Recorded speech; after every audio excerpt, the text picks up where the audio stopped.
The Republicans need, the Democrats need to pay attention to her state.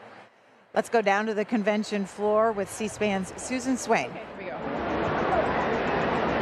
Greta, I am in the Maine delegation, and I got to tell you before we start, my long colleague, Bob Riley, was literally bending over backwards to get that sign. So good work, Bob. I am with the chair of Maine's Democratic Party, Beverly Uhlenhagen. And you have fabulous seats here. I wanted to ask you, how'd you get such prime real estate? I think we got lucky. We're just a small delegation, and so they squiggle us in between, so we're pretty lucky. Are you finding yourself on camera a lot? We're finding ourselves on camera a lot. We keep getting texts. We know when our watches start to buzz that's probably what's going on. So I wanted to talk to you because Maine is one of two states in the country, Nebraska being the other, that apportions its electoral college votes. So tell me what that means for your state and delivering it for Vice President Harris. So in our state, you can do all four, or you can do 3 and 1, or none. And here, that means the second CD is in play. And there have been polls come out just today saying that it's very much in play. Trump has won that district now 2 times in a row, and we're going to do our best to make sure we can pull it back for Kamala Harris this time. Expectations are that every single electoral college vote could count? Every single electoral college vote could count and make a difference. And if our one vote counts, we want to pull it in for Kamala Harris. As party chair for the state, describe the atmosphere you're finding on the floor. Oh my gosh, people are so happy, joyous. Joy has been a word that we've heard used a lot this week, and that's absolutely here on the floor. Our delegates are so excited to be here and experience this, see people they don't ever get to see in Maine. Well, thanks for a brief visit with you and for the Downeasters that are watching C-SPAN tonight, and enjoy your prime view of both Kamala Harris's speech and the entertainment. We absolutely will. Thank you so much for stopping by. The Maine delegation with some key seats here tonight ahead of the vice president delivering her remarks. We are asking you, before they bring the gavel down on this final night here in Chicago, what do you want the vice president to talk about? 2 text messages from our viewers. Scott in Massachusetts says, what will Ms. Harris say about fixing Social Security and Medicare? It needs to be addressed. Overall, it's been a highly energetic convention, but anemic on policy details. And then we have Jeremy from Portland, Oregon. As a young man in his 20s, I'm very concerned that I won't be able to buy a house when I'm older. I would love to hear the VP talk about her plan for more housing. Also, I'm tired of the former president speaking so badly about my city. Portland is not ripped down. It's a great place to live and very much alive. All right, Matt in Titusville, Florida, an independent. Let's go to you, Matt. Hi, thanks for taking my call. I haven't heard a lot of commenters mention this, but I'm interested if Kamala Harris will mention anything on her space policy. Obviously, I live right near Cape Canaveral, and Kamala has been serving, she's been serving on the National Space Council, leading it and overseeing a lot of what it does. And under Trump, we did have some wins for the space industry. He shifted it more to be a commercial and sustainable focus, rather than a more longer-term thing. And we've seen booming business in the space industry in America because of it. So that's good on his part, but I'd love to hear Kamala talk about what her policies would be for the space industry if she was in charge as president. All right, the Vice President Kamala Harris will be speaking around 10:45 p.m. Eastern Time. That is what we are expecting. After she finishes her remarks, you'll see the balloons drop from the ceiling here at the United Center. Duke in Houston, Texas, a Republican. Yes, ma'am. I'm a Reagan Republican and a retired United States Marine. And I agree with Lieutenant Governor Jeff Duncan last night. And I'm a lifelong Republican, but I think my vote and the 21 other votes in my family, I think we are going to switch to Kamala Harris this year. Just cannot, if you can't join the military as a convicted felon, how can you become a president of the United States? I don't understand that. So when you say that, Duke, you're talking about the line that I referenced earlier.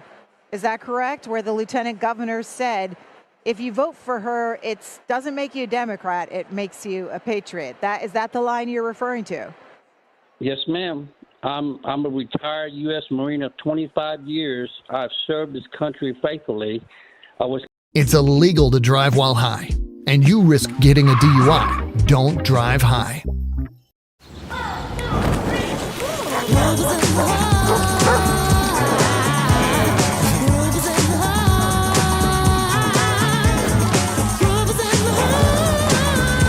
Steve Madden, never miss a beat. U.S. military with a felony, how can you become the commander-in-chief? And then on top of that... Understood, Duke. I'm going to leave it there at that point. I want to share some other political news with all of you. Here's a headline from the Washington Post. Robert F. Kennedy Jr. moves closer to dropping out and endorsing the former president. RFK Jr. slated to deliver remarks at 2 p.m. Eastern Time tomorrow. We will have coverage of that online at cspan.org, or if you're on the go, download our free video mobile app, C-SPAN Now, and you'll be able to listen to RFK Jr.'s remarks from Phoenix, 2 p.m. Eastern Time. Charlie in Pensacola, Florida, Democratic caller. Hi, Charlie. Hey, Greta. Thanks for having me. You bet. We're listening. Go ahead. You know, I really want to hear her talk about, Vice President Harris. I want to hear Vice President Harris talk about the Medicare issue and to make a point that, you know, this inflation has happened. There's a lot of people out here that's living on a fixed budget. Many of us, like myself, of no fault of our own. I had a near-fatal motorcycle wreck from someone that ran a stop sign, and I went from $1,500 a week as a pipe welder to $1,500 a month as a disabled pipe welder. And I want to hear someone address those people that are living on these budgets and trying to survive with what's going on. I've yet to hear any candidate mention it, but I think President. All right, got it, Charlie. Got it. In Pensacola, Florida there, Charlie wants to hear the vice president talk about living on a tight budget. Tom, Lake St. Louis, Missouri, independent. Tom, it's your turn.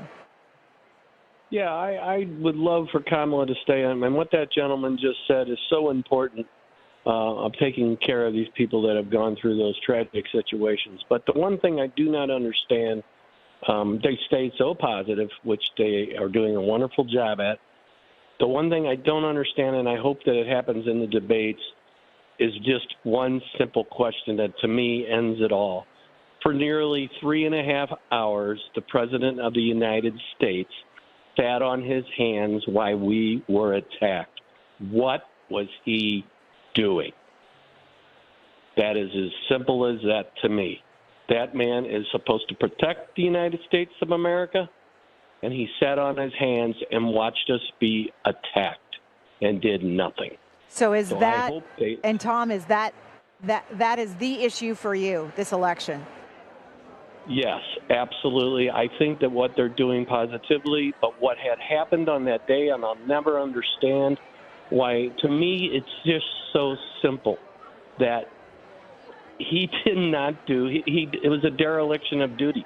You sit there, number one, obviously they were going to try to hang his vice president, which I guess he didn't care. But for the simple fact that he did nothing, to me, he shouldn't even be allowed to run just for that simple fact that he did not do his job to protect the United States of America. Understood, Tom.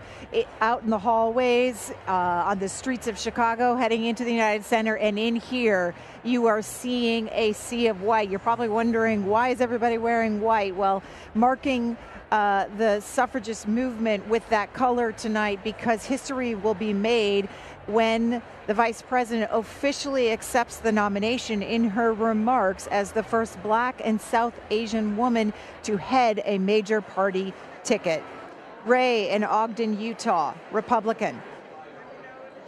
Yes, thank you, Greta. I sure appreciate your coverage of this. And I did watch all of the Republican convention, and I have watched all of the Democratic convention. And I'm really concerned that we are headed for World War III, and I don't see anybody doing anything to stop it. And the next important issue for me as a Teamster, retired Teamster, is that all of these invasion of the illegal aliens is destroying the middle class. It's hurting union jobs very, very bad, and I don't see them doing anything about it. In fact, I think that the Democrats want this invasion. Trump had the borders closed up, and Biden came in on the first day and signed executive orders and it's eliminated the stay in Mexico and just opened up the borders. And I know why they're doing it. It's because they want the motor voter law. They want the illegal aliens to vote, with the motor voter law. And then also, with the reapportionment, the Democrats, they get more seats because they took it off of the census to ask them if they're citizens or not. So the Democrats are getting more seats in the House by representing non-citizens, and they're treating the citizens better than the vets. Okay, Ray there in Utah, Republican caller. Now, when the proceedings begin here, just in about 10 minutes, we're expecting them to go past 11 p.m. Eastern time. When the vice president concludes her remarks and after the balloon drop and the proceedings are gavelled out on this final night in Chicago, we will once again open up the phone lines with all of you and get your reaction to what you heard and saw this evening. So stay with us here on C-SPAN. Lisa in Las Vegas, Democratic caller. Hi, Lisa. Hello, how are you? I'm so excited, and I'm thankful for you taking my calls and for really this broadcast. I've been watching the convention all of the days, and I'm very grateful.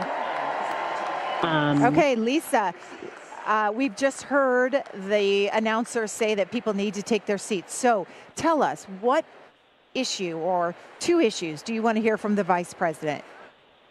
Well, two things. I'd like to hear the vice president talk about the disconnect between the information getting out to the American people about what she has actually stood with President Biden for the past 3.5 years.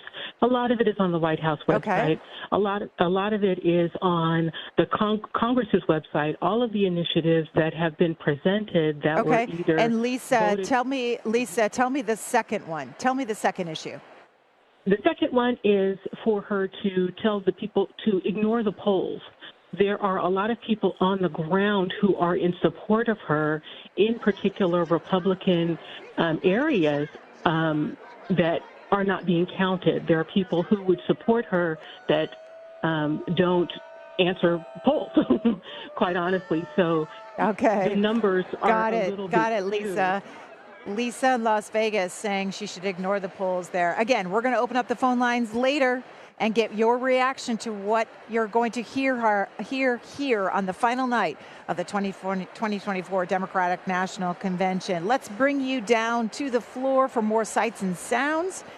And remember that if you miss any of this, or if you want to follow along as we go tonight, if you are out and about, download our free video mobile app, C-SPAN Now, and you can also find all of this on demand online at cspan.org. The 2024 Democratic National Convention begins now. Live coverage here on C-SPAN.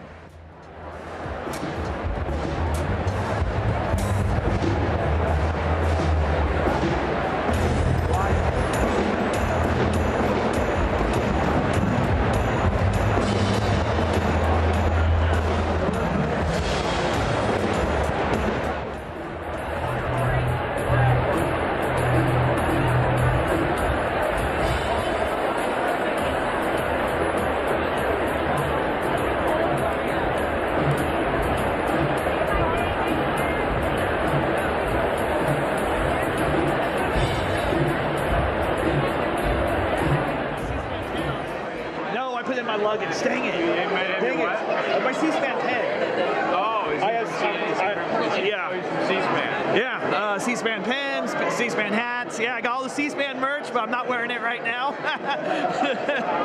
Don't want to seem partisan towards C-SPAN, but I love you guys. Keep on the great work. Huh? Oregon. But I'm doing work in D.C. right now for America, supporting American jobs, and making sure that our economy is strong. So I definitely want to make sure that, because like when she talks about investing in the middle class, that's where it starts.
Delegates and guests, please take your seats.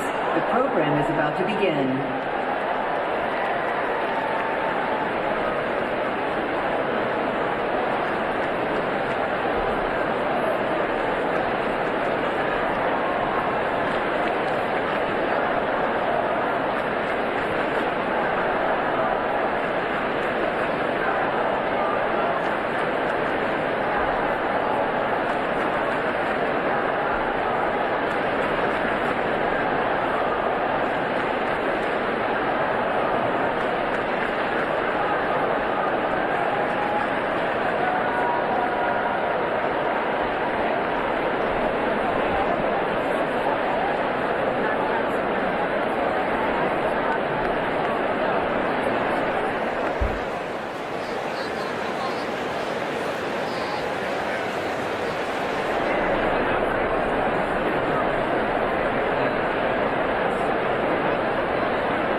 Please welcome 2024 Democratic National Convention Permanent Chair Mignon Moore and Convention Co-Chair Representative Veronica Escobar.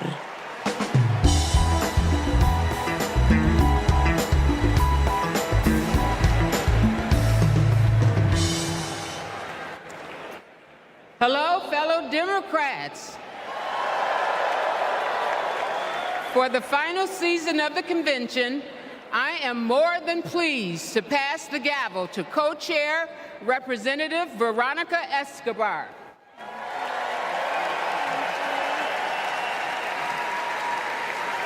Thank you, Madam Chair.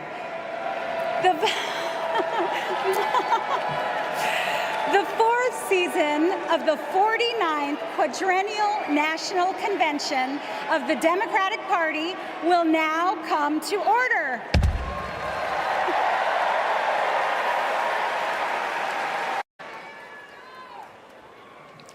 Please stand if you are able for this evening's invocation, offered by American Federation of Government Employees National President, Dr. Everett Kelly, and Imam Muhammad Abdul Alim.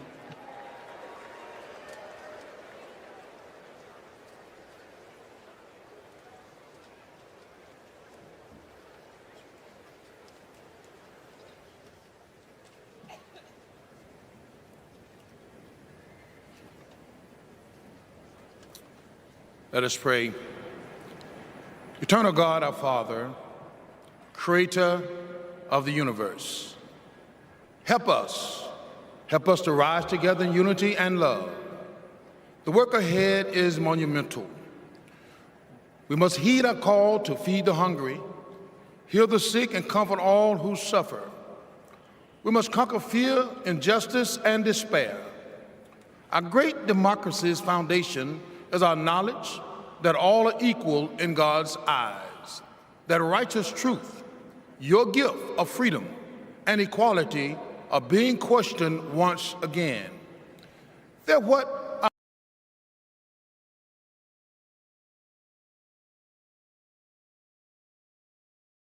the picket lines. They died in chains for a better world. Beloved, all this tonight, our democracy is now on the line. In the months that remain, guide Vice President Harris and Governor Walz with your wisdom and your thoughts. Eternal One, hear our prayer. Set our hearts afire that we may never weary in doing with your will in the pursuit of justice. In your Son's name, amen.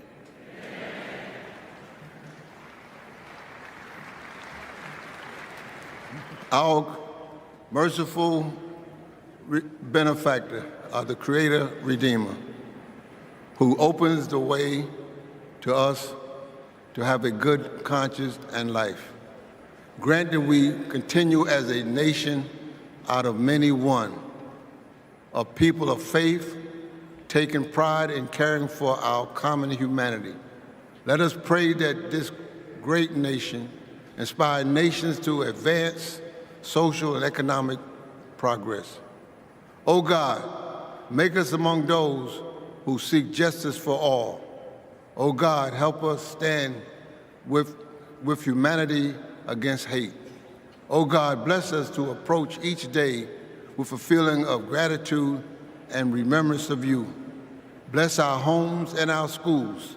Bless us to never be without hope.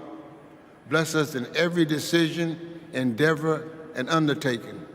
Bless the efforts of the presidency to secure more opportunities for all in our great society. And finally, bless Americans to cherish our freedom and noble essence. Amen.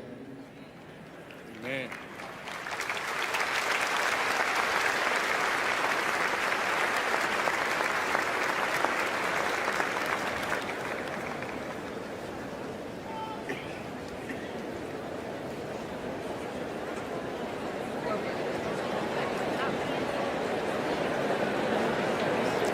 Please remain standing for the presentation of colors by the Illinois State Police Honor Guard.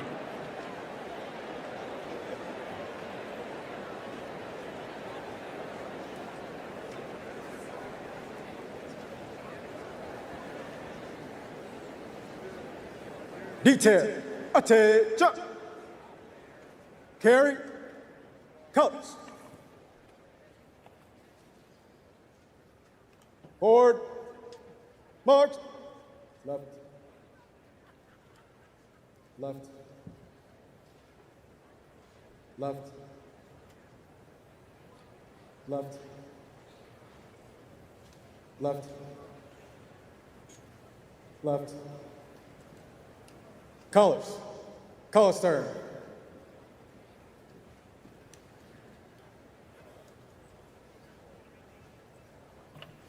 Please remain standing for the Pledge of Allegiance, led by Luna Mehring, 6th grader from Oakland, California.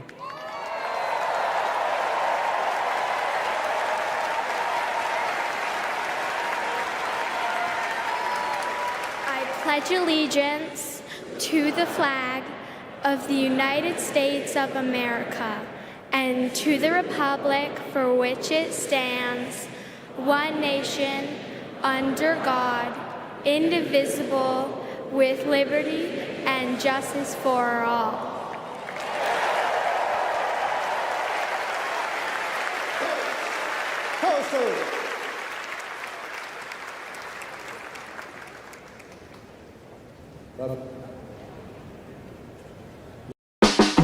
An elegant touch for an everyday meal. Vanity Fair napkins. Elevate every day.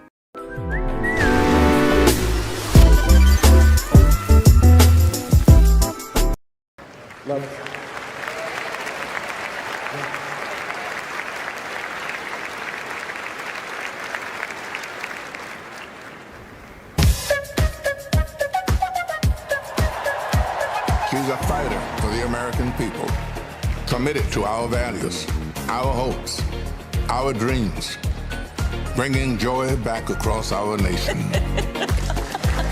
It's about damn time. Turn up the music. Turn down the lights. Where did this strength and passion come from in this daughter of middle-class Oakland?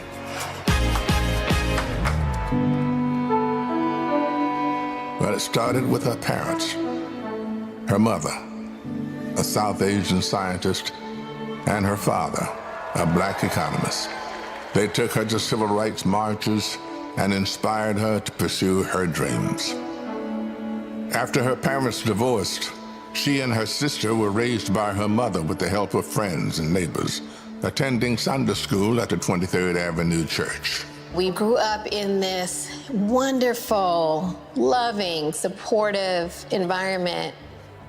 My mother was very well aware that she was raising two black girls to be two black women. Her mother saved up for 10 years to buy their first home and shared with Kamala the words and wisdom that remain her North Star to this day. Be a fighter for things that matter, and don't be limited by what has always been.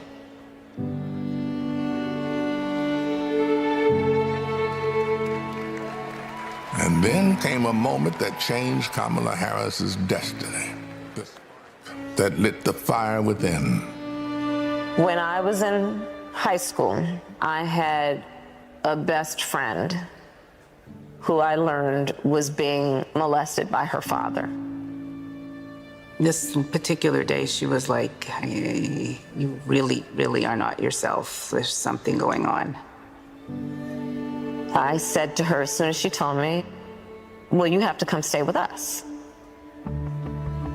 As you get older, you really, really reflect on how pivotal that intervention was at that crucial point in my life. A big part of the reason I wanted to be a prosecutor was to protect people like her. And on her first day in court, she rose from her chair at the prosecutor's desk and said, Kamala Harris for the people. As a prosecutor, she put violent criminals and sexual predators in prison, leading to the highest conviction rate for serious and violent crime in 15 years, and created Back on Track, a program for first-time low-level drug offenders that became a national model. that, yeah, you did commit a crime, accept it, own up to it, and then let's talk about what we can do to change the circumstances going forward. Lowering recidivism rates for nonviolent offenders from 54% to 10%, giving people the training they needed to find a job after their sentence. I remember being so struck by having a district attorney who cared both about justice, about safety and accountability, but figuring out how to stop that crime from happening again. As California's Attorney General, she targeted transnational gangs and drug cartels, seized 10,000 kilos of cocaine and 12,000 pounds of methamphetamine, went after drug traffickers, and took 12,000 illegal guns off the streets. The new foreclosure crisis threatens to freeze up. She took on the nation's 5 largest mortgage banks that were stealing from homeowners. Prosecutors claim they've duped desperate homeowners into paying thousands of dollars to get them out of foreclosure. She played hardball and delivered a landmark $20 billion settlement. This represents one of the largest dollar amounts to come to California. And in 2016, the people of California sent her to represent them in Washington, D.C. In the Senate, she earned a reputation for taking on the tough fights on the Judiciary and Intelligence Committees. Kamala hit the ground running. She came in with confidence. She was always respectful, but she would not let a witness off easily. I wouldn't. Yes or no? And if an argument didn't hold water, she could spot that flaw and get at it. I do want you to be honest. I'm not able to be rushed this fast. It makes me nervous. And when Joe Biden went looking for his vice president, I wanted someone who was strong and who was ready to be president on day one.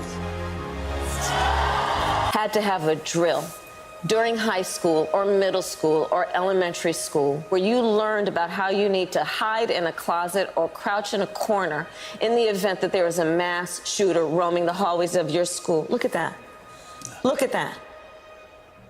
and she did more than talk the talk. She walked the walk, helping pass the first bipartisan legislation in 30 years to curb gun violence. So one thing I learned about working with Vice President Harris is she always stand on business.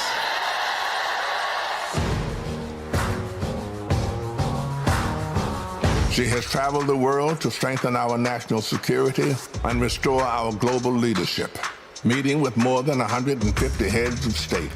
She stood shoulder to shoulder with our allies and stood up to dictators, helping to unite NATO behind Ukraine and impose punishing costs on Russia. She's led the fight for reproductive freedom. We have worked too hard and fought too long to see our daughters grow up in a world with fewer rights than our mothers.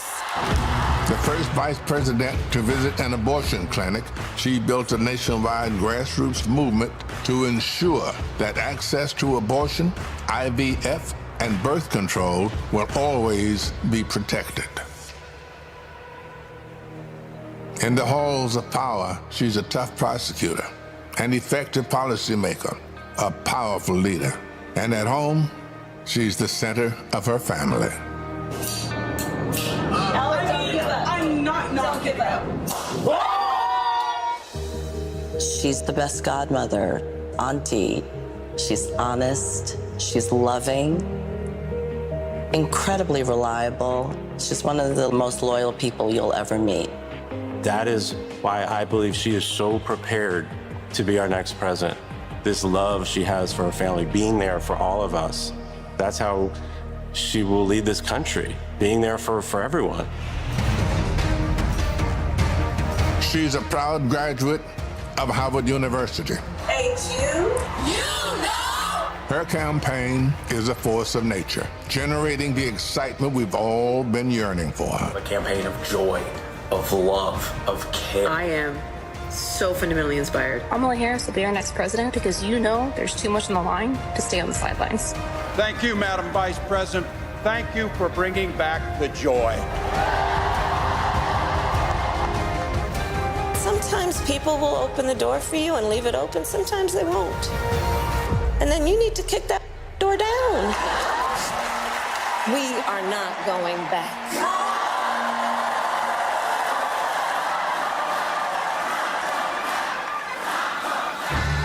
She's a protector, a strong voice for common sense, a leader for tomorrow, committed to healing our country, dedicated to doing the hard work to make us stronger. I now declare you spouses for life. Someone who truly understands the struggles of everyday Americans, forged by the challenges of the past, ready for any challenge that may arise. Now is the time, America. The joy is back, the pride is back, the hope is back. She's doing the work.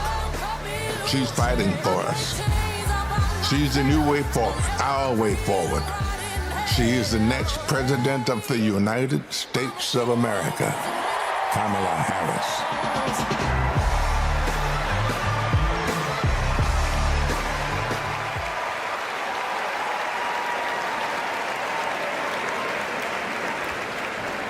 Wow. Bienvenidos todos to the final night of the Democratic National Convention. We have so much in store for all of you tonight, including a special rendition of our national anthem by our favorite country music rabble-rousers, the Chicks. And I just want to say, this week, our energy, hope, and joy have inspired the nation. Meanwhile, Donald Trump has been a small man, speaking in small venues, talking about small ideas. Our ideas, our vision for America brings us together. Our vision for America embraces every community and everyone. Kamala Harris and Tim Walz are working hard because they know our country is great.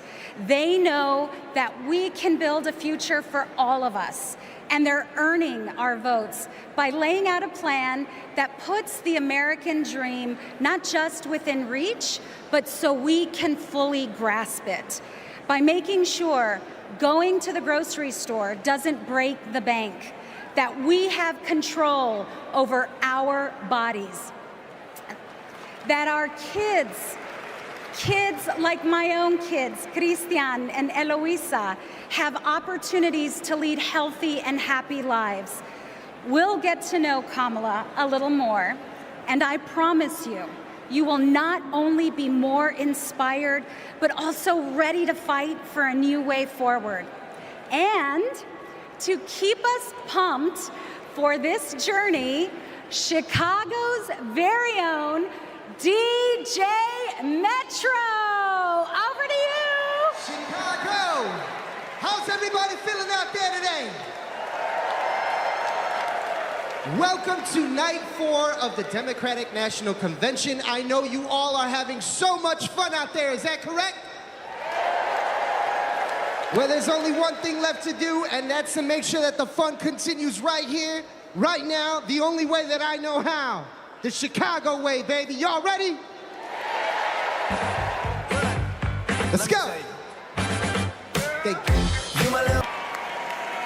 I am Becky Pringle, president of the largest labor union in this country, the National Education Association. As an 8th grade science teacher for over 30 years, I can tell you that Kamala Harris and teacher Tim Walz understand when our public schools are strong, our nation is strong. They know expanding free school meals, investing in healthcare, and keeping our communities and our schools safe creates opportunity for everyone. They will strengthen our schools, support our educators, and help our students live into their brilliance. Donald Trump and J.D. Vance are not just wrong, they're dangerous. It's all right there in Project 2025. They will shut down the Department of Education, end Head Start, and make educators pay a higher percentage in taxes than billionaires. But we are coming together to say, not on our watch. Not on our watch. So we will organize, and we will mobilize, and we will win all the things.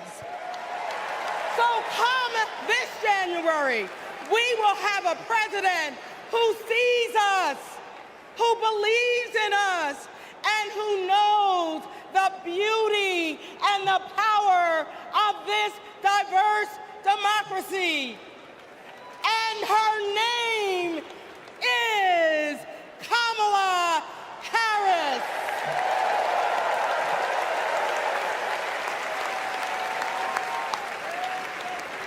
I'm Randy Weingarten, the president of the AFT and a public school teacher.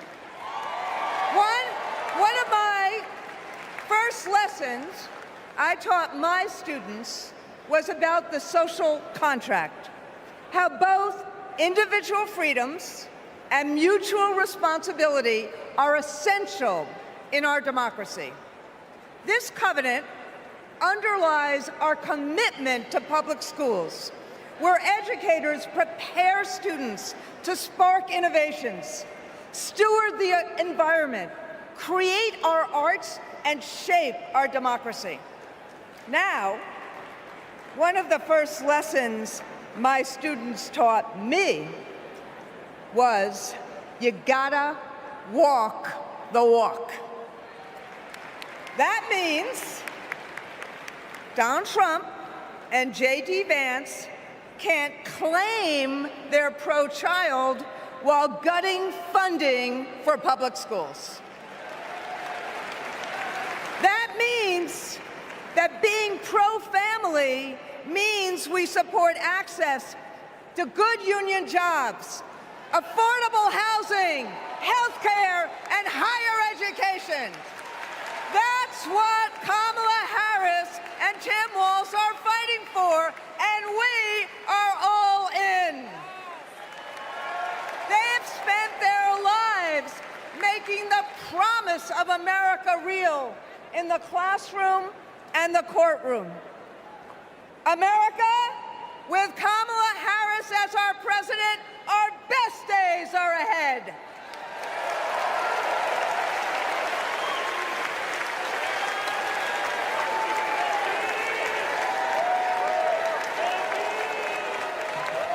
Please welcome California Senator Alex Padilla.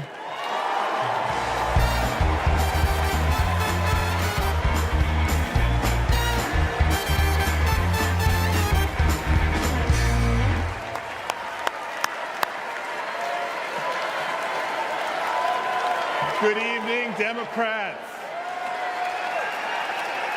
Buenas noches, demócratas. My name is Alex Padilla, and I am so proud to represent the great state of California in the United States Senate.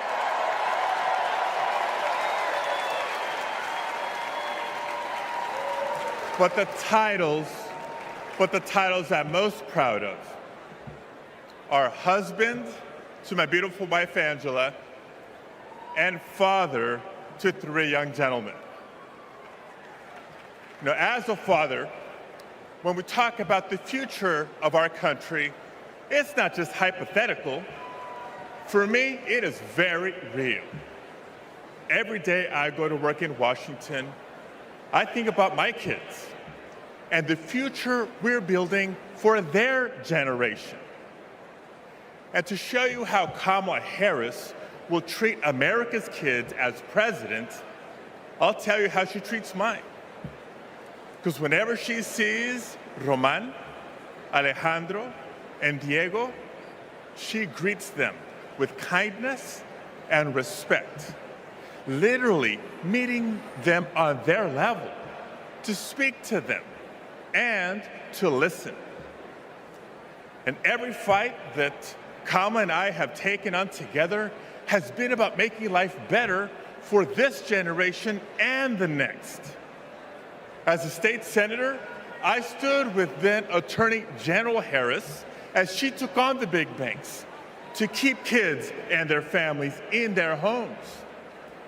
As California's Secretary of State, I knew her as a fearless United States Senator and my partner in defending our sacred right to vote.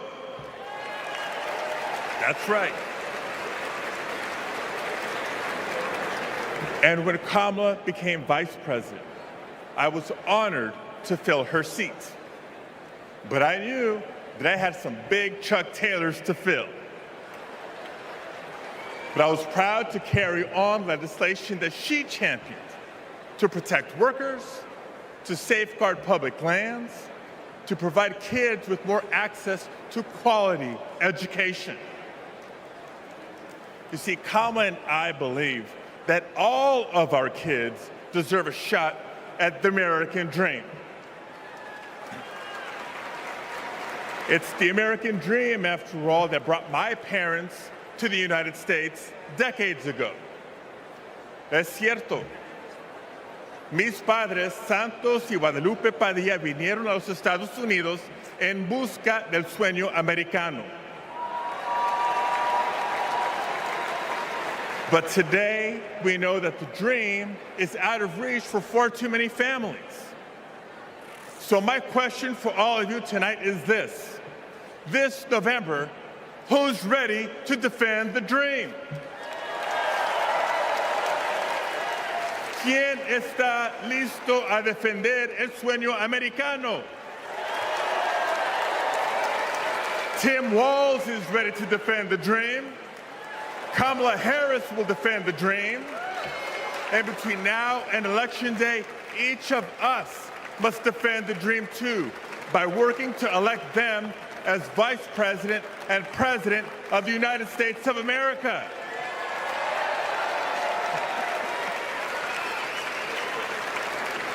So I want to thank you. May God bless you. Now let's go win this thing.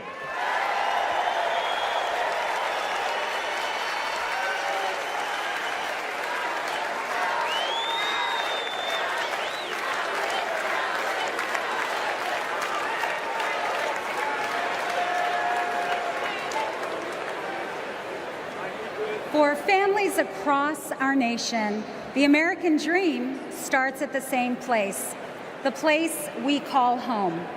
A home is more than four walls and a roof. It's the foundation of everything we hope for, the bedrock from which we build our own American dreams and write our own American stories.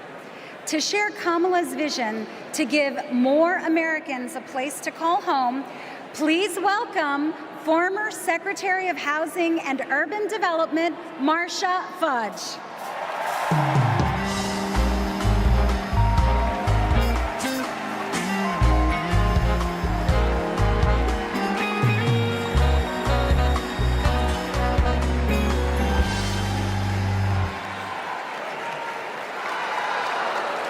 OH.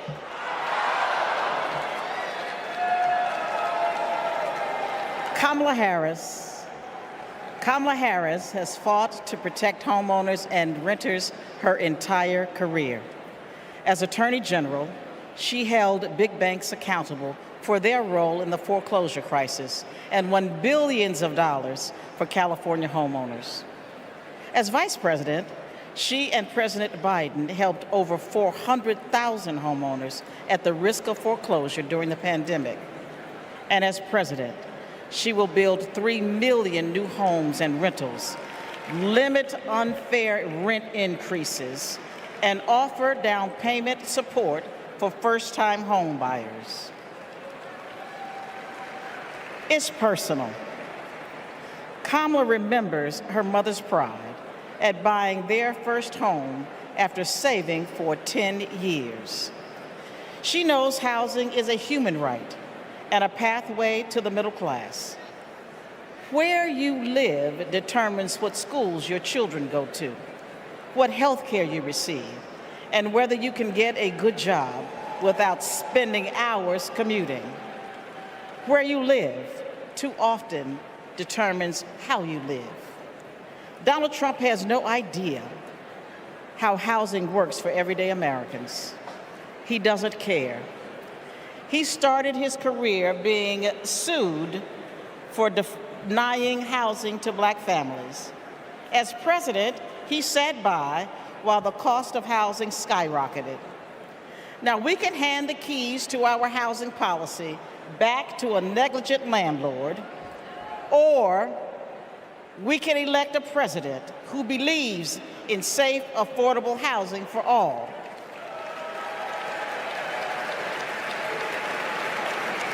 Let's ensure we have an opportunity economy by voting for Kamala Harris.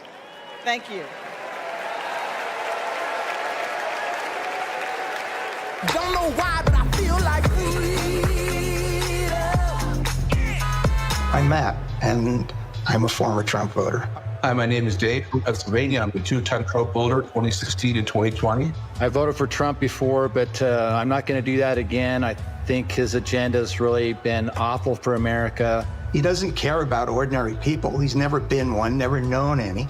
I'm extremely worried about Donald Trump getting into the White House again. People are working. All these people who weren't working under the Trump administration, they now have jobs. One thing I like about Kamala Harris is she talks about the issues. She talks about the economy. She talks about women's rights. I'm going to vote for Kamala Harris.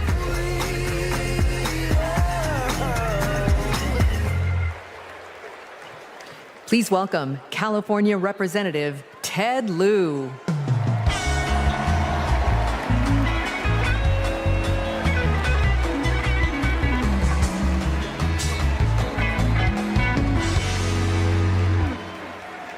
As a computer science major, I am so impressed with how large this AI-generated crowd looks tonight. I first got to know Kamala Harris during the Great Recession when I was a California state legislator. Millions of hardworking families were facing foreclosure.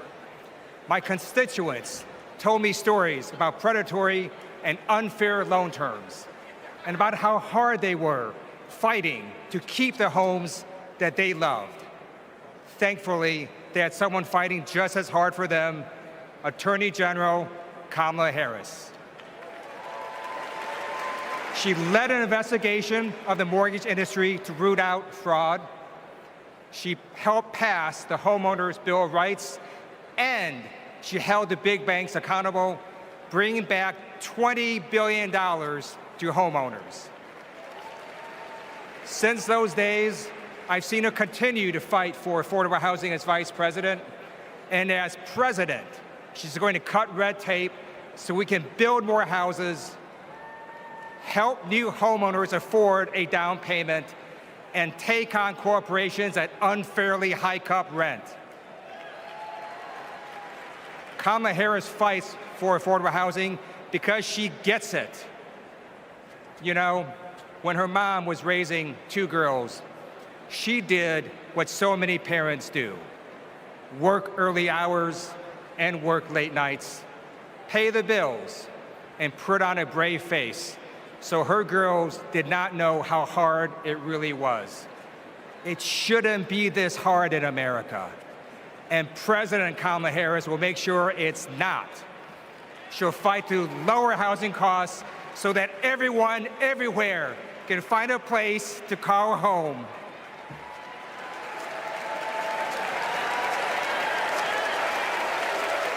Don't know why, but I feel like I depend on Medicare and Social Security for survival. I'm a recipient of Social Security benefits. I worry about Social Security and Medicare. If we don't protect it through Kamala Harris, that Trump is going to take that money. Project 2025 is going to be disastrous for many of us. What are we supposed to do? Who's going to take care of us? Where are we going to live? I don't know, but I know I'm voting Democrat. I'm supporting Vice President Harris because she will protect my Social Security and that of all others.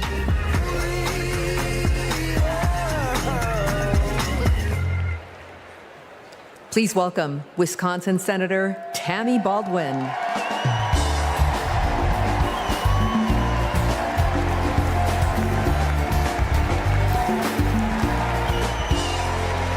Hello, Democrats. And hey, Wisconsin. Tonight, I want to talk about family. We know that all families don't look alike. My mother was a teenager when I was born, and she struggled with addiction. I never met my father, but I had two incredible grandparents who stepped in and raised me, David and Doris Green. Everything I know, I learned from them. In every way a child needs, my grandparents were there for me. And as they grew older, it was my privilege to be there for them. So when I work to protect Medicare and Social Security, I do it with a personal knowledge of what those big programs meant in small but deeply meaningful ways to my grandparents. And I know what they mean for your parents and grandparents. But let's be clear, that is all at risk today. Donald Trump was asked what he would do about Social Security and Medicare, and he said, and I quote, "There's a lot you can do in terms of cutting." Cutting? He's talking about cutting Social Security and Medicare while giving a huge new tax break to billionaires and corporations? Well, Kamala Harris is not going to let that happen. And Tim Walz is not going to let that happen. We are not going to let that happen. You know, they've got it backwards. We Democrats, we honor our elders and ask the wealthiest to pay their fair share. Wisconsin's state motto is forward. And my friends, that's where we're headed.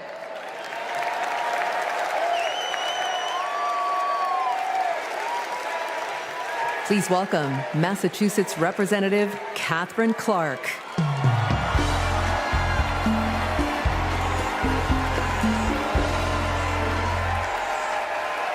I am a proud mom of 3. And when my kids were young, I sat down with my husband to go over our bills.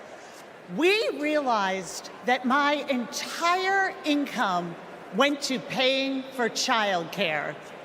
We asked ourselves, how on earth will we make this work? So many parents will tell you a similar story. They'll tell you that preschool can cost as much as rent, or that they drive over an hour just to find childcare. They'll tell you that the workers who watch their children have it even worse. When parents have to choose between their kids and their jobs, businesses are hurt too. We shut out talent. We lose the prosperity parents could create. Childcare makes our economy run. And yet, Donald Trump's Project 2025 will eliminate Head Start, close classrooms, raise the cost of care. And J.D. Vance says affordable childcare is class war against normal people. You know what normal people want? A president who understands this shouldn't be so damn hard. That's Kamala Harris. She's seen this firsthand. You've all heard Kamala talk about her mother. She was both a brilliant scientist and a devoted mom. She had to fight to make it all work, to raise her daughters, to pay the bills, to keep the career she loved. Kamala and Tim know that when everyone can find and afford childcare, our kids and our communities will thrive. Our middle class will grow. So let's put childcare at the top of the agenda. Let's build a future worthy of our children. Let's elect Kamala Harris and Tim Walz.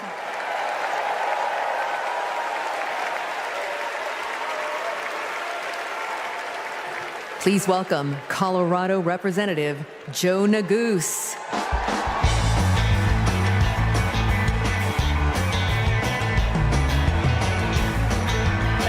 Thank you. Good evening, Chicago.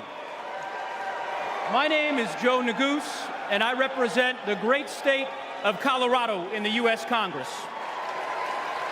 My parents immigrated here from a place torn apart by war.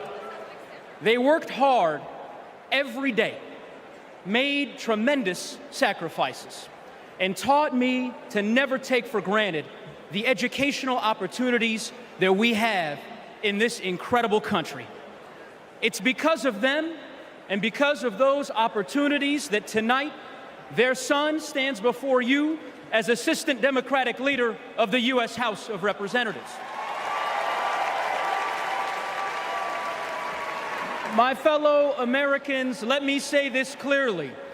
Don't let anyone tell you that the American dream is dead. It is alive and well, and it will grow even stronger with Kamala Harris as the next president of the United States. How do we know that? How do I know that? Well, it's because Kamala Harris believes that college can be a ticket to the middle class, and she has fought to make it more affordable her entire career. As California Attorney General, she took down one of the biggest for-profit colleges, securing $1 billion for students who were defrauded. Alongside President Biden, she expanded Pell Grants and secured record funding for HBCUs. And Kamala Harris made public service loan relief a reality for teachers and first responders and firefighters and nurses and countless others across our land. Vice President Harris delivered before, and she will do it again.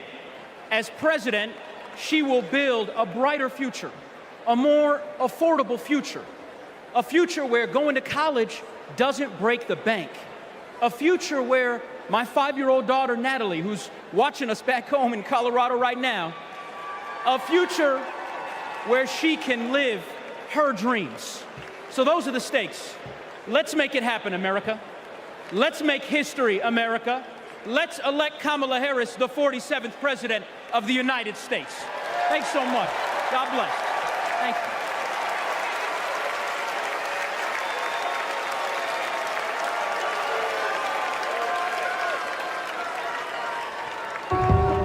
I basically worked in public service my entire adulthood, over 27 years. Seeing my mom work in the public service sector, it was actually inspiring me, and I'm like, she gives more to the community than she is for her own self. As a single mother, I knew I wanted my daughters to have a better life than I did. So I said, you know, going to school will help me. I would see her move like the bills to the side, but I know she was mounting. I know she was drowning in student loan debt.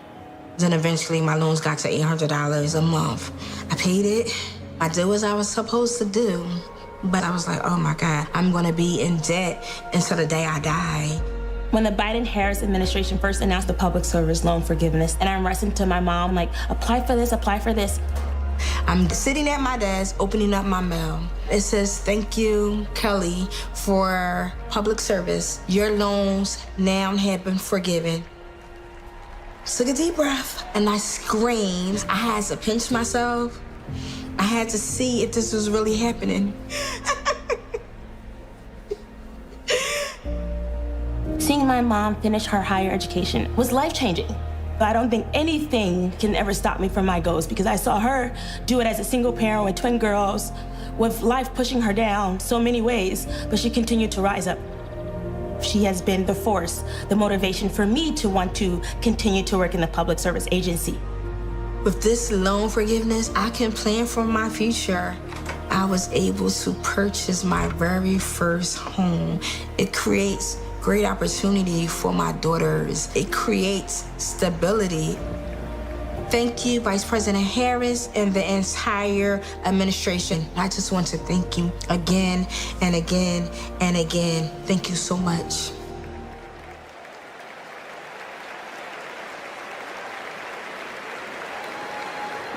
Our party's not over, Chicago!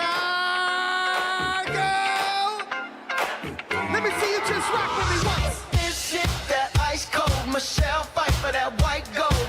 This one for them hood girls, them good girls, straight masterpiece. Stylin', wildin', living it up in the city.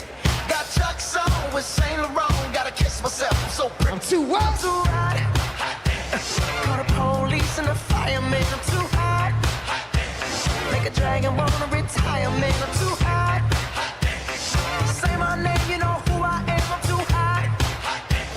And my band bout that. Everybody just clap. Girls hit you, hallelujah. Girls hit you, hallelujah. Girls hit you, hallelujah. Cause Uptown Funk don't give it to you.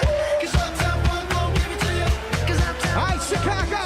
Let me see you just. Let me see you just. Don't believe it, just rock. Come on.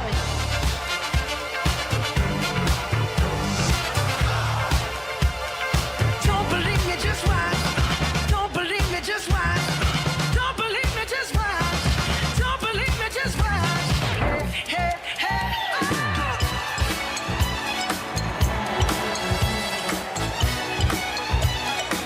Anybody here ready to have a great time with me tonight? Let me hear you make some noise.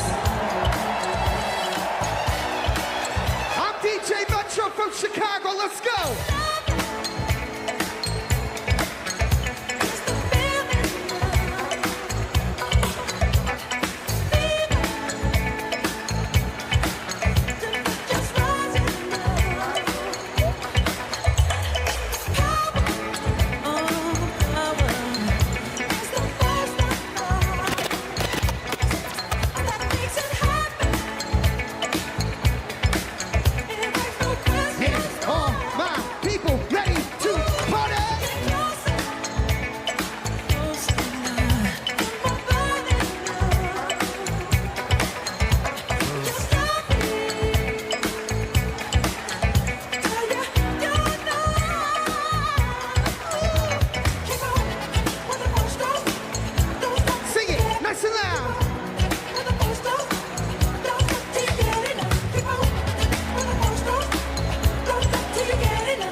DJ Metro, I'll be back for more later.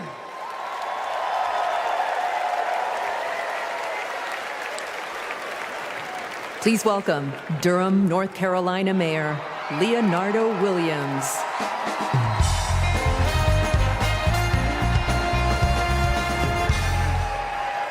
Hailing from the Tar Heel State, home of Duke University and North Carolina Central University, I am Mayor Leonardo Williams from Durham, North Carolina. You know, several years ago, my wife Zweli and I started cooking for our community. We drove to schools doctor's offices, just to give out a few samples. And eventually our friends ask, where's the restaurant, y'all? But you know, it takes capital. It takes capital to chase a dream. And during the Trump administration, they did not make it easy. Not for folks like us. So what I thought was, I guess not everybody can have a multi-million-dollar loan from their father. So I'll tell you what we did. We emptied our savings, and in 2008, we launched Zweli's Kitchen, America's first Zimbabwean restaurant. And the Biden-Harris administration helped make that a reality. They helped make that dream come true for entrepreneurs like us. Now, thanks to small business grants and all of the help that we received from them, we now have 3 locations, and we employ nearly 30 employees with a living wage. But we are not alone. Under Joe Biden and Kamala Harris, more than 500,000 business applications have been filed in North Carolina. Kamala Harris is fighting to create an opportunity economy that can break down barriers for entrepreneurs like us.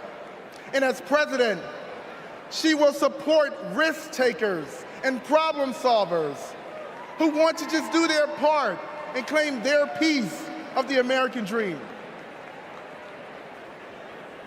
And also, I want to thank Maya from Nevada, who has served her famous dumplings for the past 3 years and opened new locations thanks to the historic support for small businesses. And Robert, I want to thank you from Minnesota. Robert owns a solar business, heated up once by Joe Biden and Kamala Harris. They passed the Inflation Reduction Act. And Paul from Arizona. Paul, who's a commercial cleaning company, landed huge contracts thanks to the Biden-Harris manufacturing boom. So Kamala Harris knows. She knows entrepreneurs like these. She knows that we are the backbone of our community. And when they succeed, we all succeed. Let's win this. Thank you.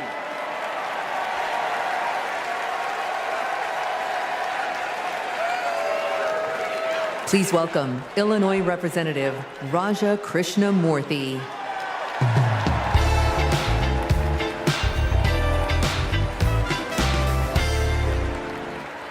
America Against America. It's the title of a book by one of China's highest-ranking leaders, and it's how they think they'll win. They know the only way they'll beat America is if we beat ourselves. In Congress, my job is to study China's economy.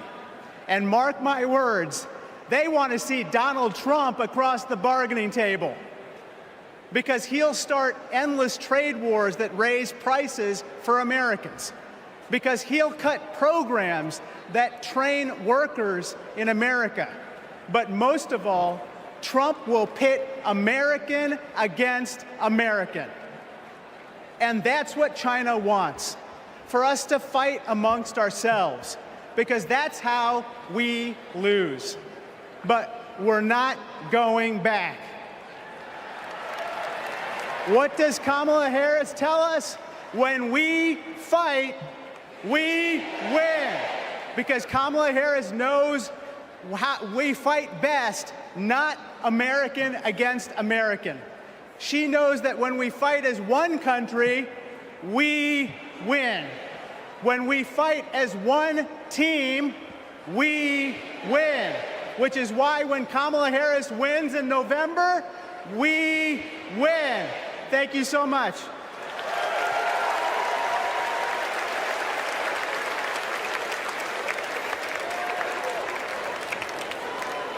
We believe in a future where every person has the opportunity to build a business, to own a home, to build intergenerational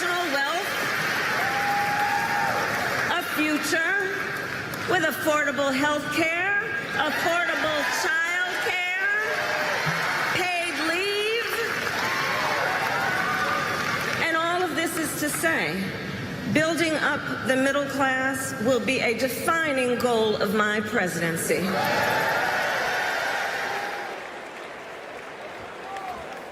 Please welcome Pennsylvania Senator Bob Casey.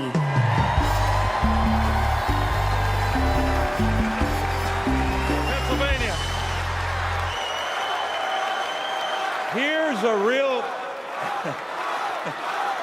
Here's a real question. Mom's asked me in Pennsylvania, what am I supposed to do if I can't afford diapers?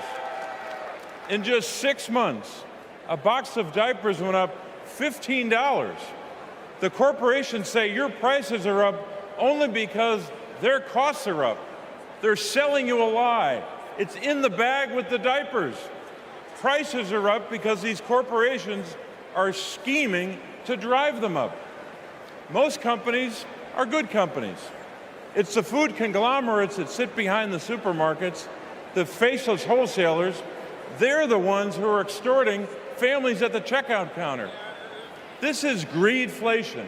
I've been fighting it a long time. So has Kamala Harris. And finally, we're starting to win. When Big Pharma jacked up the cost of insulin, we passed a bill to stop them. Now, for millions of Americans, it's capped at $35 a month. So that's one. I've been fighting to ban price gouging on food. And next year, when she's president, Kamala Harris will sign a bill to do just that. So that's another. And when corporations take advantage of a crisis, like toilet paper during the pandemic, we'll hit them with harsher fines when Kamala Harris is president.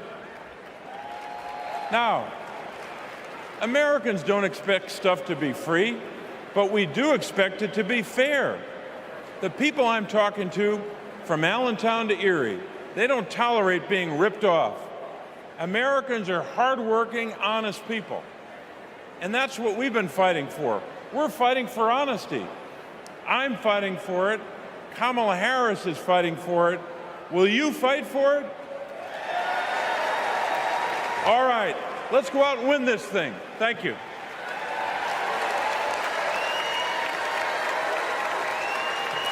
Please welcome Massachusetts Senator Elizabeth Warren.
Best about Kamala Harris.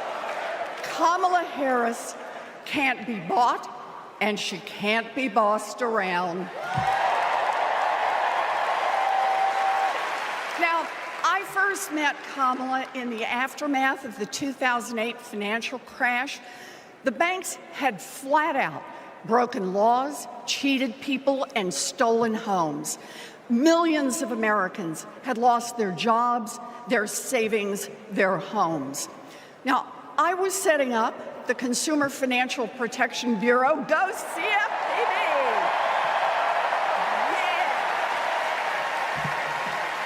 Kamala was protecting families as California's Attorney General. You bet. And Donald was scamming students at Trump University and trying to make money off people losing their homes. Kamala Harris stepped up. She enforced the law, she fought the giant banks, and she delivered billions of dollars of help for families.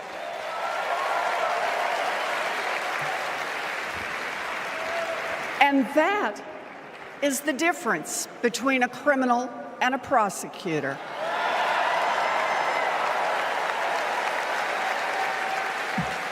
You know what else I love about Kamala? She gets it. We need to make life more affordable for working people. Yeah. Donald Trump, the felon, has no plans to lower costs for families. He doesn't know how, and basically, he doesn't really care. When did he ever fill up a gas tank or worry about a grocery bill? The only bills he worries about are from his criminal defense lawyers.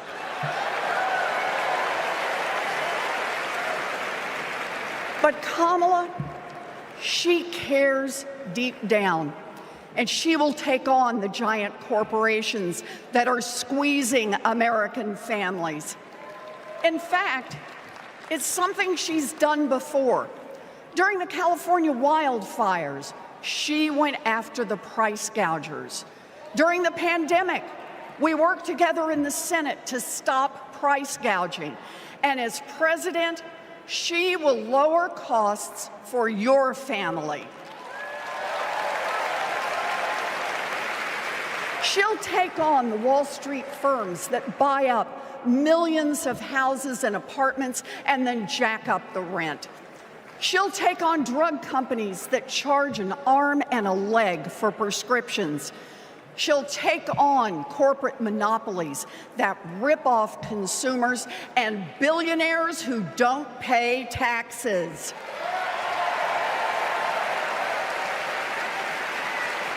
And she'll take on right-wing extremists who think they should decide who has access to abortion or IVF. Kamala will protect abortion rights nationwide.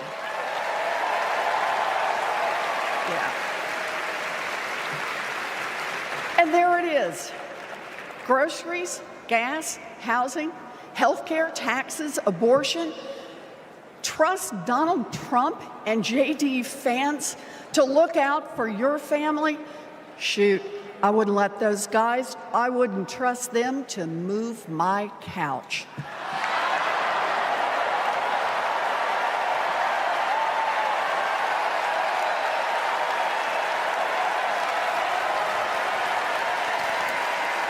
We need Kamala Harris. This election is about your family and your future. I've seen Kamala Harris fight. I've seen her win. And when it comes to our families and our futures, Kamala Harris is someone we can trust. So here it is, with joy in our hearts. Let's elect Kamala Harris the next president of the United States.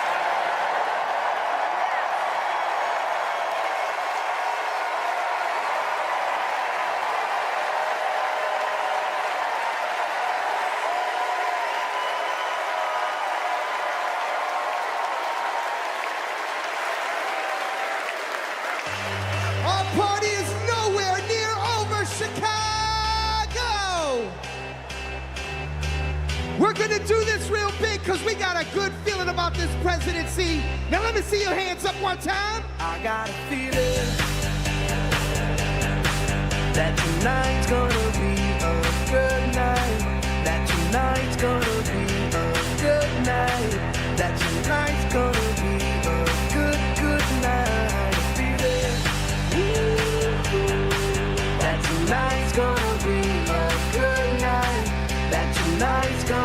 wanna see everybody losing their minds? 1, 2, now everybody party! Tonight's the night, let's live it up. I got my money, let's spin it up. Go out and smash it, like oh my God. Jump out that sofa, let's kick it off. I know that we'll have a ball if we get down and go out and just lose it all. I feel stressed out, I wanna let it go. Let's go way out, spaced out, and losing all control. Fill up my cup, Marble top. Look at her dancing, just take it up, up, up, up, up, up, up, up, up. Let me hear you shout time. Come on. Because in this nation, we're all one big family. Let me see.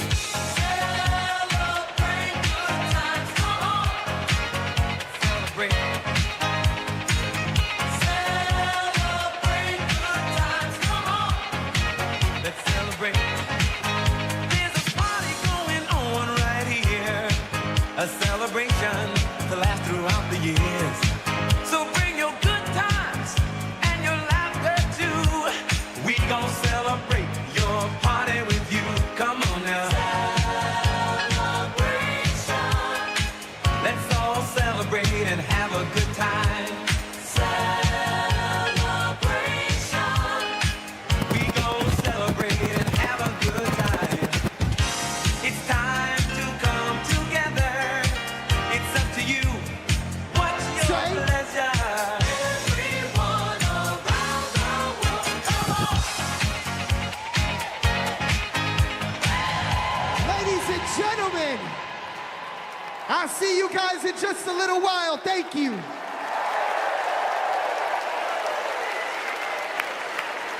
Woo!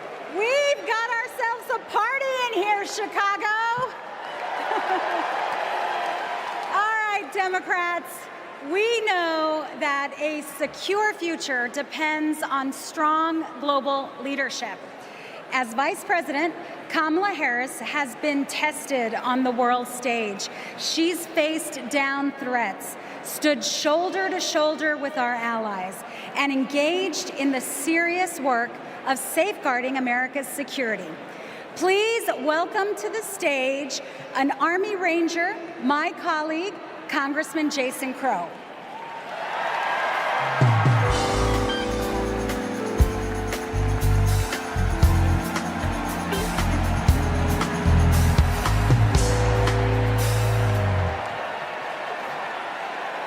Before serving in Congress, I was a paratrooper and an Army Ranger. Over 100 combat missions in Iraq and Afghanistan taught me what really makes America strong and secure. You see, it's not tough talk, it's not chest thumping, because in war, talk is cheap. And trust me, I know a couch commando when I see one.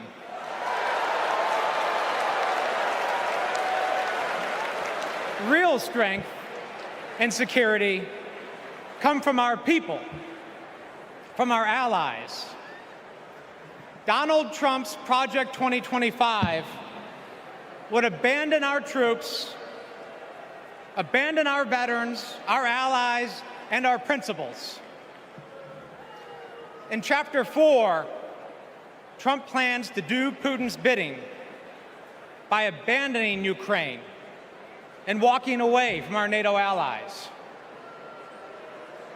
In Chapters 2 and 3, he plans to fire our national security and military professionals and then replace them with MAGA loyalists. But I refuse to let Trump's golf buddies decide when and how our friends are sent to war.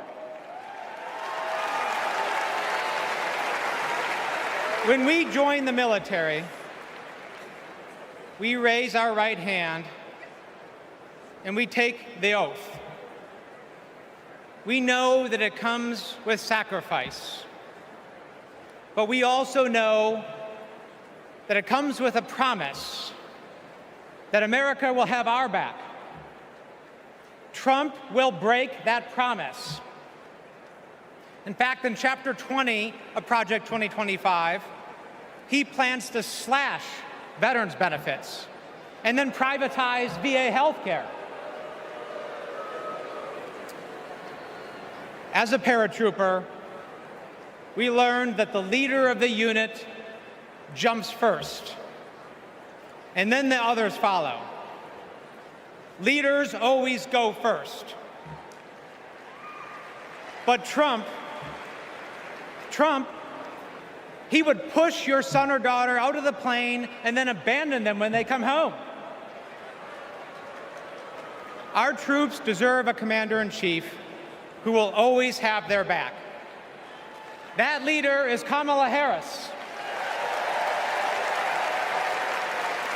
And together, we will make Kamala Harris our next commander-in-chief.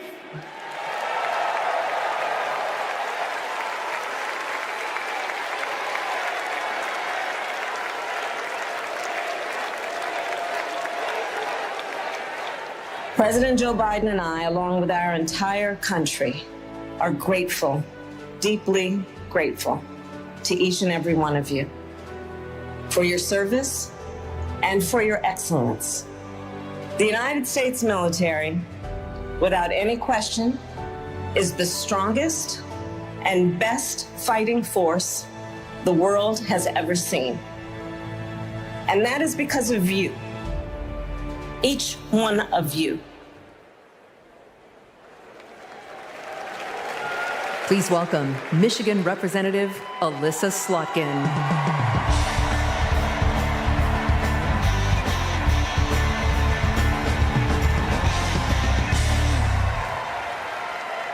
Good evening. I'm Alyssa Slotkin. I am honored to be your U.S. Senate nominee from the great state of Michigan. Go blue, go green, my peeps from Michigan. My life in service began in New York City on September 11th. As the smoke cleared, I knew my career would be spent protecting the country we all love. I was recruited by the CIA and served 3 tours in Iraq alongside our military. And I worked at the White House under presidents of both parties and as an acting Assistant Secretary of Defense under President Obama. I want to talk tonight about national security because the choice in November is stark. America retreating from the world or leading the world. Trump wants to take us backwards. He admires dictators a lot. He treats our friends as adversaries and our adversaries as friends. But our vision is based on our values, the values that took us to the shores of Normandy and helped us win the Cold War. We believe America should inspire and lead at home and abroad. We recognize that it's not just about having a strong military, but about tackling global challenges like AI and climate change together. And guess what? That takes friends. You gotta have friends to do that. Vice President Harris understands our strength abroad is inextricably linked to our strength here at home. Our schools, a strong middle class, and the health of our democracy. So, for everyone here and everyone watching, I want you to proudly claim your patriotism. You are here because you love your country.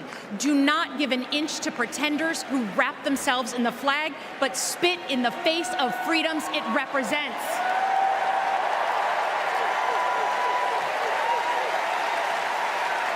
This November, let's elect a president who will lean forward to embrace the future.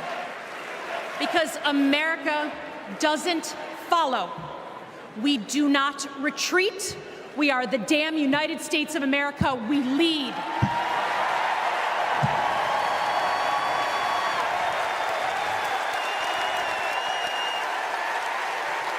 Please welcome New York Representative Pat Ryan.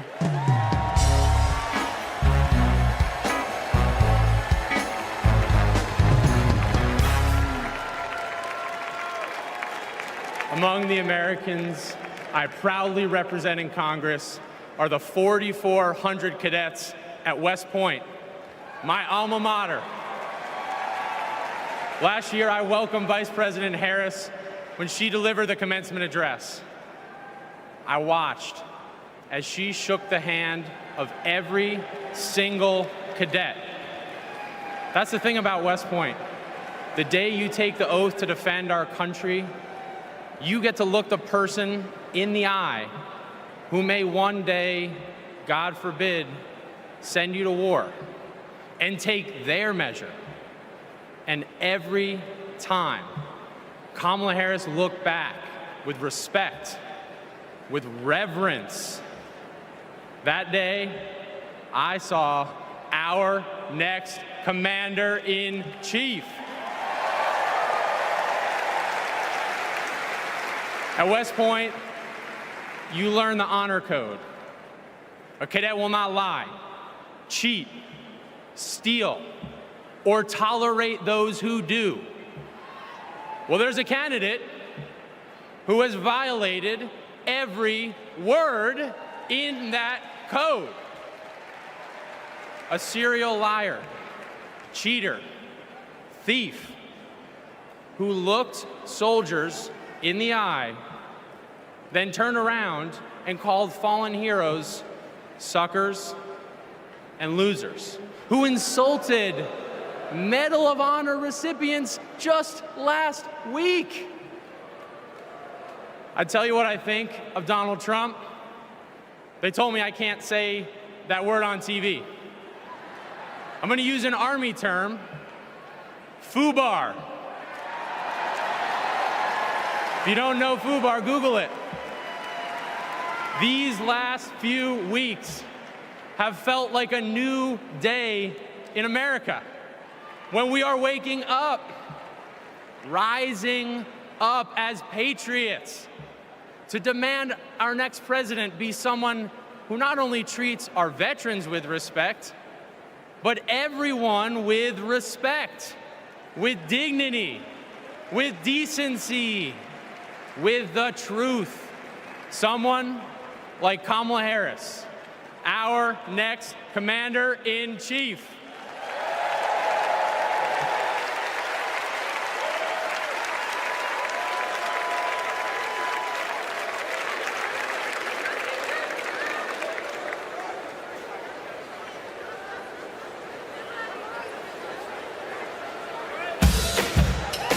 We are not done. I'm trying to tell you guys that I want to see you up off your seats, dancing and moving around. Get excited with me and say, I say I'm too late. Got nothing in my brain. That's what people say. That's what people say. I go on too many dates, but I can't make them stay. At least that's what people say. That's what people say. But I keep cruising. Can't stop, won't stop moving. It's like I got this music in my mind saying it's gonna be alright. 'Cause the players gonna play, play, play, play, play. And the haters gonna hate, hate, hate, hate, hate, baby. I'm just gonna shake, shake, shake, shake, shake. Shake it off, shake it off. Heartbreakers gonna break, break, break, break, break. And the fakers gonna fake, fake, fake, fake, fake, baby. I'm just gonna shake, shake, shake, shake, shake. Wait. Shake it off, shake it off. Hold on. Come and move that in my direction. So thankful for that. Representando para mi latino aquí conmigo esta noche. Yeah. Oh, you are my sunrise on the darkest day. Got me feeling some kind of way. Make me wanna savor every moment slowly. Slowly. Despacito. Quiero respirar tu cuello despacito. Deja que te diga cosas al oído. Para que te acuerdes si no estás conmigo. Despacito. Quiero desnudarte a besos despacito. Firmo en las paredes de tu laberinto. Y hacer de tu cuerpo todo un manuscrito. Quiero ver bailar tu pelo, quiero ser tu ritmo. Que le enseñes a mi boca tus lugares favoritos. Ladies and gentlemen,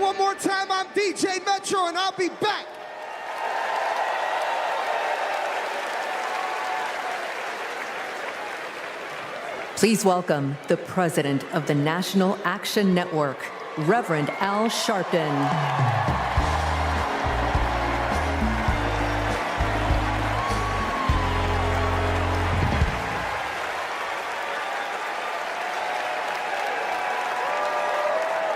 Thank you. Thank you. Thank you. Good evening. I stand before you as the president of National Action Network. We do not endorse candidates, but we report where candidates stand on criminal justice, economic empowerment, health equity, and other issues. On one side of this race is Donald Trump, a fellow New Yorker I've known for 40 years.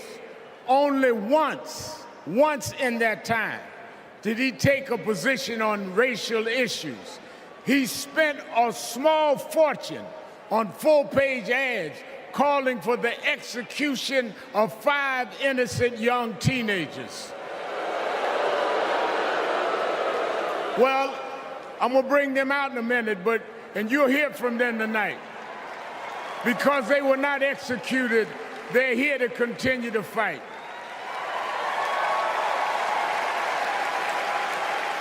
But it was there that I saw Trump love to fan racial flames. On the other side is a woman that I've walked with in Selma, Alabama to commemorate the 59th anniversary of Bloody Sunday. Kamala Harris spoke to me that day about unity and passing bills. All I ever heard from Donald Trump was how he can get an advantage. I see one candidate who wants to protect the right to vote, while the other has tried to cook up 11,000 votes in Georgia. I see a candidate who, with Joe Biden, brought leaders to the White House to confront violent hatred, running against a man who said neo-Nazis in Charlottesville were fine people. I see a candidate who has sought to reform and uphold the law, and a man who wrongly assumes his mugshot appeals to black Americans. I worked with Kamala Harris. In every job she's had, she has consistently committed to making government work for those of us who've been disadvantaged. All Donald Trump has been consistent about is making himself richer and sowing division to get that done. This man sat right here in Chicago a few weeks ago, refusing to apologize for claims that migrants were taking black jobs. Well, in November, we're gonna show him when blacks do their job.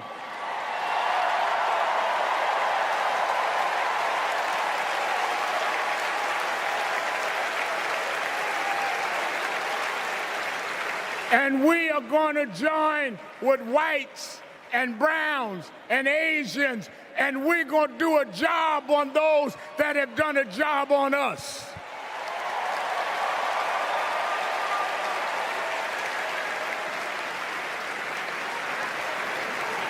Tonight, we are going to realize Shirley Chisholm's dream.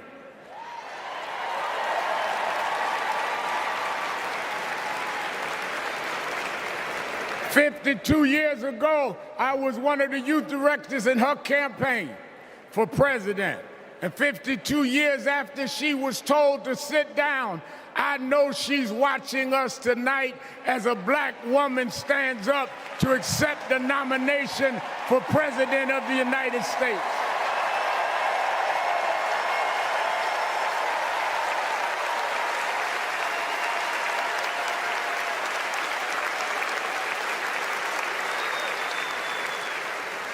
We have fought too hard for women to be told to get out of the kitchen. We are now on our way to the Oval Office. We won't go back.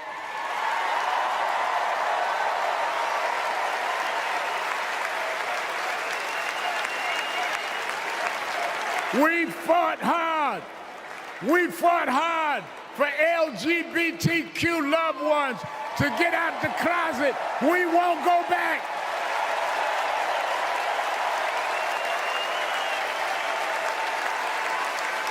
We fought hard for the right to choose, the right to education. We suffered and died and bled, went to jail to get the right to vote. We won't go back.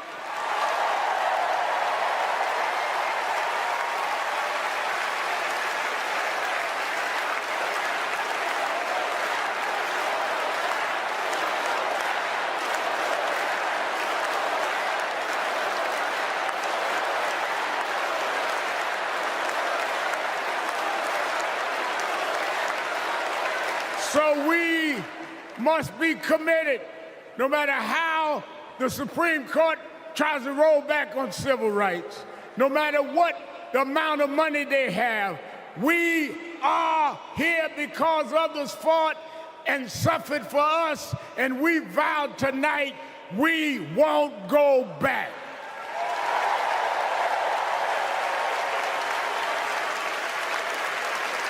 This November, we will go forward to fulfill the promise of a just and fair nation.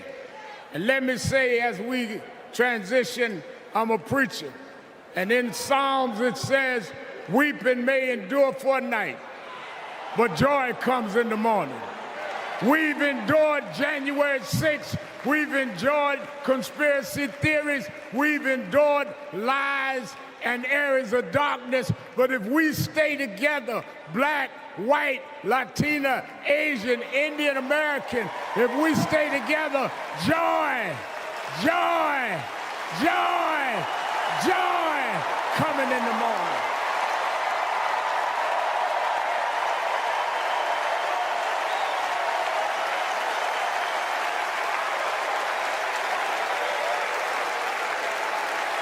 I want to now, since I was a teenager, I was mentored by Reverend Jesse Jackson.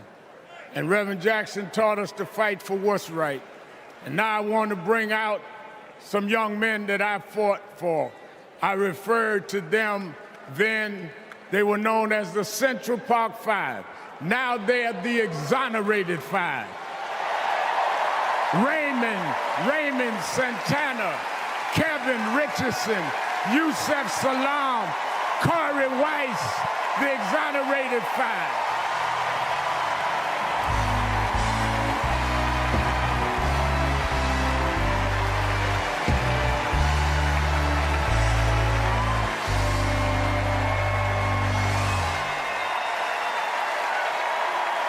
We won't go back.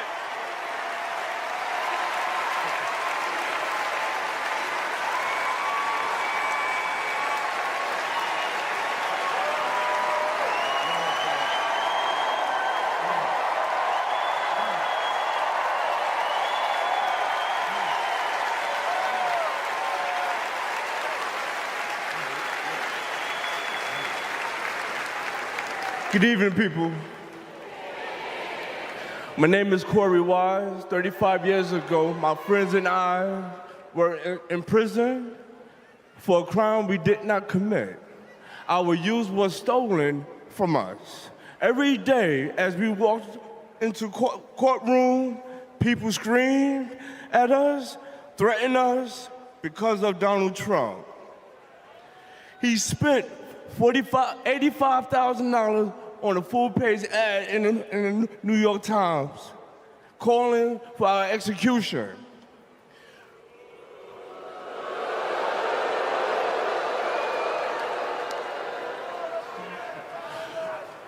We were innocent kids, but we served a total of 41 years in prison. Reverend Al Sharpton stood with us. Now, I'm proud to stand with him today.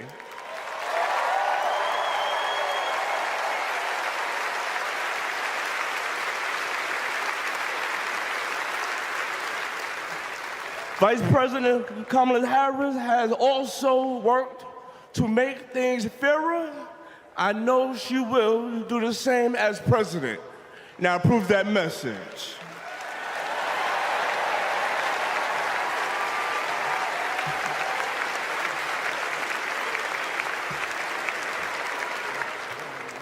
I love these guys. These are my brothers. These are my brothers. Yes, indeed. America. I am Yusuf Salaam.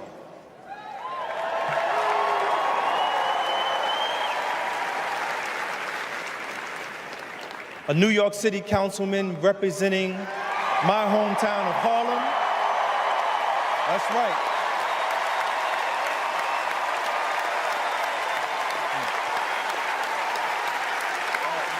Man. Representing my hometown of Harlem, USA. And listen, as my friend Corey Wise just said, 45 wanted us unalived. He wanted us dead. Today, we are exonerated because the actual perpetrator confessed, and DNA proved it. That guy says he still stands by the original guilty verdict.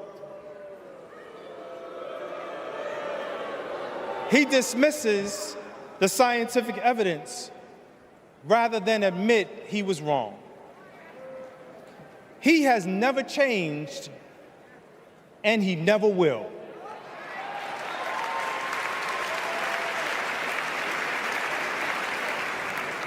That man thinks that hate is the animating force in America. It is not. We have the constitutional right to vote. In fact, it is a human right. So let us use it. I want you to walk with us. I want you to march with us. I want you to vote with us.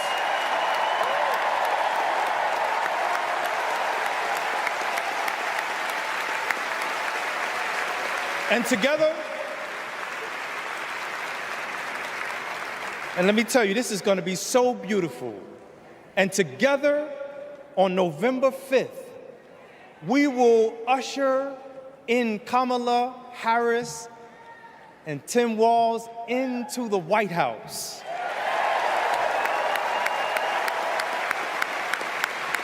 So I want to do this. When I say when they, I want you to say see us. When they, see us. When they, see us. When they see us, America will finally say goodbye to that hateful man.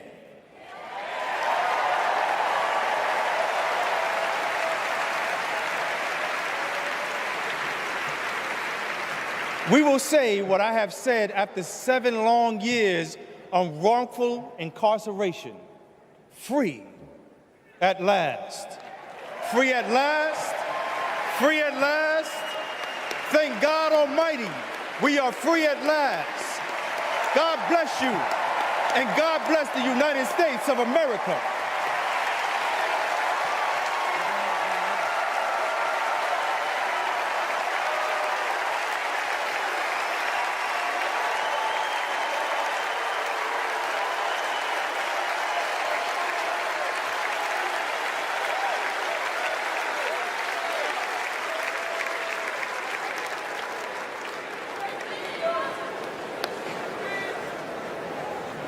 Wow. Our country is built on justice, and people's lives, as we just heard, can be harmed when we fail to do justice.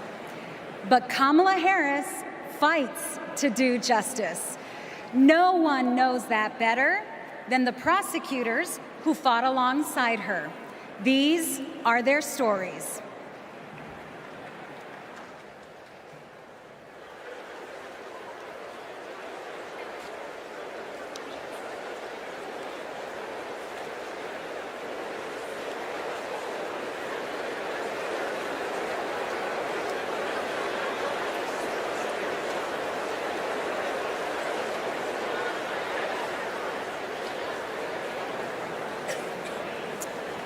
I'm Amy Resner.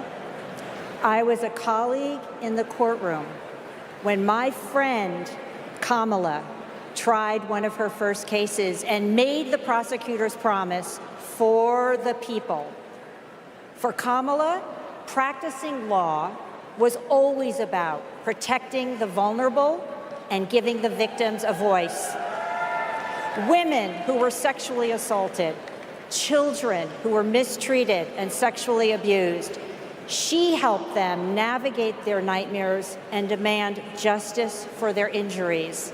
And she did it all with grit and grace, intelligence and heart. She was a remarkable prosecutor, and she will be a remarkable president. Survivors of sexual assault struggle to be heard over the cacophony of voices demeaning, discrediting, and vilifying them. When powerful offenders are allowed to manipulate public opinion by attacking their victims' credibility, all victims suffer. Those words are from the 2021 amicus brief filed by RAINN, the nation's largest anti-sexual violence organization, in the case of E. Jean Carroll versus Donald J. Trump.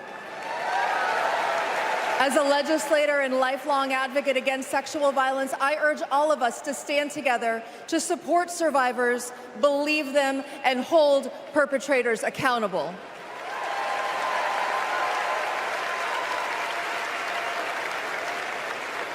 I'm Lisa Madigan, former Attorney General of Illinois. I worked with Kamala Harris during the Great Recession to protect homeowners from foreclosure. As Attorney General of California, Kamala met thousands of people on the verge of losing their homes and their faith in the American dream. She demanded big banks provide mortgage relief to allow families to stay in their homes. She stood her ground, and together, we prevailed. For as long as I have known her, Kamala Harris has always taken principled positions and never wavered. Thanks to Kamala's determination, countless Americans have a home they can call their own.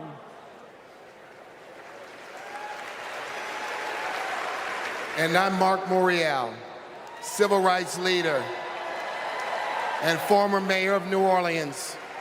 In the 1970s, Donald Trump was sued for refusing to rent his apartments to African Americans. His employees were told, put those applications in a drawer and leave them there. It was straight up housing discrimination. It was racism, and civil rights advocacy put an end to it.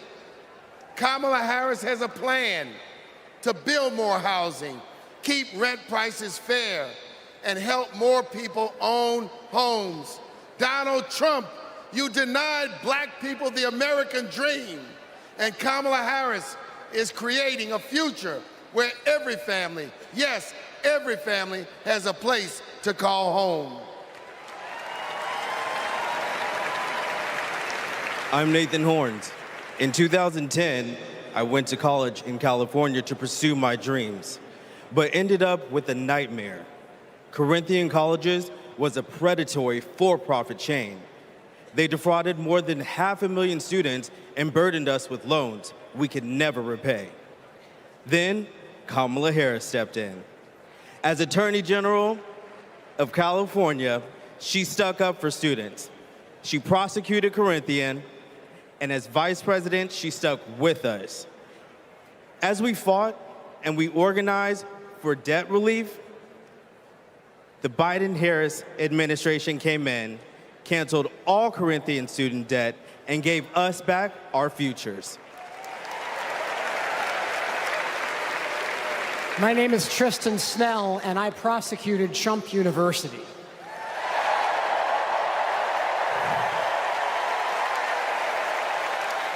I interviewed over 100 victims of Trump's fraud, a retired police sergeant, an Iraq veteran with PTSD, a mother caring for her son with special needs. They trusted Trump. They believed that he would teach them his secrets and make their American dreams come true. But all they got was credit card debt and a fake diploma. Some lost their life savings, some lost their homes. Donald Trump ripped off his biggest fans and made $5 million in profit. Kamala Harris fought scammers like him, and as president, she will continue to fight for you, for us, for the people.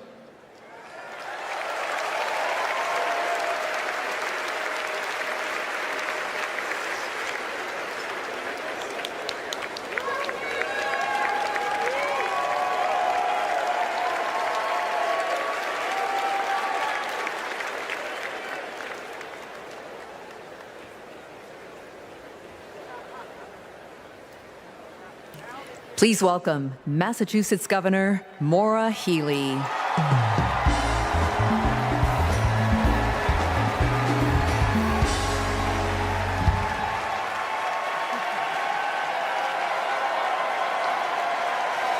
For the people. Those three words define the role of a prosecutor. To serve not only our clients in the courtroom, but our community and our country. To give people a sense of security and safeguard the principles that hold our nation together. To stand up to abusers and bullies, and stand up for the voiceless hold our nation together. To stand up to abusers and bullies, exactly what and stand up for the voiceless hold our nation together. To stand up to abusers and bullies, exactly what and stand up for the voiceless hold our nation together. To stand up to abusers and bullies, exactly what and stand up for the voiceless hold our nation together. To stand up to abusers and bullies, exactly what and stand up for the voiceless hold our nation together. To stand up to abusers and bullies, exactly. A few weeks ago in Massachusetts, I watched a little girl meet the vice president. Her eyes were so wide, as open as the future. Kamala asked her about the summer, her basketball camp, and what position she likes to play. The little girl said to her, anything but defense. Kamala put her hand on her shoulder and replied, me too. I love offense. That's what it means to be for the people. Kamala Harris fights for all Americans. She stays on offense and she wins. And I know that she'll fight with the same passion, the same determination as President of the United States. I can't wait to see her prosecute the case against Donald Trump on the debate stage in September. We face a stark choice in this election: a felon and con man, or a dedicated prosecutor. The contrast between Donald Trump and Kamala Harris is clear. He obstructs justice. She upholds it. He swindles people. She serves them. He thinks he's above the law. She actually understands the law.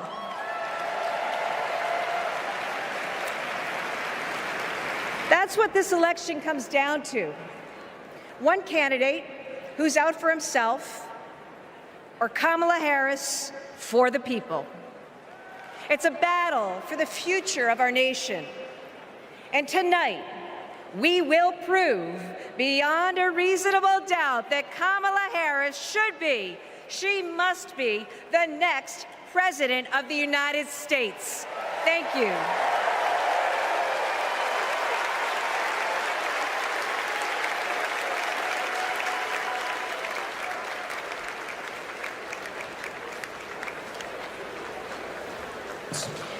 Please welcome survivor and advocate Courtney Baldwin.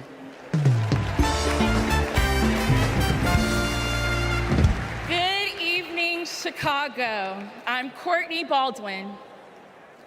In 2013, I was sold for sex in cities across California by a trafficker who controlled every aspect of my life. During those dark moments, I held on to hope that one day I'd be seen as more than a victim, that I could pursue my dreams, and that my trafficker will be held justice. I didn't know it yet, but waiting for me on the other side were people who were fighting for survivors. One of them was Kamala Harris. As California's Attorney General, she fought Backpage.com, the website that let me and thousands of others be bought and sold. She filed criminal charges against its owner that shut down the website for good. No one has ever done that. Vice President Harris is fearless, compassionate, and she still gives me hope. She's protected people like me her whole life, and I know she'll fight for us all as president. Thank you.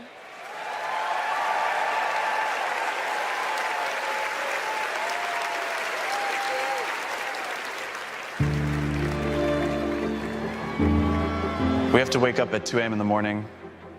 It's the only way to beat the Phoenix heat. It's just like opening an oven. I work on the light rail. It's a good way to tackle the climate crisis, but the clock is ticking. Climate change is one of the greatest con jobs ever. All of this with the global warming and a lot of it's a hoax. It's a hoax. Hurricane Beryl is the earliest Category 5 on record. Climate change isn't a hoax, and it's not happening in the future. It's happening right here, right now. Here in Phoenix, the most consecutive 110-plus degree days in a row. Trump is pouring gasoline on the fire.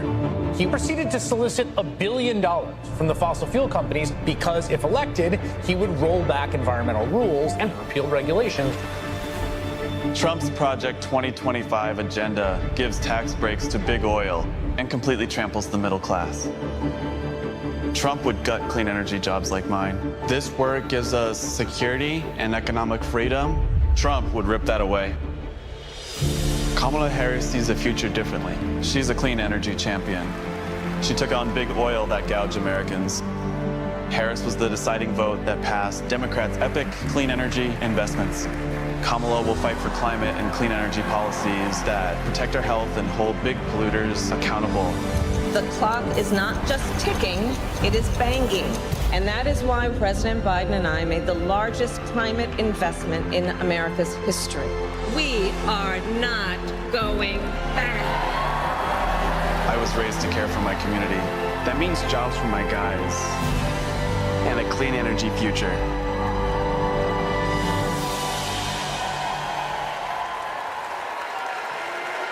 Please welcome former New Mexico Representative Deb Haaland.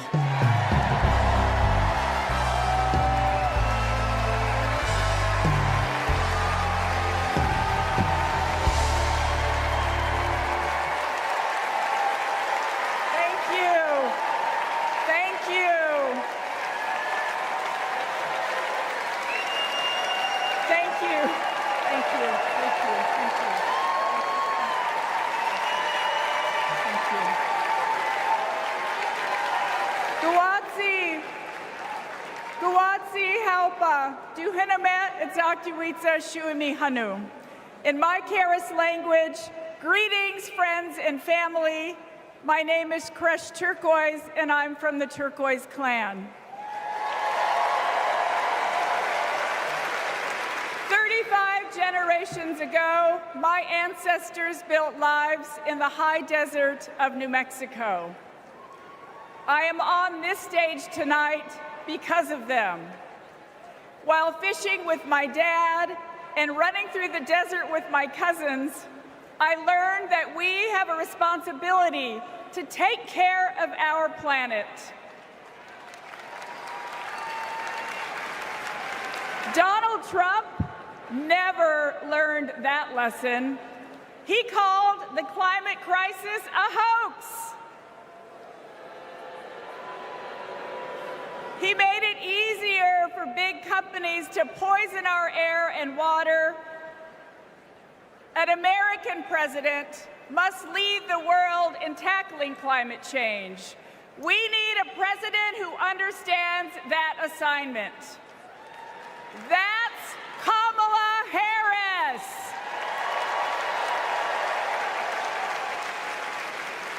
I know her record.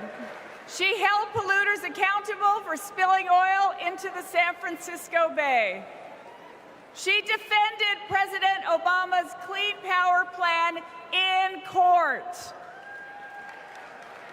And as vice president, she cast the tie-breaking vote for the most ambitious climate action plan in our nation's history.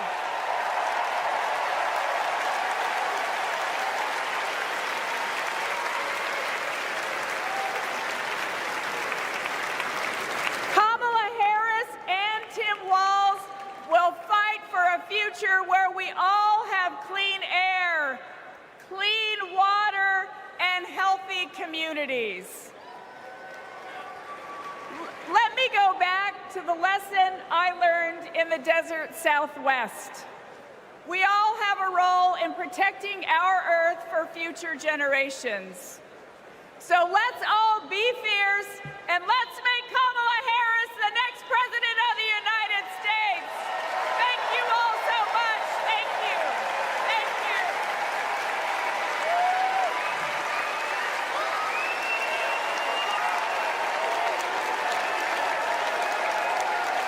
you. It's an election year, and both parties are battling to prove that they stand with workers. But sometimes, workers don't get the invite. Do you know where the auto workers are? I haven't seen anybody from the UAW. Nobody from the UAW?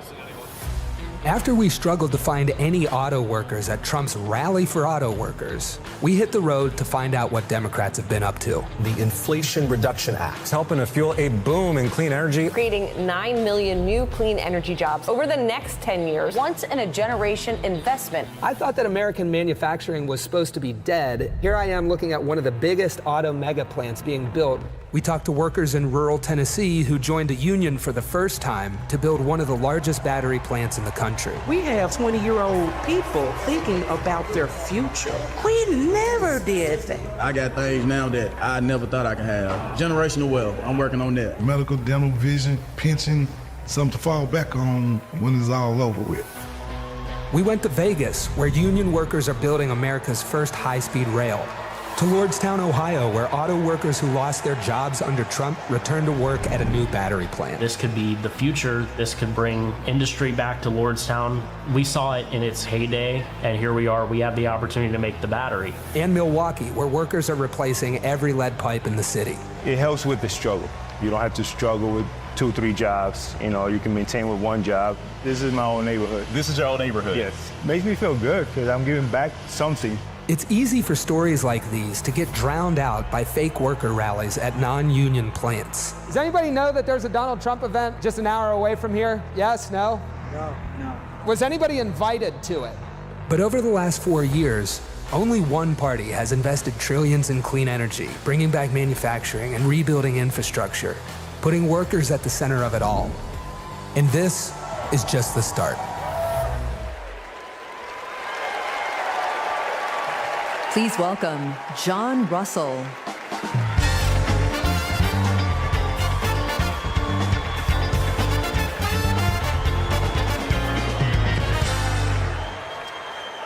Hello, America. Thank you to the workers that make this convention happen. Let's never forget how essential all of our labor is. I come from Appalachia.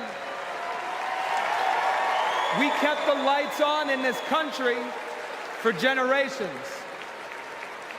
But the wealth made by our broken backs and our black lungs never did trickle down. And Washington listened to rich men demanding that we stick with dirty energy at any cost. Across the country, working class people are looking for a political home after years of both parties putting profit above people. Now, Trump, a billionaire, says that he'll take on the elites, but then he promises handouts to big oil, and he punches down at anyone with the guts to be different. But populism that insists we are too different to get along, is just divide and conquer by a different name. There's another sort of populism with roots in this party that we in West Virginia know well. They called us rednecks back in the 1920s because striking workers from all different races wore red bandanas around their necks as they fought and died for respect and a living wage. Their fight yesterday is our fight right now, right now. It is our choice to build on this progress and to create a political home for the mass of working Americans fighting for control over their government, their workplaces, and their planet. And it is our moment to live up to. Let's get after it. Thank you very much.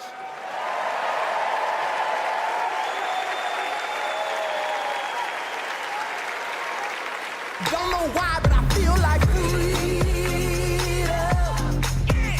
When our team of students passed one of the first climate justice policies in our nation, Vice President Kamala Harris showed up. She came to highlight our initiative because she believes in us. Last year, my dad retired after spending more than 30 years working at one of our country's most polluting power plants. Donald Trump doesn't care about people like my dad. I know Vice President Harris will put working families ahead of big oil billionaires. Kamala Harris approaches climate policy through the eyes of future generations, like mine.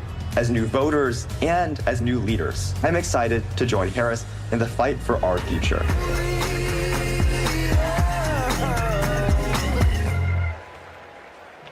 Please welcome Florida Representative Maxwell Frost.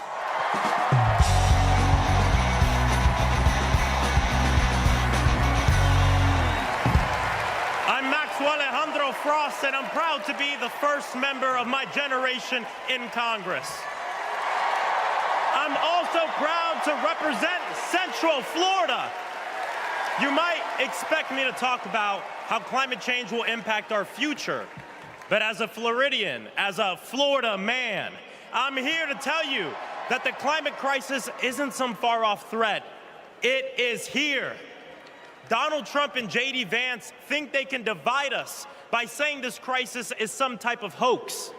But I've walked the streets of communities that have been forced to rebuild after hurricane flooding destroyed their homes. I've heard the stories of immigrant farm workers made to work in horrid conditions exacerbated by this crisis.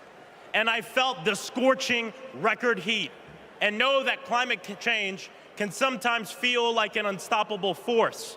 But with our movement and with organizing and an administration that cares, we are making progress. Kamala Harris and Joe Biden have proven that tackling this crisis creates jobs, that investing in clean energy protects our health, and that investing in mass public transit builds strong communities. And we must always remember that peace is essential to our climate and war destroys our environment.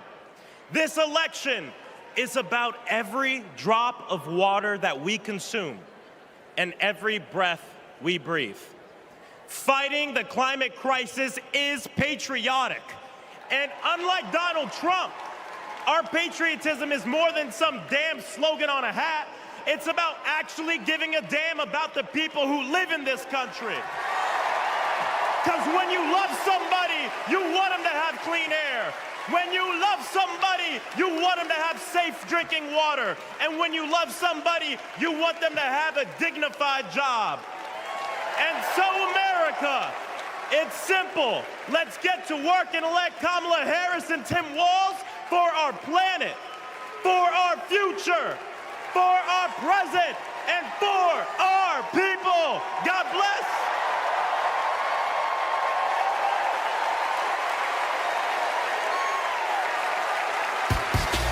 Ladies and gentlemen, if y'all are ready to say Madam Vice President and keep her in the White House, let me hear you make some noise! No matter what, got money in my mind, I can never get it up. And every time I hit the building, everybody's hands go. Let me see.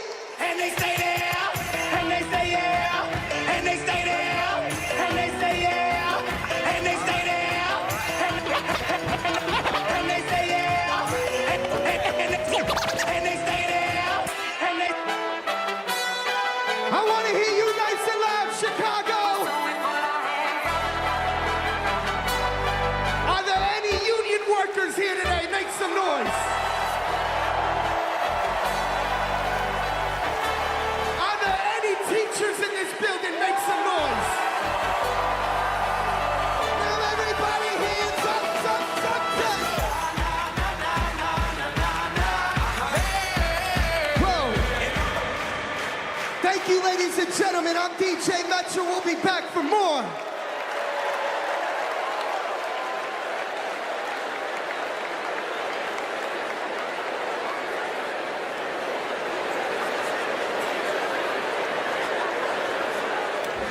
What's up, everybody? Stephen Curry here. I know you all know I play for the Golden State Warriors, but man, what a great honor it was to represent Team USA and go out there and win that gold medal at the Olympics this summer. And that unity on and off the court reminded us all that together we can do all things and continue to inspire the world. That's why I believe that Kamala, as president, could bring that unity back and continue to move our country forward. This is about preserving hope and belief in our country, making sure families can be taken care of during their most precious times. I got to visit Kamala with my team in the White House last year, and I can tell you one thing I knew then and I definitely know now. The Oval Office suits her well. So in the words of Michelle Obama, do something. Go vote. Be active. Let's show out in November like never before. It's been an honor for me to represent our country. It's an honor to support Kamala. So let's all do our part. God bless. Please welcome Democratic nominee for U.S. Congress in Alabama, Shamari Figures.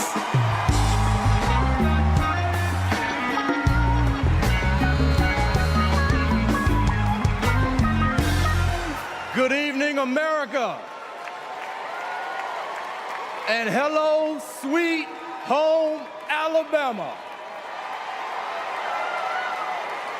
I am running for Alabama's 2nd Congressional District. This is the district that gave America the Tuskegee Airmen, Rosa Parks, Fred Gray, and it is the birthplace of the civil rights movement in Montgomery, Alabama. And of course, this district is home to Mr. Good Trouble himself, Congressman John Lewis. Look, my pathway to this stage was paved by a legacy of fighters.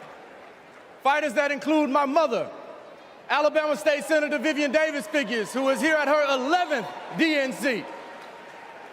And it also includes my father, my late father, Michael Figures, who was also a state senator and civil rights lawyer who sued the Klan into bankruptcy. Listen, all of America, all of us owe a debt to courageous freedom fighters, both known and unknown, a debt that can never be repaid. But what we can do is ensure that the work of those fighters who came before us continues, and that our sacred right to vote is always protected. Kamala Harris gets this. She's working to protect our freedoms every single day. And that's why she will sign into law the John Robert Lewis Voting Rights Act once it is introduced again by Congresswoman Terry Sewell.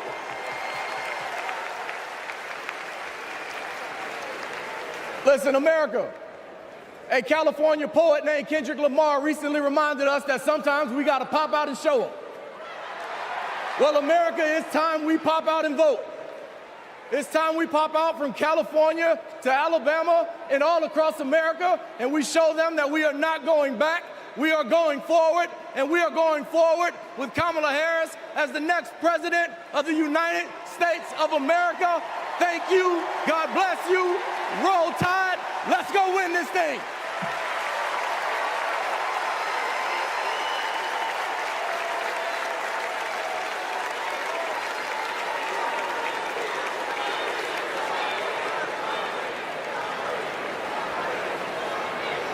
As I close out my segment tonight, I got to send a quick message.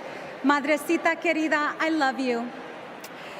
Kamala Harris and Tim Walz understand what everyday Americans are going through because unlike Donald Trump, they actually grew up in families where every dollar mattered, where everything was earned and nothing was handed to them. Our next speaker knows something about that too. Please welcome my dear friend, our fellow Texan, our next senator, Representative Colin Allred.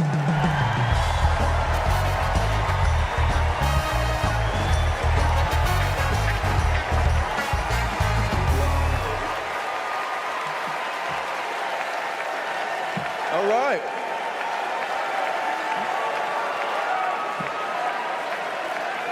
Hey everybody, I'm Colin Allred, a congressman from Dallas, dad to two perfect little boys. And this November, I'm gonna beat Ted Cruz.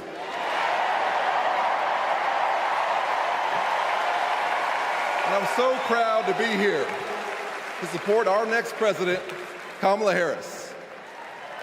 You know, like Kamala, I was raised by a single mom. Mom was a public school teacher who often worked two jobs to make ends meet. So when we talk about lowering costs, I think about the times when we went to the grocery store when I was growing up and swiped the debit card and said a little prayer. But my mom and my community in Texas gave me a chance to chase my version of the American dream. I played football at Baylor and in the NFL before becoming a civil rights lawyer and representing my hometown in Congress. Now I'm the guy who's going to turn Texas's Senate seat blue.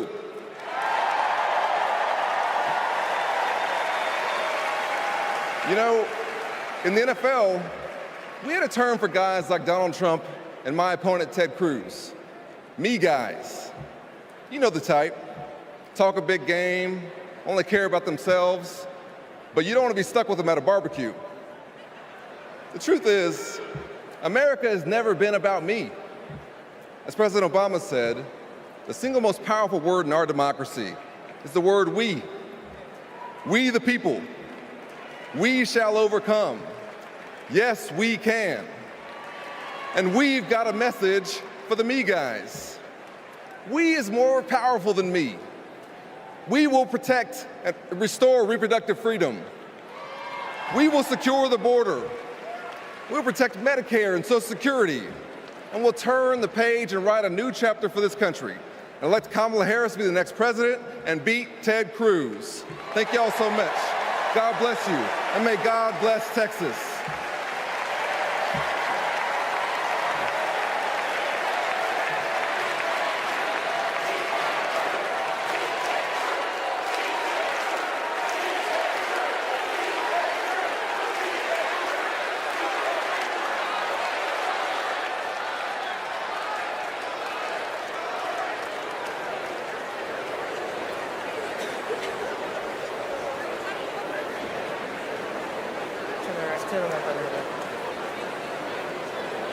I'm Anya Cook.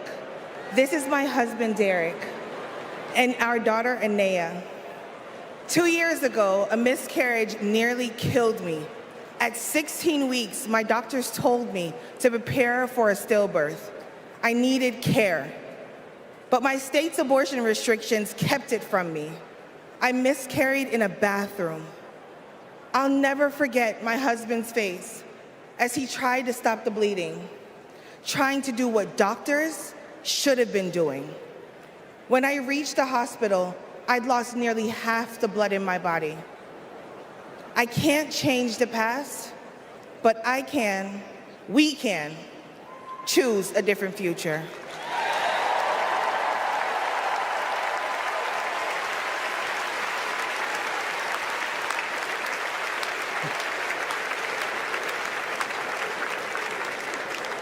I'm Craig Sicknick, and this is my mother, Gladys.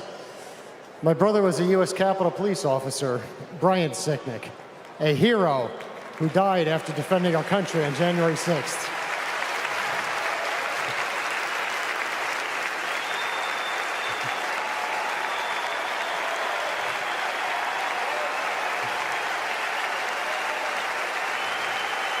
My family knows how dangerous Trump is. He incited the crowd while my brother and his fellow officers were putting their lives at risk. We need a real leader, not an autocrat who is stuck in the past. Brian, we miss you every day.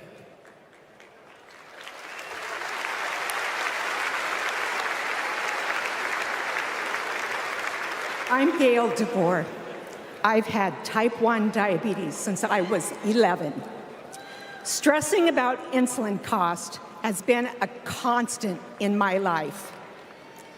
President Biden and Vice President Harris have moved mountains to help.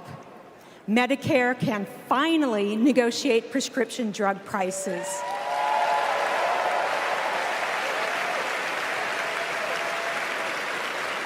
Insulin is capped at $35 for Medicare recipients.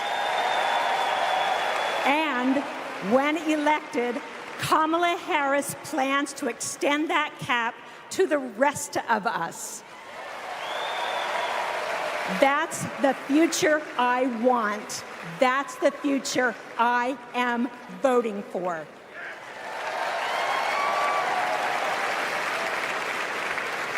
I'm Wani Romero, owner and CEO of Mothership Coffee in Las Vegas.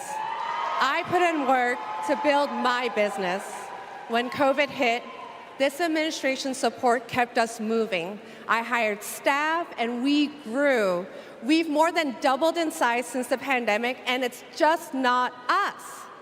Over the last 4 years, 19 million new business applications have been filed.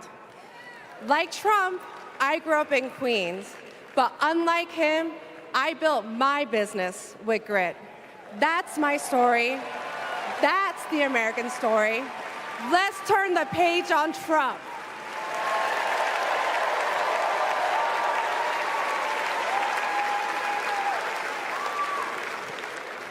I'm Eric Fitz, and these are my sons, Christian and Carter.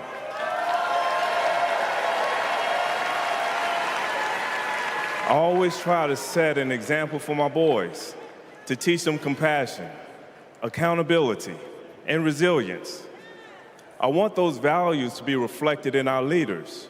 I don't want to have to turn off the TV because our president is lobbing insults or telling lies. I'm tired of all of the hate. It's time to move forward, together, and build a country our kids can be proud of.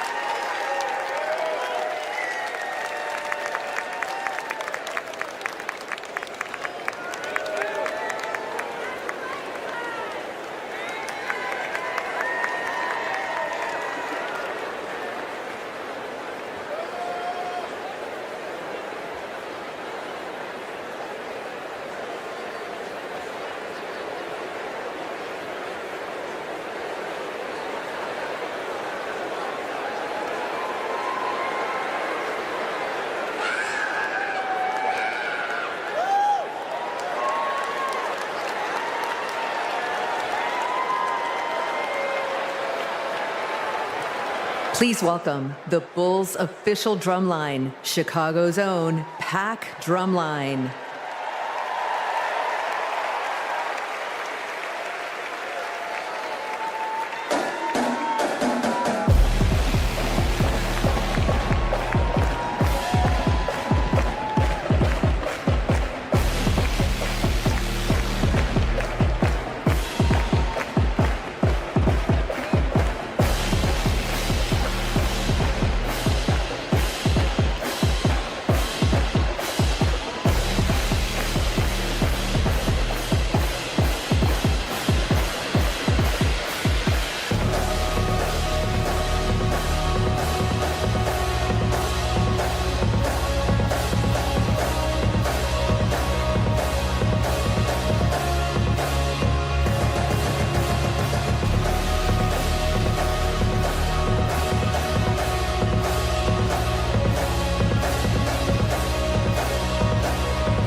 Party's not over, Chicago!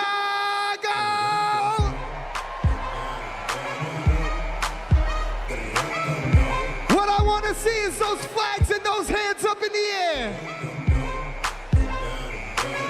Help me sing it out nice and loud. Y'all ready to get down and party with me one time? DNC say. 3, 6, 9, damn, it's fine. Give me something to me one more time and go. Get low, get low, get low, get low, get low, get low. To the window, to the wall, to the wall. To the sweat drop down my body.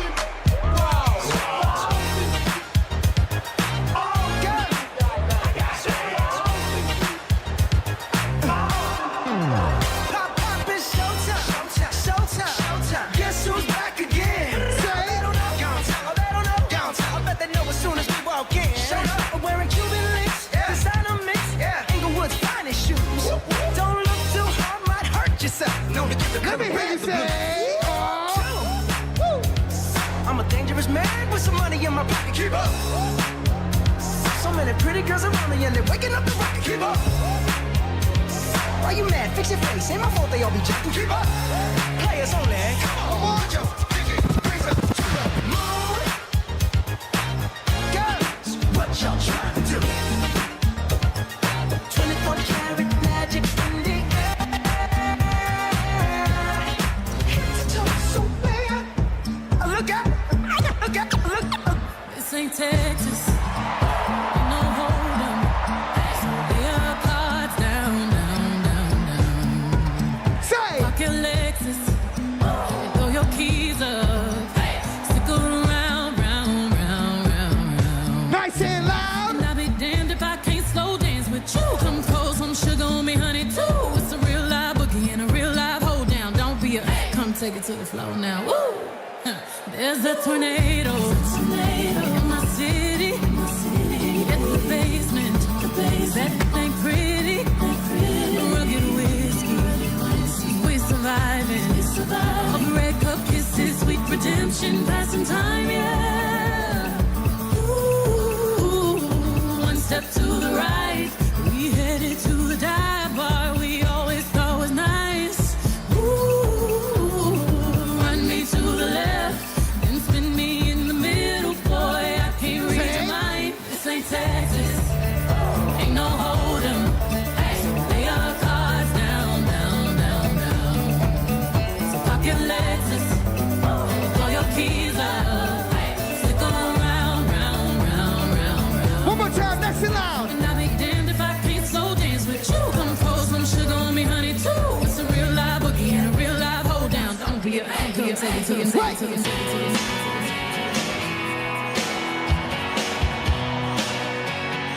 If you've been with me all 4 days, let me see you make some noise right now. And if this is your first convention, let me hear you make some noise. I was born in a small town, and I live in a small town. Happy died in a small town, oh, small communities. All my friends are from small town. My parents live in the same small town. My job is a small town, provides little opportunity.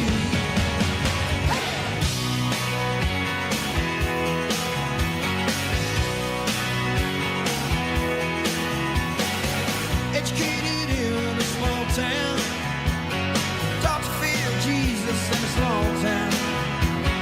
Used to daydream in that small town, another boring romantic, that's me. But I've seen it all in a small town, had myself a ball in a small town. Met an LA dollar, brought him to this small town, that small town, just like me. Hold on and say. No, I cannot forget from where it is that I come from. I cannot forget the people who love me. Yeah, I can be myself here in this small town, and people let me be just what I want to be.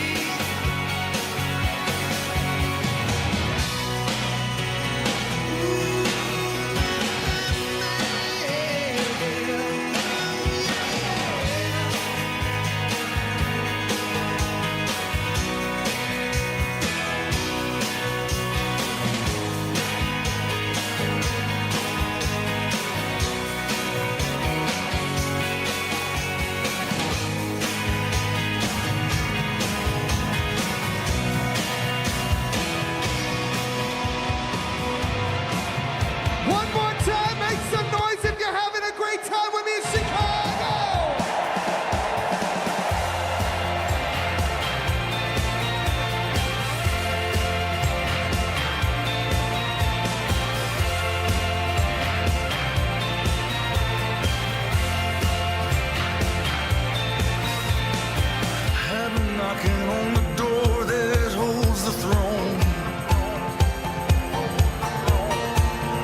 say? We take care of our own.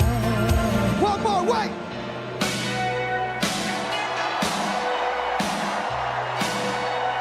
Cause if you're proud of your country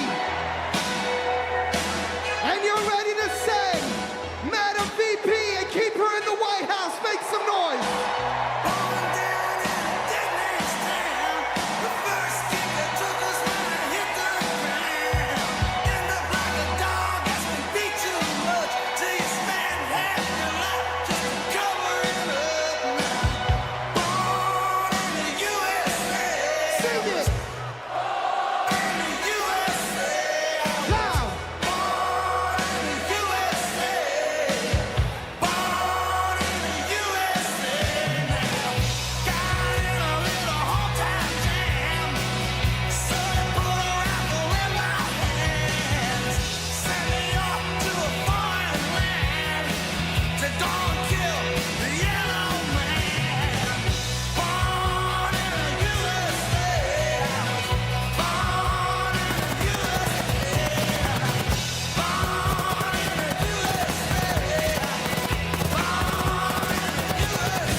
With me.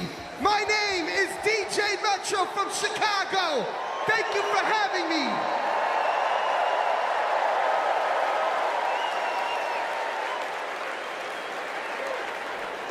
Here we go.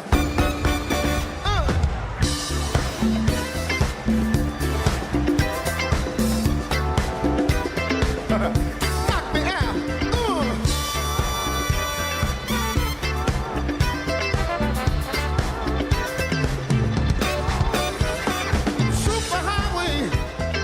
Coast to coast, easy to get anywhere. On the transcontinental overload, just slap behind the wheel. How does it feel? There's no destination too far, and somewhere on the way you might find who you are. Living in America, eye to eye, station.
Please stand if you are able and welcome winners of 13 Grammy Awards and the biggest selling U.S. female group of all time, the Chicks.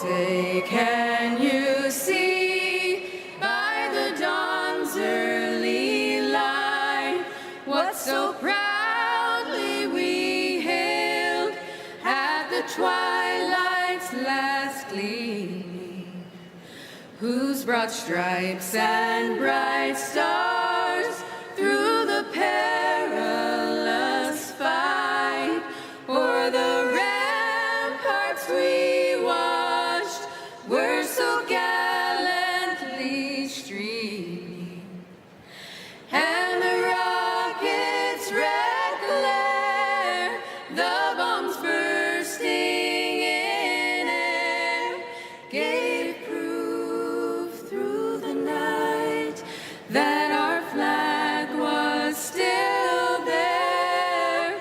Oh, say does that star-spangled banner yet wave?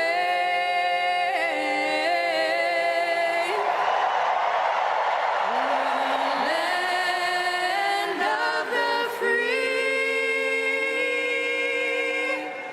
and the home of the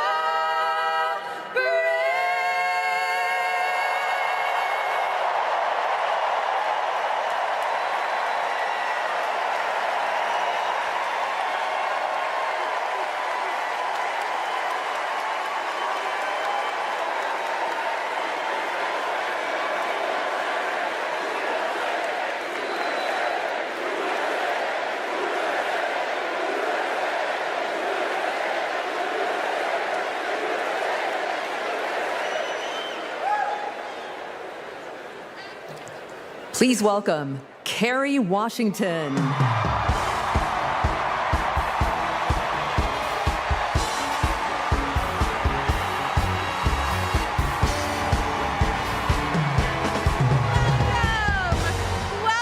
to the final night of the Democratic National Convention. The last 3 nights have been extraordinary, and tonight we hear from our next president, Kamala Harris.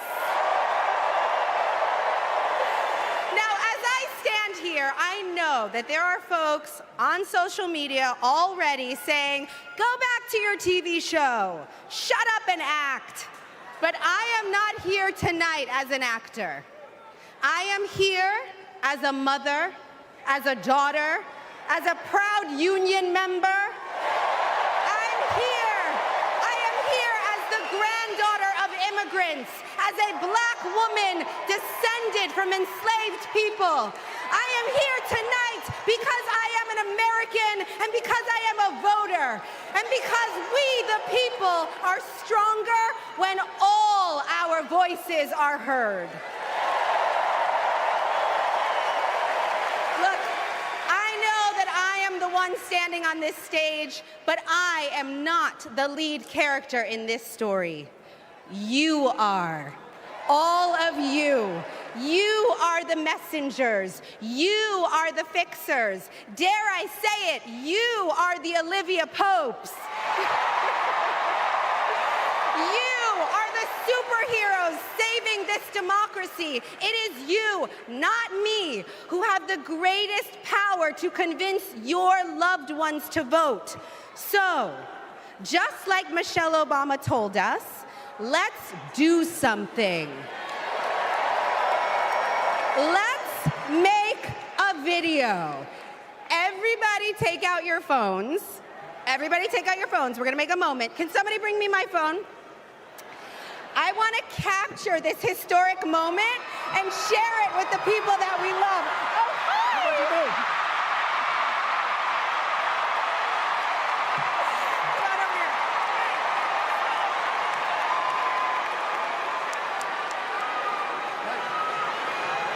Okay, here's what we're gonna do.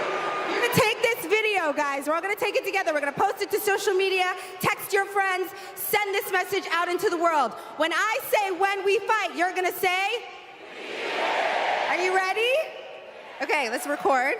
We're recording. You ready, Tony? Yep, I'm ready. Okay, ready? When we fight, when we fight, when we fight,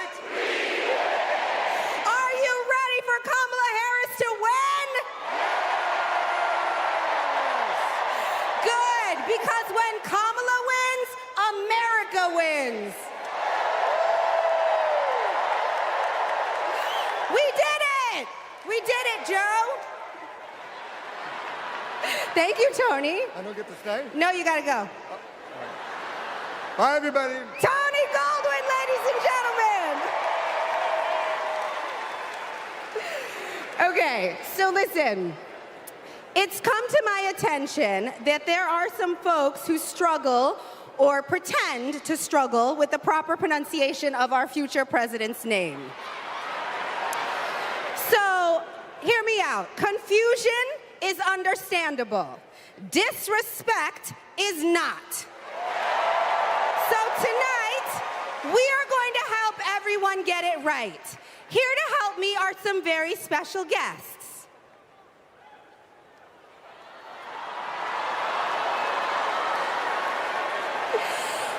Thank you, ladies. Can you tell us your names? Hello, everybody. My name's Amara. And my name is Leela, her little sister. And what are you here to do?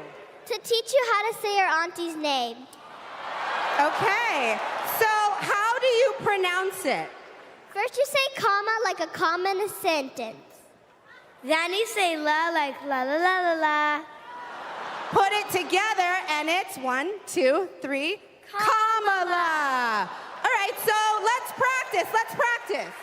Everybody over here, say comma. Everybody over here, say la. Together.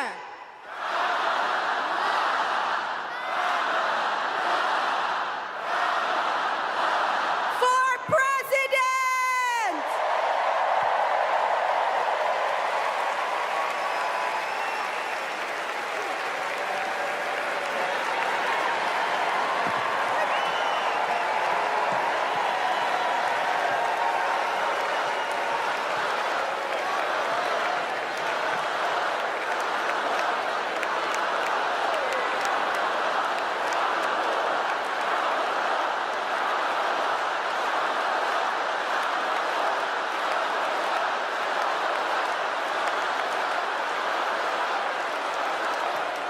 Please welcome Mina Harris, Ella Emhoff, and Helen Hudlin.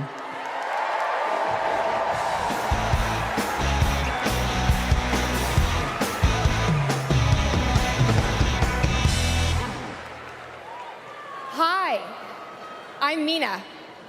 I'm Ella. And I'm Helena. I grew up in Oakland, California, in a house full of extraordinary women.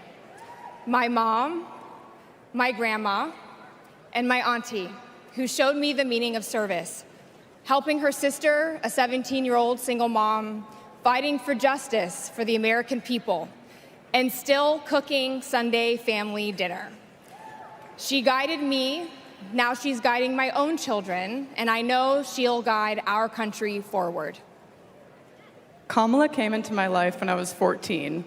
Famously a very easy time for a teenager. Like a lot of young people, I didn't always understand what I was feeling. But no matter what, Kamala was there for me. She was patient, caring, and always took me seriously. She's never stopped listening to me, and she's not going to stop listening to all of us.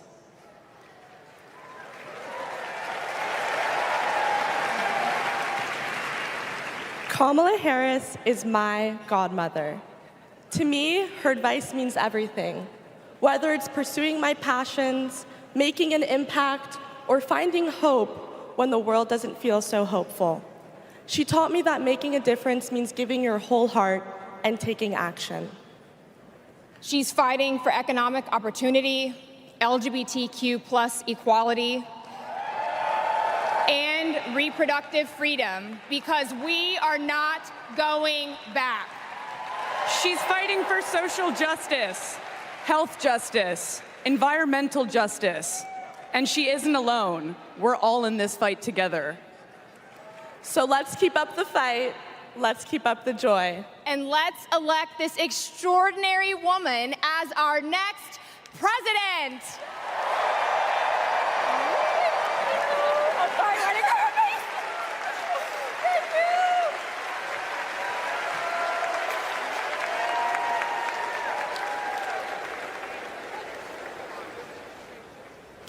Please welcome actor and comedian D.L. Hughley.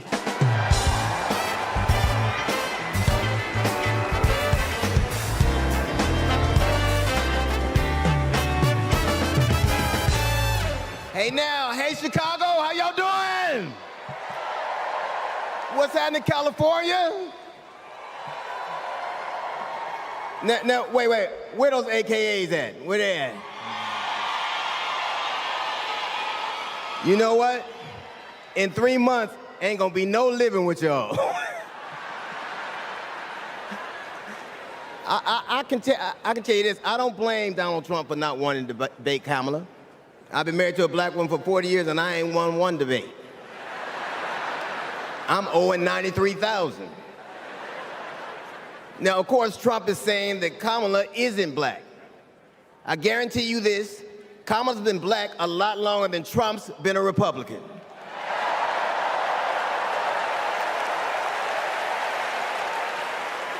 And if he keeps sliding in the polls the way he is, the only way he can keep Kamala out of the White House is if he buys it and refuses to rent it to her.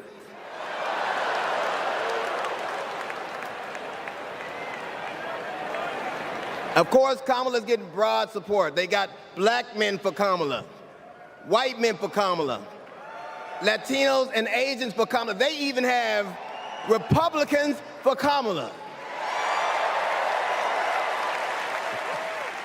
Republicans for Kamala. I guess Donald Trump will finally know what it's like when you get left for a younger woman.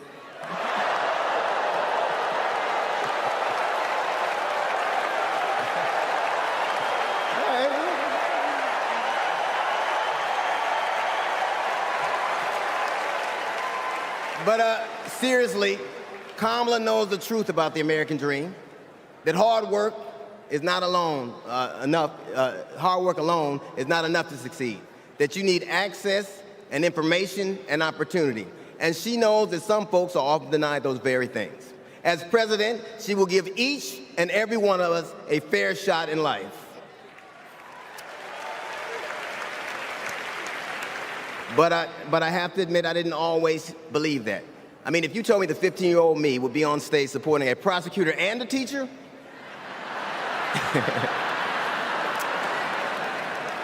there is no way that I would have believed you. But because of that, I made assumptions about Kamala's record. And I often repeated them to a lot of people. Then one day, Kamala invited me to her house. She put her hand on my shoulder and she asked me to do some research. Something I had never done. Something a lot of people I know had never done before. Imagine attacking someone's character without a single Google search. So I did what I should have done in the first place. I learned that she had done for us exactly what she promised to. I believe that your apology should be as loud as your accusation, and I'm here apologizing in front of the whole damn world. I was wrong. I was wrong, and I'm so very glad I was wrong because, Kamala, you give me hope for the future, a future where my grandchildren, Nola and Stevie, had the freedom to control their own bodies, where they have the opportunity to go as far as their wits and their talents would take them. That future, ladies and gentlemen, is possible, but only if we elect Kamala Harris as the 47th President of the United States of America.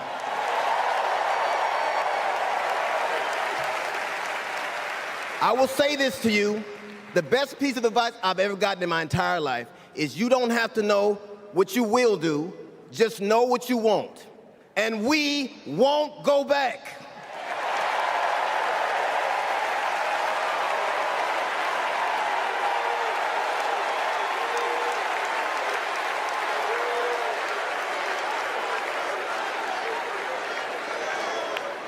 The energy in this room is electric.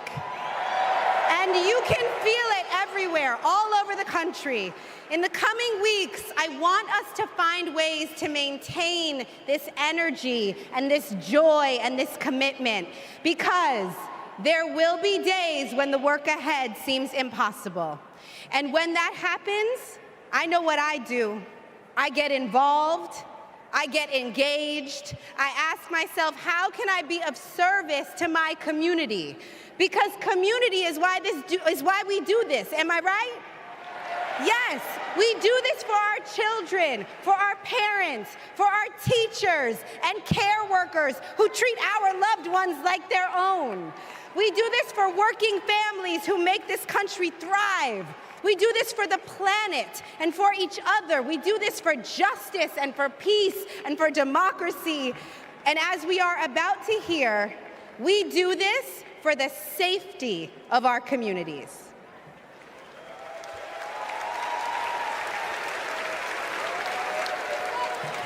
Please welcome Genesee County, Michigan Sheriff Chris Swanson.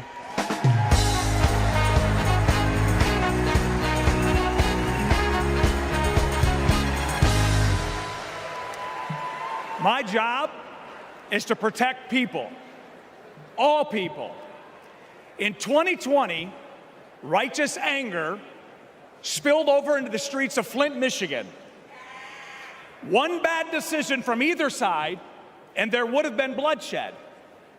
But that didn't happen. We laid down our riot gear, and we embraced the community, and instead of hate, we chose hope.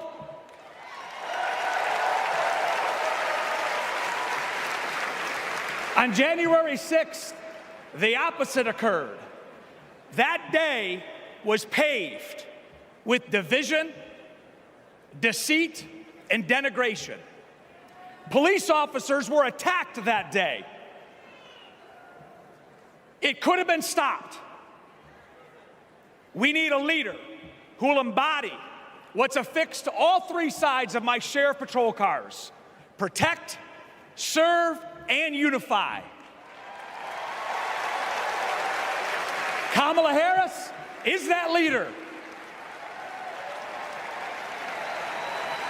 As a prosecutor, Kamala Harris protected us by putting violent criminals and sex offenders behind bars.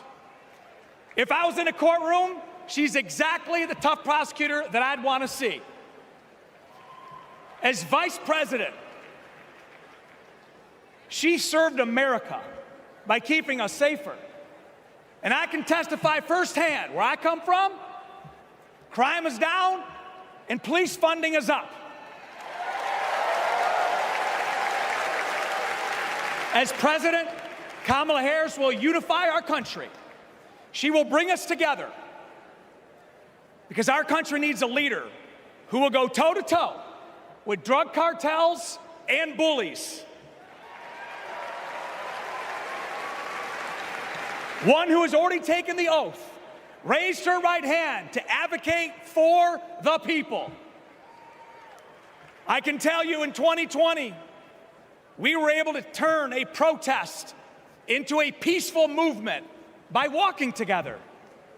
One city, one community, and one country. America, let's walk. Let's walk. Let's walk together and let's elect Kamala Harris and turn hate into hope yet again. Thank you.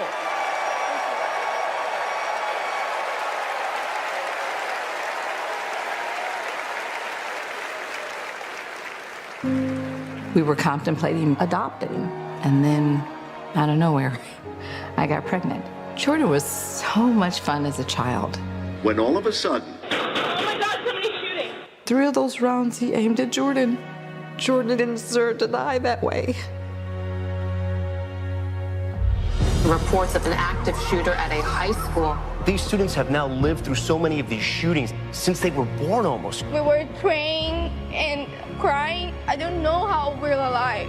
An active shooter at an elementary school in Uvalde, Texas. Multiple children have been killed. Most of the body so mutilated that only DNA tests or green Converse could identify.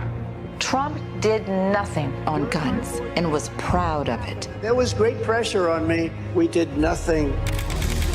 After a mass shooting in Iowa, Trump said, I have to get over it. "You never get over it." Kamala Harris and Joe Biden refused to get over it. As district attorney, she got illegal guns off the street. As Attorney General, she took on transnational crime rings and stopped gun trafficking. As Vice President, she helped pass the most sweeping gun violence legislation in 3 decades, keeping guns out of the hands of criminals, expanding background checks, closing loopholes. We'll finally pass red flag laws, universal background checks, and an assault weapons ban. Kamala understands the fight we're in. The power is with the people. And gives people like me, survivors like me, hope.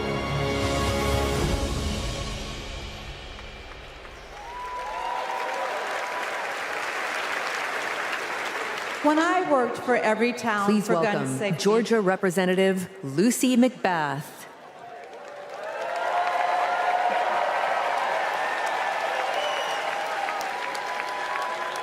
When I worked for Everytown for gun safety and Moms Demand Action for Gun Sense in America, I saw firsthand the power of telling our stories. You've just heard mine, but there are many more to tell.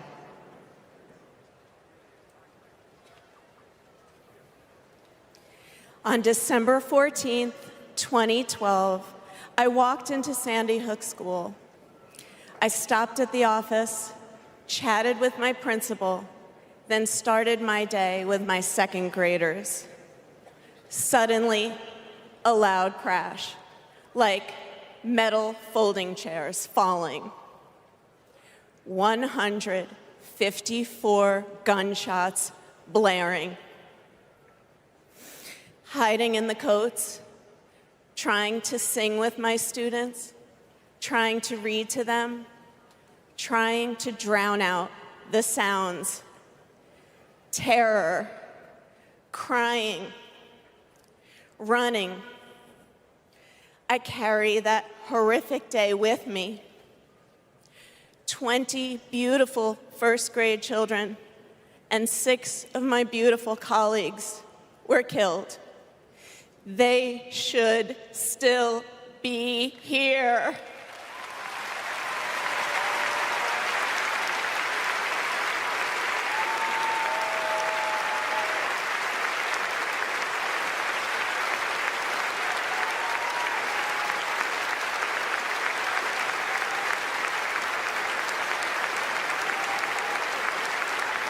It's 10:30 a.m. at Robb Elementary in Uvalde. The school is recognizing my 10-year-old daughter, Lexi, for receiving all A's. She receives a Good Citizen Award, and we pose for photos. She wears a St. Mary's sweatshirt and a smile that lights up the room. 30 minutes later, a gunman murders her, 18 classmates, and 2 teachers. We are taken to a private room where police tell us she isn't coming home. Uvalde is national news. Parents everywhere reach for their children. I reach out for the daughter I will never hold again.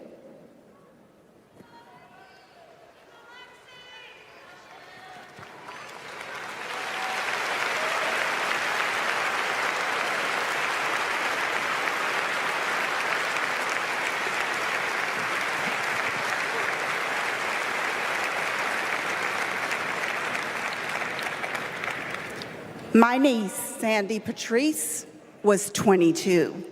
She drove to Myrtle Beach for sun and fun and motorcycle parades. Hours later, my phone rang. Shooting on the beach. No one can find Sandy. I stayed calm. You see, my mother, Patricia Ann, had been shot and killed by an abusive partner. I was calm then, too. I got to handling business. I called relatives, the police, hospitals, and I kept calling, voice steady, heartbeat pulsing. Then I was connected to the coroner. 10 years of waiting, and Sandy's murder is still unsolved. I'll keep calling, and I'll keep fighting.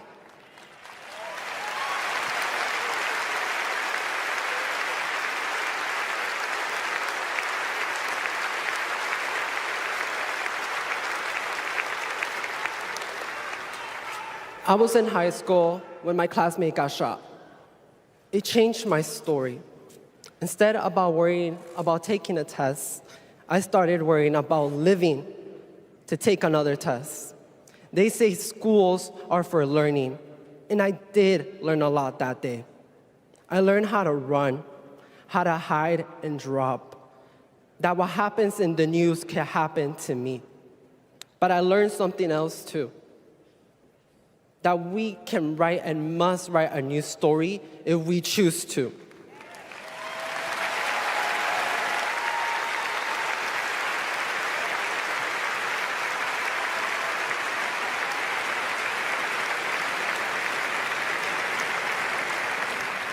Our are stories of loss. But make no mistake, our losses do not weaken us. They strengthen our resolve. We will secure safer futures that we all deserve. We will organize. We will advocate. We will run for office.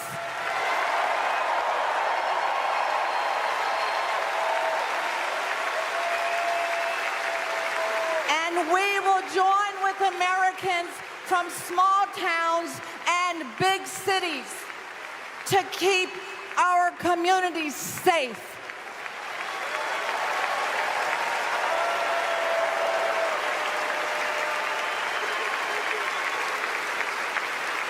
And we will elect leaders like Kamala Harris,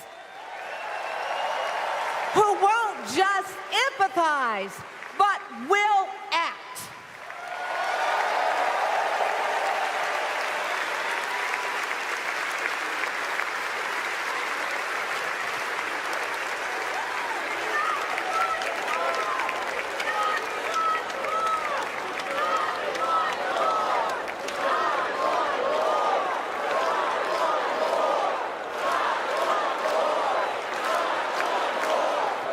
Please welcome former Arizona Representative Gabby Giffords.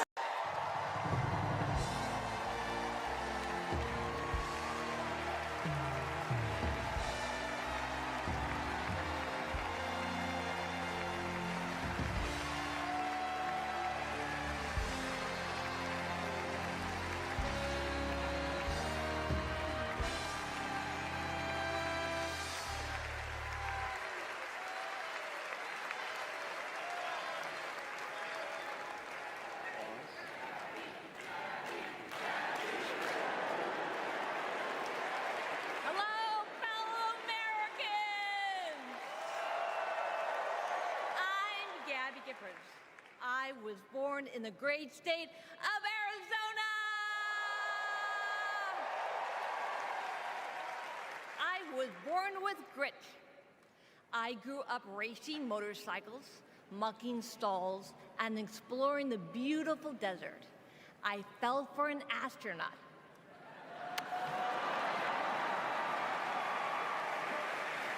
For 5 years, I served in Congress from a swing district. Everybody called me a rising star. Then on January 8th, 2011, a man tried to assassinate me. He shot 19 people. He killed 6. Terrible, terrible day. I almost died, but I fought for my life and I survived.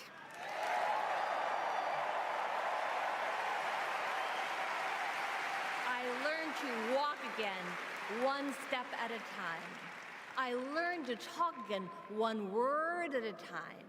So many people helped me as I worked hard to recover, including a decent man for Delaware who always checked in. He still does.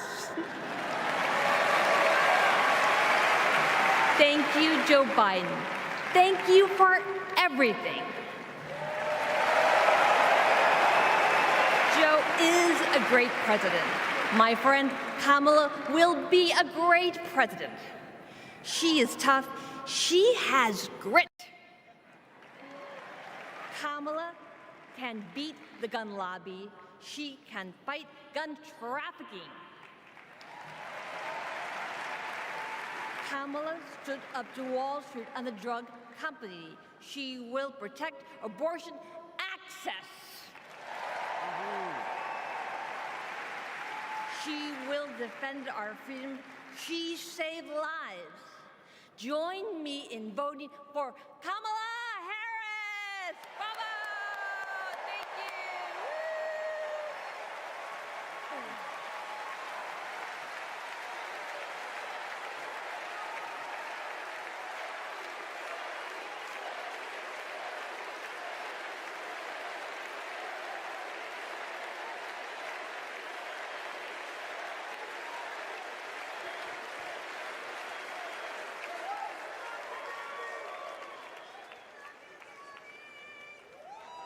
Don't know why, but I feel like I had the honor of meeting Vice President Harris when I got to introduce her when she spoke at my high school about gun violence. Parkland happened, and all I could think about is that I wanted to keep my kids safe. On July 4th, 2022, I was next in line to walk in the Highland Park Independence Day Parade when gunshots erupted. 7 people were shot and killed, and 48 more were injured. Vice President Harris has been a gun sense champion since she was our California AG. We have 2 options in November. We have Kamala Harris, who has already proven her leadership in the Biden-Harris administration. They passed the first ever comprehensive gun reform in 30 years. Meanwhile, Donald Trump has cozied up to the NRA and the gun lobby. I have full confidence in Vice President Harris that she's dedicated to and committed to finding a solution to end gun violence.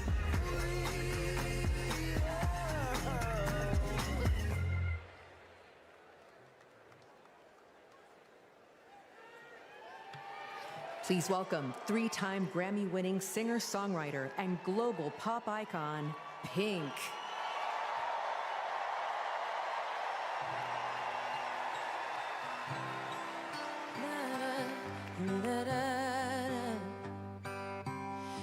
we're searchlights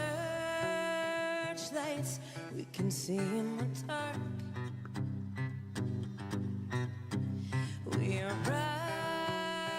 rockets pointed up at the stars. We are billions of beautiful hearts. You sold us down the river too far. What about us? What about all the times you said you had the answer? Welcome back. Good evening, ladies and gentlemen. So Paul and I finally had time to hop on here together and provide some commentary, and we couldn't pick a better night than the last night of the DNC with whatever in the fuck is going on here. This is special, bro. This is time to get the party started with Pink. Yeah, man. Now, Pink... I've watched all 4 days of this so far, and this whole thing has been a cringe fest. You have an incredible tolerance. I don't know if I could make it through. Yeah. It's been hard. I bet. It's been tricky. It's been icky. Sticky? No. Yeah. Very sticky. Very sticky. Almost as sticky as a horse is to Tim Walz. Oh, shout out to someone jumping in the chat here. Yeah. Yeah. Is that Sean? Gene. Yeah, Gene. The dark world promoting homosexuality, trans immortality. It's not normal. It's not normal, brother. You know this. It's perversing, being perverse, altering God's creation, sterilizing the children, saith the Lord. Yes, Sella, 100%, man. You know it. It's the whole kit and caboodle. Listen, man, I don't know if you realize this or not, Paul, but they have free vasectomies and free abortions in a Planned Parenthood bus in front of the DNC. can you say population control? I mean, Jesus fuck, it's so clear, it's so in the face.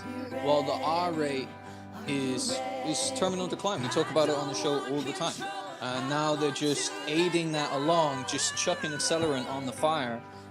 Vasectomies, the ultimate sin, the ultimate disrespect to God, removing your reproduction capacity. Yeah, it's a fucking crime. In front of the Democratic shrine, the temple of the Democratic Party right now. The temple of Molech, of Baphomet. This to me, that's exactly what it is. All these free abortions and everything that they're doing out front is nothing more than sacrifices to Moloch.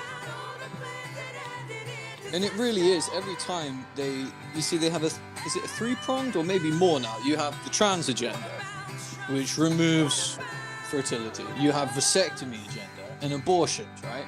There's three prongs. And the gay agenda. The gay, there's just being gay. It's not trans. Yeah, it started off with gay. As far as I know, in terms of eugenics, you can trace this back to even the days of cornflakes and the first cigarettes.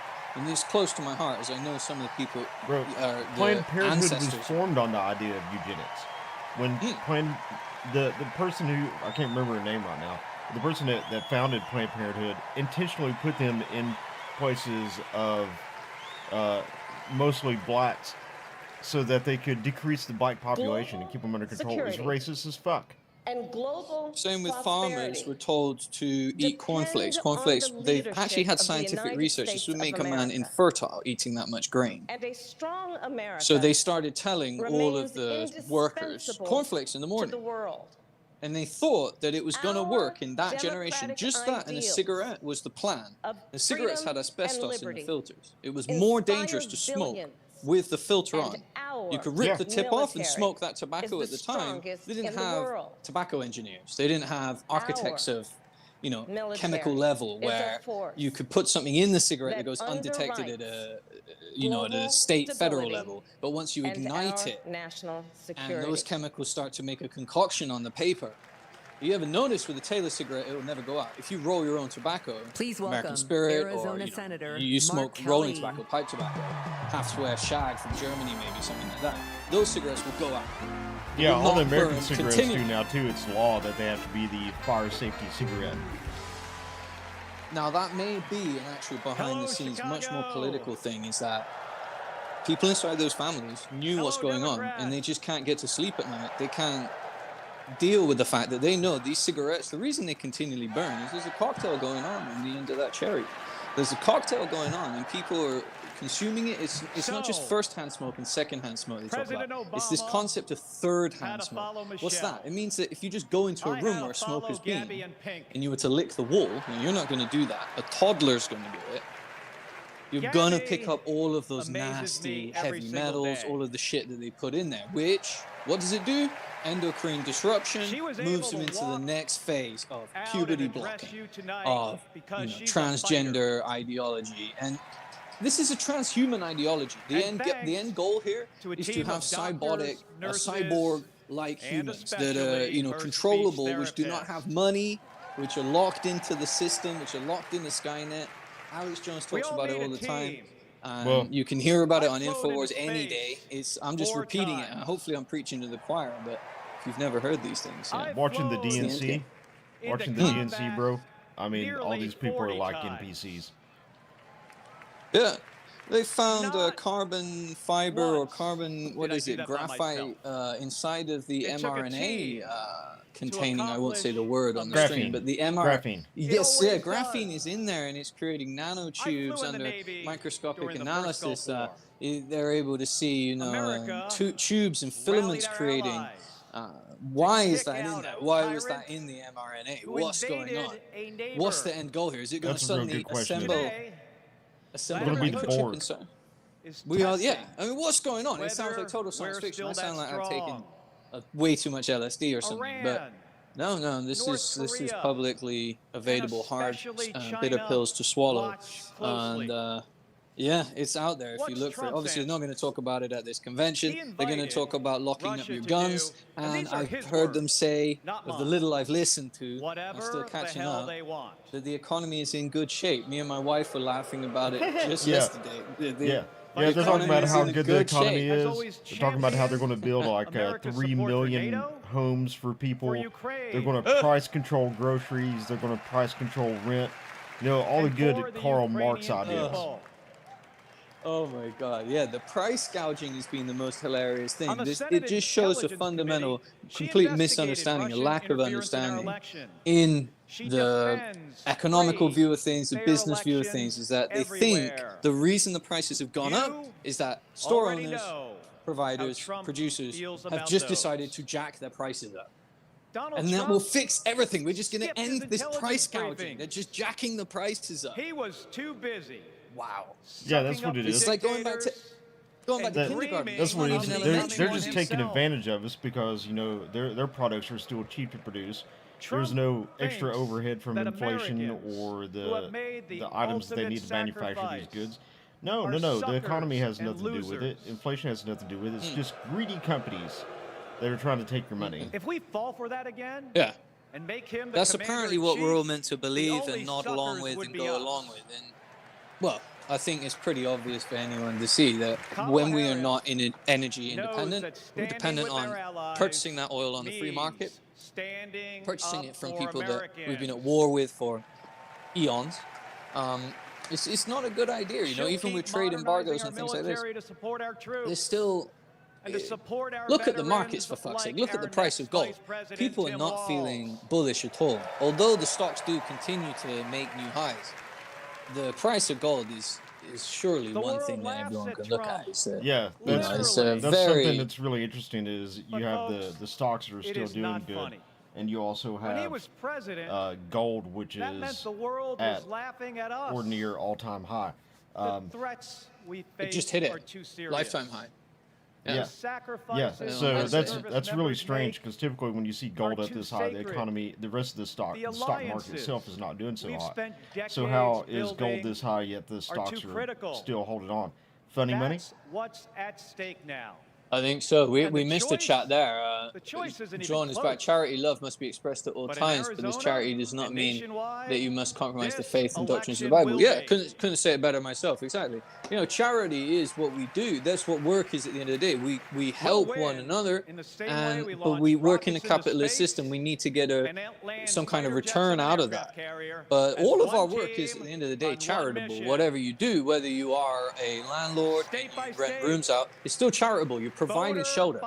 You know, if you're a restaurant owner and you make food, yeah, you make a profit on it, but it's still charitable. You're providing sustenance to people. You know, and it's whatever goes through that, whatever transactions going on, you would think in the majority sense is true. Unfortunately, in the modern age, there is some areas of that which I would call a cancer that are toxic, that you can pay for the service, you don't really get anything in return from it. And I gotta say, one of the main ones of those are taxes. You're not getting a lot in return. You're not getting a return on shit with your taxes. That's another thing they've been going on about is that the rich need to pay their fair share. We need to tax the millionaires and the billionaires. Listen, if you taxed all the millionaires and billionaires in this country at 100%, you wouldn't touch the debt. They're already taxed heavily, which puts them off from doing business, and they have to do all kinds of crazy things like set up shell companies and all of this tax avoidance stuff. And remember, avoidance is not a crime; it's purely evasion that is the crime. So it's always going to happen, right? Business people, generally people who are millionaires, are intelligent. If you're in any business, whether it's a small business or a big business, if you're not trying to claw back and squeeze every last dollar back from the government that you possibly can, you're going to go out of business. You'd be a fool. Yeah, you'd be an absolute fool. I mean, only in my times as an adult where I was making stupid money. I mean, I remember calling the tax office and say, you know, I've just transferred. And the guy couldn't fucking believe it. I said, I paid it. I prepaid it. I don't want you guys chasing me. Fuck you. And he couldn't believe it because nobody does that, I guess. I was a young man. I was like, you know, nobody does that. I've sorted my tax for 2 years, you know, fuck it. I've just paid them, so now they're in my pocket. I just thought that was the way to play the game back then. Looking back at it, it was a crazy thing. Kind of worked. I got a big rebate out of it. I recommend to anyone, if you come into a windfall, just call the tax office and send a load of money so that they're in your pocket. But do you really want to do that? You'd probably rather do something else with it, right? But yeah, when you're young and crazy, I just don't want to be chased and hounded for it. So there's one way of approaching it, right? There's one way is just giving them a ton of money and saying, like, leave them alone. Which I think is what is happening at much higher levels because they're getting tax breaks, which is the larger equivalent of that. And the thing is, really, big business, it has to be low on taxes so we can provide employment for lots of people where there's enough profit generated that it can go to 401ks, stock options, and the salaries can, you know, generally see that. That's something that's interesting to talk about is when you start stripping companies of their money, other things start going away really quick. Yeah. And at the end of the day, we need economic stimulus, and the way to achieve that is with having a cheap currency, cheap access to business. So you want to start a store, you want to grow your business, you want to open a second store. There's got to be legitimate routes for you to take where the interest rate you're paying, isn't shockingly high, and also the inflation is a real big part of that. If it's expensive to fill your tank, a pocket full of cash, tank full of gas, that's freedom, right? If it's expensive to achieve those things, then the American dream is just it's a nightmare. It's not going to happen because you need to be able to fill that tank of gas and have a pocket full of cash in order to do business. Well, whatever business you're in, whether you're selling soccer balls, or you're a tattoo artist, or you own a restaurant, you've got to have those fundamentals. Even the cab driver, even you want to do Uber, how are you going to do it unless you got a bit of liquidity? You're going to need your vehicle, you're going to need to fill the gas tank, maintenance, tires, etc., insurance, going on and on. The reason we call it a currency is it's a current. It runs through all of us. It's like a liquid. And when they restrict it and they come out with these insane Marxist left-wing, far left-wing ideologies, there's nothing wrong with being on the left if you want to have a big government and be looked after. I get it. Okay, you're not into like doing things for yourself. You want to live in a city. You want to live in a shoebox. You don't want to start your own business. We get it. Like, okay, there's some people always going to be that way. That way inclined. We're always going to need governance. So we'll always need the left in some ways. It's never going to work as an anarchy, and that's not what I'm suggesting. I just think the government should be really small, and getting a job in it should be pretty difficult. That's just what I think it should.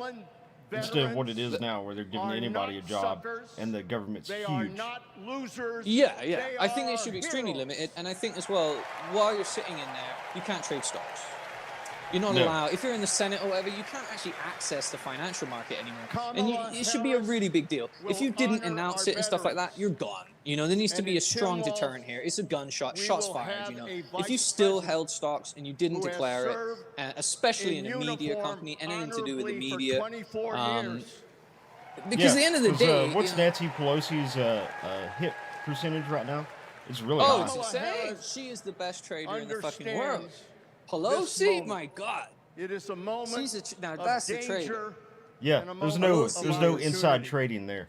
She'll keep America's military. It's not inside if you are the entire fucking thing, is it? It's inside and outside. Yeah, if you are the house, and she understands. Like, there's no way you can't be inside trading when you're the house. The role of our military. They're making the fucking stocks move. So how could we ever tell it was inside trading? You can buy it 6 months in advance. Because they know the timeline these things are going to move on. Okay, there's going to be an energy deal coming in November. We start buying stocks now using an option. There's no way to detect it. How are you going to know? They buy the option goes to settlement, boom, market moved. Suddenly they're holding whatever units at 10 and it's selling at 50 now. Republican and Democrat, and they pocket the money straight away. The market buys it and consumes it, and what does the news print? It's a green day. Market's up. So, how would it ever be bad news? So this is a big problem, is that when we have no term limits on Senate, we have no term limits and no stock trading limits. People like Pelosi are going to exist. And who knows? Kamala's not gone yet. Kamala could be president. Kamala won't disappear after this. Obama was still on stage. Hillary Clinton has been on stage. They never disappear. They never go anywhere. Bill Clinton was on stage. Right. And he had several trips on the Lolita Express. Bill, the famous red heel-wearing, lipstick-donning dude in a dress. It's it's crazy. He was one of the big stars to show up. Will this January. Yeah. well, you know, that's just forgotten about. We don't talk about that. And Epstein's Island doesn't look like the Nickelodeon logo. And all of them weren't wearing boy lover icons and, you know, hidden symbology on their clothes. It's a fucking disgrace. It's an absolute disgrace. And there's really nothing we can do about it. Talk about it and bring light to it. Write about it in the chat. And yeah. I know that you're going to be excited, Paul, for Beyonce to be here. Oh, she's my favorite. Wow. Yeah. It's going to be amazing. Wow. Even better than the Dixie Chicks. I'm sorry, the Chicks. What's the Dixie Chicks? I've missed that. Oh, there's some has-been country girl group from like 25 years ago. And they went woke because they used to be called the Dixie Chicks, but apparently Dixie is a verboten term now. So then they changed their name to just the Chicks. My mom raised us That's hilarious. That really happened? Only in America, bro. Yeah, we had another Holy one. shit. We had another band that did that too. It was meatpacking, another country band. Where they called pizzas. I made the it to Antebellum Harvard something. with no I don't listen to that or crap anyway because connections. their music sucks. But they took Antebellum out because of its relation to the South. We're happy because they were at Harvard. They really don't like Southerners down here, right? No. They don't like old Florida, man. Not much, no. Well, that's what drew me to the area. So. They want to destroy all memory of the Confederacy because it was the greatest revolt against federal government that there ever has been. Ran out. They want people thinking about that. We saw some of the It heaviest was combat our of the brothers war. from the South, you know, who we got had worked home, for so long government and then failed to found help the us land of freedom, readjust. and then we're told it wasn't going to be have a freedom. We're going duty to continue care having to for our deal with patriots the who same serve our bullshit nation. again.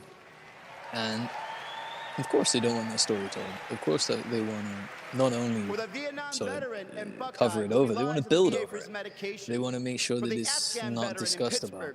And that's impossible. You can't just build over a nation's history. You can't gloss it over, you can't put a veneer over it, you can't cement over it. That's why they just work. want to revise it and rewrite it. Just like Big Brother, man. Kamala Harris and Just Jim like Walsh are fighting for them. Just like INSOC, yeah. Kamala Harris has delivered more Just like benefits INSOC, man. to more veterans than Who have we got on ever stage now? before. Who's come up now? And has achieved Ruben the lowest veterans unemployment rate I don't know. in history. Arizona. No. Vice President Harris has stood I mean, this is up meant to be for us commentary, but and I'm our just families ranting on here. It's been bottling up. Tim Walz served for 24 yeah, years. I just. They're just talking fluff pieces on Kamala on anyway. both sides of the aisle, and he stands with us. They've got too. the border. They're real proud of is- Tim Wall's service, but you know he's been called out so much on being a deployment What's going on service. there? Means. Yeah, And I couldn't We're in believe the it earlier, age- man. They went on for like 30 minutes about how they're the party of border security. Like, are you fucking kidding me? We this were is what I was proud about to say. wear yeah, the you read my uniform. mind. I was hearing And we're that as well proud when I was listening serving in. our country. Kamala in went city on and halls, said that the border is state secure. capitals, And they had talkers the before her US saying the House, border is secure. and the Senate. Yeah. Anybody with 2 brain cells to rub together knows that's not true. Represent the best I don't see how they can get away with saying this, and then they say that Trump is the liar, that Trump needs a fact checker with him constantly on screen. You need to fact check everything he's saying in real time. Well, that's because it's he's just not true. politically inconvenient. They need to take a leaf out of their own book, really, because a lot of what I've heard so far on this is not correct at all. The border's not strong. Economy, not strong. Looking at the stock market, okay, that's one thing, but let's look at inflation. Well, Let's look at the they're actual really market. taking a play out of Hitler's playbook, man. This is if you tell a lie long enough, people The will lie. start to believe it. Will slash veteran benefits Just tell the big and force lie. VA hospitals to Yeah. close As long as you across tell a big the lie, nation. it has to be the biggest Show lie ever. some respect. That's right. People will believe And it. that's what they're doing. So, for the 18-year-old It's And working. this has been this entire thing has been nothing but bullshit and race debate. That's it. I think if we do have the time and the energy, we can go through it afterwards and fact check a lot of it and find that probably more than half of what was being said is incorrect. Oh, it's And of probably what way higher than half. And I was going to say, of what is Because the being said that veterans who is defended like this country partially factually aren't just correct, the I would reason we call can it. sleep at night. It's showing it in a certain They're light. the It's reason framing we it in a can certain dream. way that makes it, okay, you can perceive it like that if you And want, together- but the general Together, actual bottom line we'll is that fight for our veterans and that's not going to everyone work. who Or served that's not true. our You know, country. that's not true. Thank But, you. that's the thing with it, is if you really dig down into what they're saying, right? For example, loan forgiveness. It's one thing I was talking to my wife about. The student loan, the debt forgiveness. They said that they've now given up student debt for tens of thousands. Is that what they really meant when they first started talking about loan forgiveness? That they were only going to give it up for tens of thousands of people? When they're talking about, like, you know, What millions about of the people people's- that don't have any student debt? Or what about the people that have paid off their debt? Just fuck them, right? Are they going to retroactively reimburse the ones that have managed to work hard and pay off their debt? Of course not. Yeah. So What it's about people like me crazy. that have no student debt? And there's nobody helping me with my mortgage. I don't give a shit about that. Well, you see, you didn't deserve it. So Oh, okay. I didn't deserve that You because did- I no. didn't pursue. I didn't pursue Please an welcome Ivy League education. Michigan Governor yeah, Gretchen well, Whitmer. yeah, you didn't study gender studies. I'm just a dumbass that deserves what I got. That's what I'm getting from them. Yeah, and it's clearly that is the signal. God, they got this hag back on here. I just saw Pelosi. I saw a skeletal. Oh, yeah, Gretchen Whitmer's coming up again. In Lansing, they call me governor. She's so atrocious. But in Detroit, they call me So we Big listening. Gretch.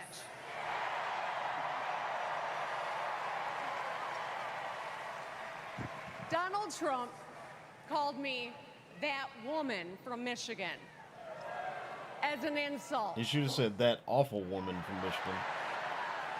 Being a woman from Michigan is a badge of honor.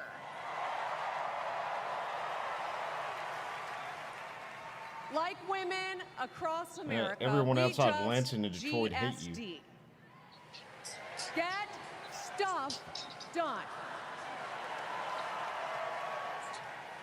At 29, I joined the sandwich generation.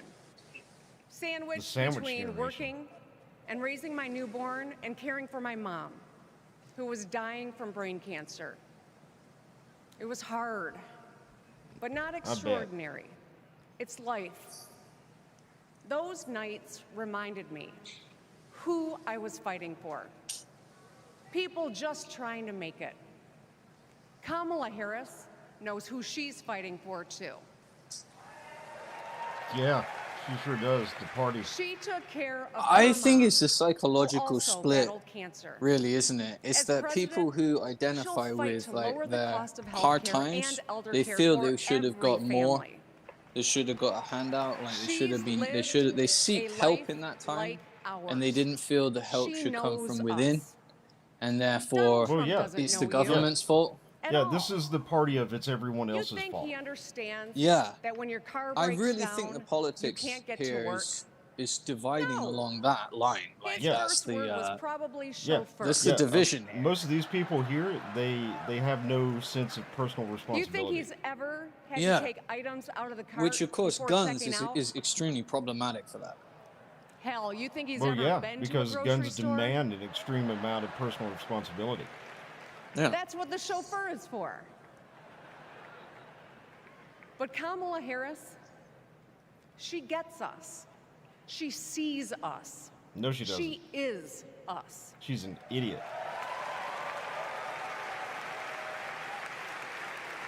Look, we've all lived through a lot of history over the past few years. Floods and fires, an attempted coup, Bullshit. a plot, Bullshit. and a pandemic. Just bullshit. It's exhausting. I'm a We don't rhinestone know what the next 4 cowboy. years will bring. But what we do know is this. Through it all, your What life the won't fuck, stop. man? You're gonna have to get to work, pick up the kids, and pay your bills. And then one day, when you're just trying to get everyone out the door, a news alert goes off. something happened. Something hit the fan. You'll ask, is my family going to be okay? Probably not with this And government. then you'll ask, who the hell is in charge? What if it's him? What if it's that man from Mar-a-Lago? Man, I know. it takes everything in In me a to get through this, crisis, man. we need someone strong enough. I was going to say, come do you up want to with play a some plan poker in a second? Because to this tell is the getting. truth and to bring people Well, together. we'll be coming up on Right now, Kamala's before the speech crisis here soon, and is when and, we get to choose. I want to. It's like a personal Why achievement wouldn't goal. we You choose know, like when you the get leader who's a new tough, Call of Duty or something, tested, and well, this is what I do anyway. and a I don't total play the badass? story on normal and then go back play it on the hard difficulty. I'm just like, fuck it, I'm gonna go through it on hardcore. That's kind of what this is. It's kind of like a personal challenge. I want the achievement as of our sitting through it. commander-in-chief. America, That's how I let's deal with choose those Kamala games too. Harris. So, yeah, all right, okay, I see. We need to get so we need to dig in. Yeah, we're and trying get to the camp set we're up. trying to Really, unlock that achievement, man. I have a feeling this achievement is. Please welcome actress, director, and I think this achievement philanthropist is like Eva Longoria. serious level.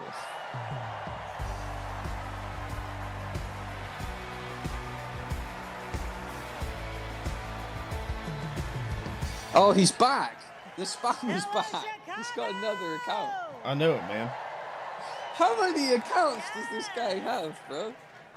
I don't know. Dedicated. If it's not offensive, you can spam, right? Just stop.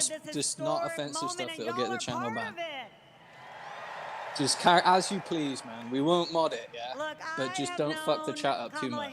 I think I already knocked that one out Oh, because it's already not- they were making racist remarks earlier. So. Yeah, it's the yeah. We were both We'll give you another chance. We believe in freedom of speech, but You can't be saying nothing is racist gonna shit get on us. YouTube. Yeah, you can't be saying weird shit. Okay, they're too weird. Not every Like a- rules. I don't care. Like about people's kids. I'm and all stuff, about you know? freedom of speech, whether you like it or not. But the Wendy's. platforms that we use have rules that we have to play by. And look at us now. Democrats gaslighting deflected the previous administration. Who's been in charge that past 3 to 5 years? Why haven't they fixed it?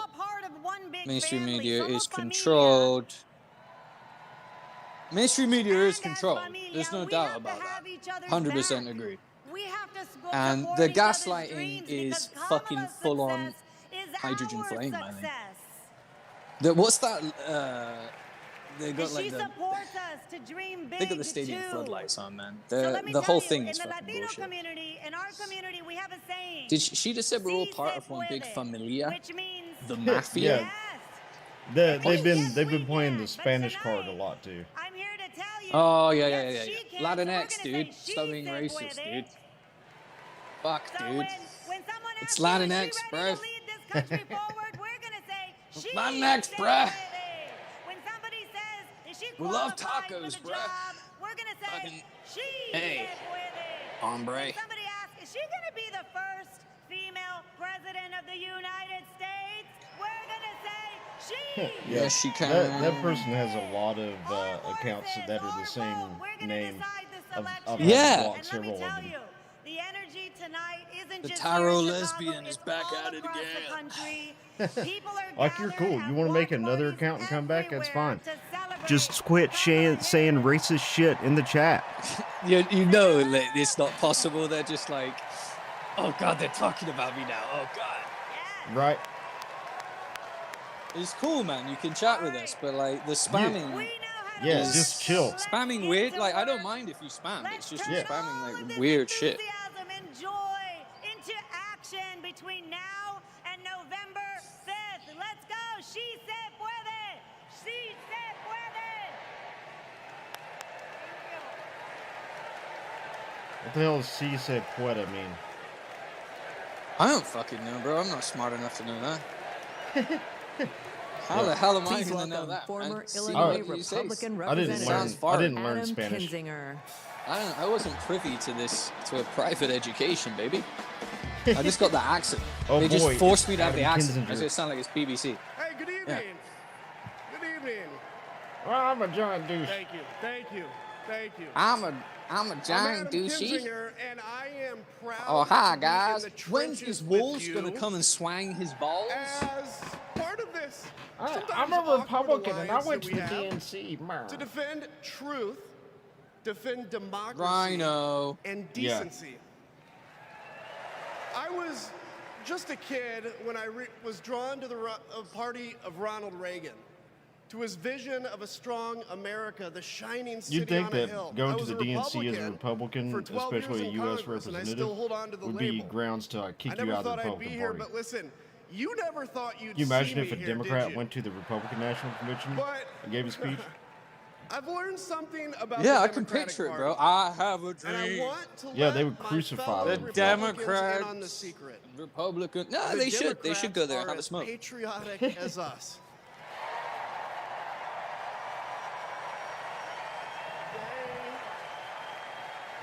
They love this country just as much as we do.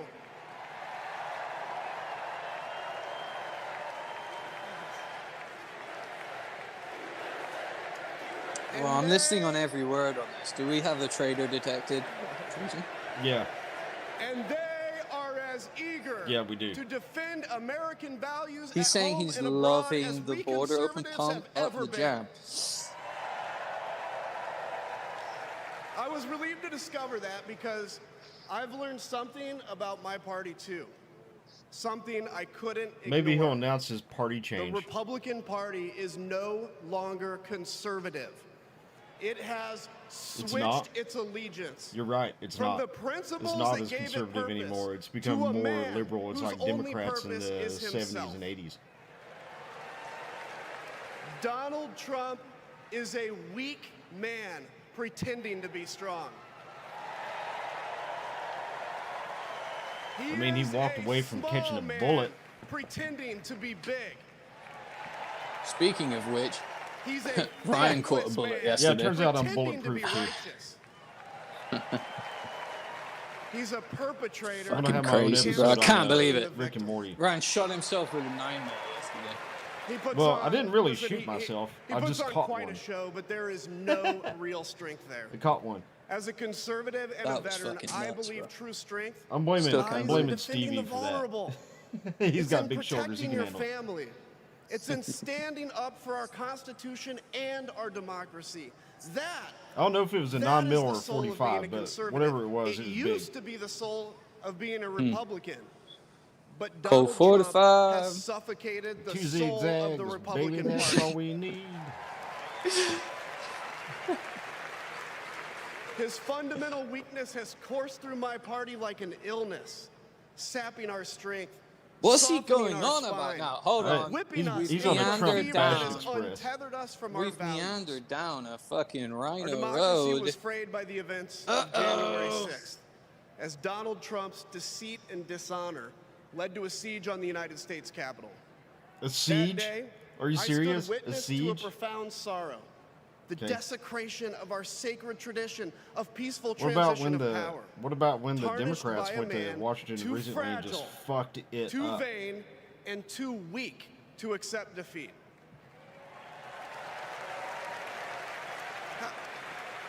How can a party claim to be patriotic? Speaking of which, if you want to be a if it idolizes badass, a make man sure who you go tried over to overthrow a free and MagDump.net fair and check election? out some badass t-shirts. How can a party claim to Stay stand fresh, for liberty stay if armed, it sees stay a free. fight for freedom in MagDump. Ukraine, an attack pitting tyranny against democracy, a challenge to everything our nation claims to be, and it retreats, it equivocates, it nominates a man who is weirdly obsessed with Putin, and his running mate who said, quote, "I don't care what happens in Ukraine." Yeah, and he I wants to mean- be vice president. Yeah. How can a party claim to be conservative That when it was tarnishes the gifts extremely weird that way our to frame the forebears Ukraine fought for? conflict. He's Men got like a my way with grandfather, Who words. served in World War II. Oh, he's got a way who with believed words. in a cause bigger than I mean, himself. the truth and he is, the risked Ukraine his life conflict is an for it atrocity behind enemy lines. On To both preserve sides. American democracy, Yeah. his generation found the courage to face down armies. Listen, all we're asked to do is to summon the courage to stand up to one weak man.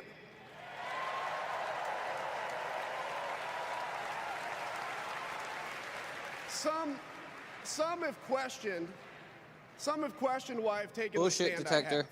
The Get the answer bullshit is detector really up here in simple, here, ladies man. and Get gentlemen. that fucking bullshit detector. We must put country Ding, ding, ding, ding, first. ding. That's 3 lights, man.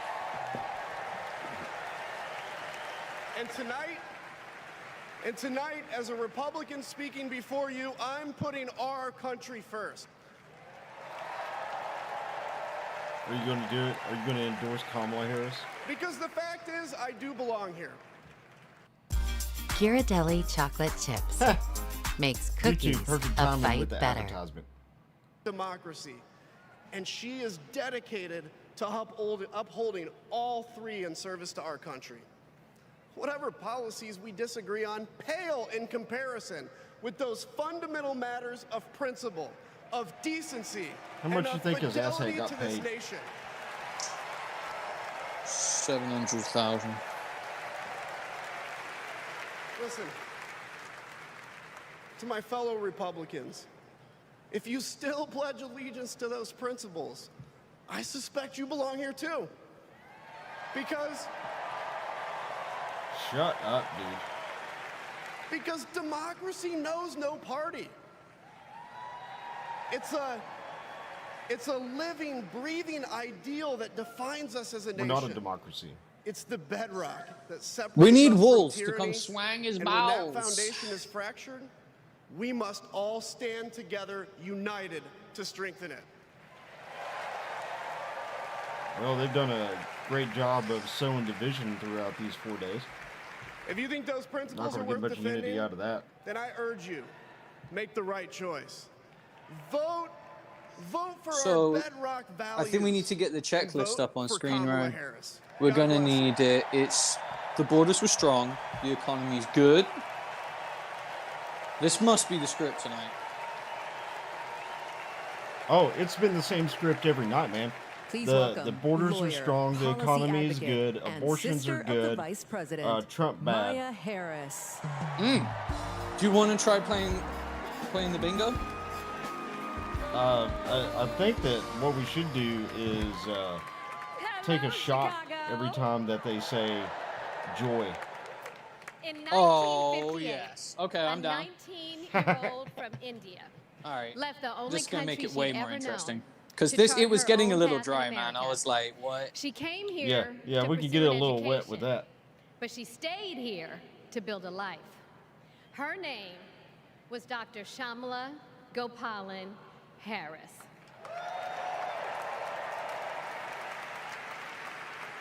But we called her Mommy. This Mommy has been was a real so many fluff things day, to too. so many people. A civil rights A hell of a activist, ride, ladies and a gentlemen. Thanks for listening in with us. a devoted Anyone who's mother joined to us her for two the little live girls. commentary on But the most of DNCs all, with your Mommy hosts, was a trailblazer Ryan, who defied the odds the and gun defined coyote, herself. and myself, when it came to the Kamala pole and of me, pews. Two Mommy people. had great If you want to join in on her expectations game, for us, every time but they she mention had the even border greater expectations or the of word us. joy, take a shot of Jack. She raised us See to if you're believe sober at the end of it. that we could be and do We got anything. Jean in the chat we again. believed her. Warn the people. Satan has infiltrated You the government, see, media, Mommy his church. understood Greed, the power deep corruption. and the We cry possibility for our that babies. come with Black and knowing white unite. and Yes, brother. showing Revival. who you truly are. Do not be afraid. Be ready. I'm coming for you. She knew Saith we the could be Lord. the authors of Say our it loud. own stories. Just Well, you know, as that's she'd an been the interesting author of aspect, her too, own. because, you know, the Bible Mommy's doesn't teach journey us and the not to opportunity hate. that It she teaches us that we wanted should for hate Kamala sin. and me, We that's should a hate sin. distinctly Cast American it out. story. And there's a whole lot That's of what that we need to do. here. There's a whole lot of sin here. Yeah, we have We to may tread and all trample the have beast, and we different do that histories. in these times of spiritual Different warfare, and it struggles is never ending. different Never perspectives. ending. But what binds us The together way to do it is through your is own the actions, of fervent course, and who desire you to be talk with and free, how you conduct to yourself. It's not fulfill through our burning and God-given rioting and looting. Looty loot, you Kamala's get the shooty shoot. entire life It's simple. has been about Everyone fighting knows for it. each of us. Yeah, I to think have that I think the freedom. fact that they're doing abortions in the parking like lot so in a Planned many Parenthood bus Americans, is enough to show Kamala you. knows They're doing what free it's abortions, like to by be the way. underestimated Is and enough to be show you what counted these out. people stand for. She knows what it's like to be the underdog And the and yet still atrocities beat the that they're odds. okay with. And now, she has created so much electricity, so much I would hate to be the optimism, person that has to stand in so front of my much creator joy when this is throughout all the over nation, and try to and it explain is how why I we need her leadership snuffed in out this an innocent historic life. moment. Right. Right.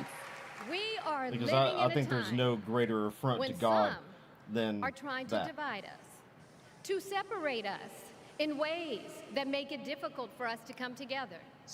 Well, look, my sister rejects that view. Where others push darkness, Kamala sees promise. Where others feel detachment, Kamala fosters connection. Where others want to drag I us think back to the past, I like how they've really focused on trying to make her sister look says, intelligent hold up now. because they We have are to, not because going she's such a back. raging moron. I'm listening, and I'm trying to take notes. I think we need to play the bingo, though, bro. As well as doing these shots, I think we need it up on screen here, because I'm going to forget. We have so much more in common than Was what it- separates us. Hold on. She knows the measure What was it of again? our It was the success borders are strong, isn't economy's just good. winning an election. Let's see. What was the other one we were going to Strong put on? borders. Strong borders, the economy's Good good. economy. There was another one. Abortion's good. And so as I look Abortions out are at good. all Abortions of are you good. today, We're and not in this connected enough. incredible moment, Not Price connected gouging. enough. I so wish Inflation isn't that real, it's Mommy price could be gouging. here tonight. Price gouging. I can just Is that see spelled her O-U-G or A-U-G? smiling. I've U. How Is it with a Oh, U? or is it with is an it O with a or an A? O? Spell it And in then, however you want to spell it, and without then missing a when beat, someone sees it's wrong, they'll She tell say us that's we're enough. dumb in You the got chat. work to do. I'm gonna say you fucking retarded. Yeah. Fuck monkeys. She It's would an- tell it's an O. all of us to roll up our sleeves and get to I thought the other one would say price To gouging elect or a gauging, and I was leader right. who sees the Price potential gouging. in each of us. What else do we have? A leader who cares for all That's of it. That was us. it. Oh, that's a all we got. leader who fights Yeah, that's for what we got. every one of us. Our Democratic nominee, my big sister, the next president of the United States, Kamala Harris.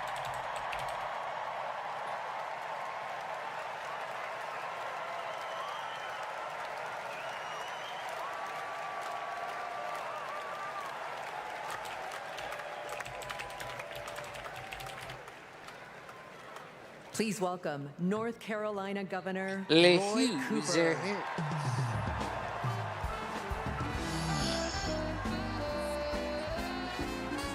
Ladies and gentlemen, if you just joined us, this is the DNC's. It's a living nightmare. It's like a fever dream. Hello, America. It's I'm it's Roy truly Cooper, awful. The last guy standing between you and the moment we're all waiting for. So I'm going to get right to it. All week, you've heard stories about my friend Kamala. I want to take you behind the scenes of one of them. 2011 Take was me a behind rough the time scenes. for American homeowners. Hundreds We're listening of out for thousands joy. were losing their homes You want to to play the illegal game with us? foreclosure. Every time they say joy, take a I shot. was Attorney General in North You Carolina. might need a couple bottles. While Kamala had just Might need a become couple handles. California's. All the AGs were close to a settlement with the big banks, and it was a pretty good deal. Would have meant $4 billion for California families who'd been ripped off.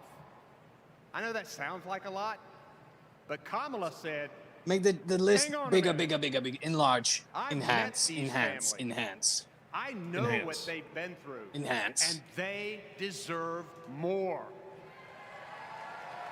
She went toe-to-toe with some of the world's most powerful executives, and she refused to give in. Let me tell you, This was a huge risk, but she knew it was a risk worth taking. Okay, here's That's the checklist. Kamala. This is a good one. And we all know what happened. The banks caved. That $4 billion for California families became $20 billion. And if you That get was the all of first them time I in one witnessed person's Kamala speech, in action. You have to drink the bottle. then And what you I gotta saw guess, yeah. was a leader who does exactly what she says she's going to do, who never will settle for less. America, we got a lot of big fights ahead of us. And we've got We'll have to one play the hell of a drinking game fighter whenever ready there's to a take Trump them and all. Harris debate. For sure, bro. I know that No doubt. We'll be smashed by the end of it. because I know her. Oh, for sure. And tonight, I want the American people We'll make to that know one real easy. Every time Trump Even rips if you don't Kamala agree during with the her on debate, we take a everything, shot. Kamala Harris will Yeah. fight for you You to see the me, very you'll end. see me passed out here at For the computer. families who need better health care or a safer place to live, Kamala will fight for you. For parents, Paul who be want calling me better like, hey bro, you schools gotta for their turn the stream kids. off. You gotta wake up. For workers worried about a secure retirement for themselves. You know it. Stevie's gonna turn Kamala up, will fight ready for for you. work. Have to send Stevie out here. For He'd be like, what are you any one doing? of our I'm still allies streaming.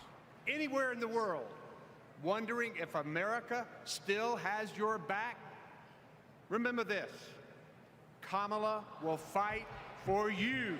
Yeah, I And really when doubt she she's gonna fight for fights, me. We win. So was that strong economy Kamala's then? You ready. took that one off for Kamala's this guy, ready. yeah? The question is, are we? Yeah, you haven't took that one off the list. Are we going to stand up and fight for Kamala like she'll stand up and fight for us? All right. They totally had to If you're hijack ready, the my fight home state of thing North from Trump. You Carolina, notice that? Stand up. They had to hijack it. They're like, oh damn, it's too Stand good. up Pennsylvania. Stand up Michigan. Stand up Wisconsin. Stand up Georgia. Stand up Nevada. Stand up Arizona. Stand up America. And if you guys don't know, if you head over to magdump.net, you can get the Fuck Communism t-shirt 10% off. The discount code SAVE10. Are we going to vote? Buy a shirt, it really helps us out, helps out the channel, helps out MagDump to bring you more cool shit. Let's go get them.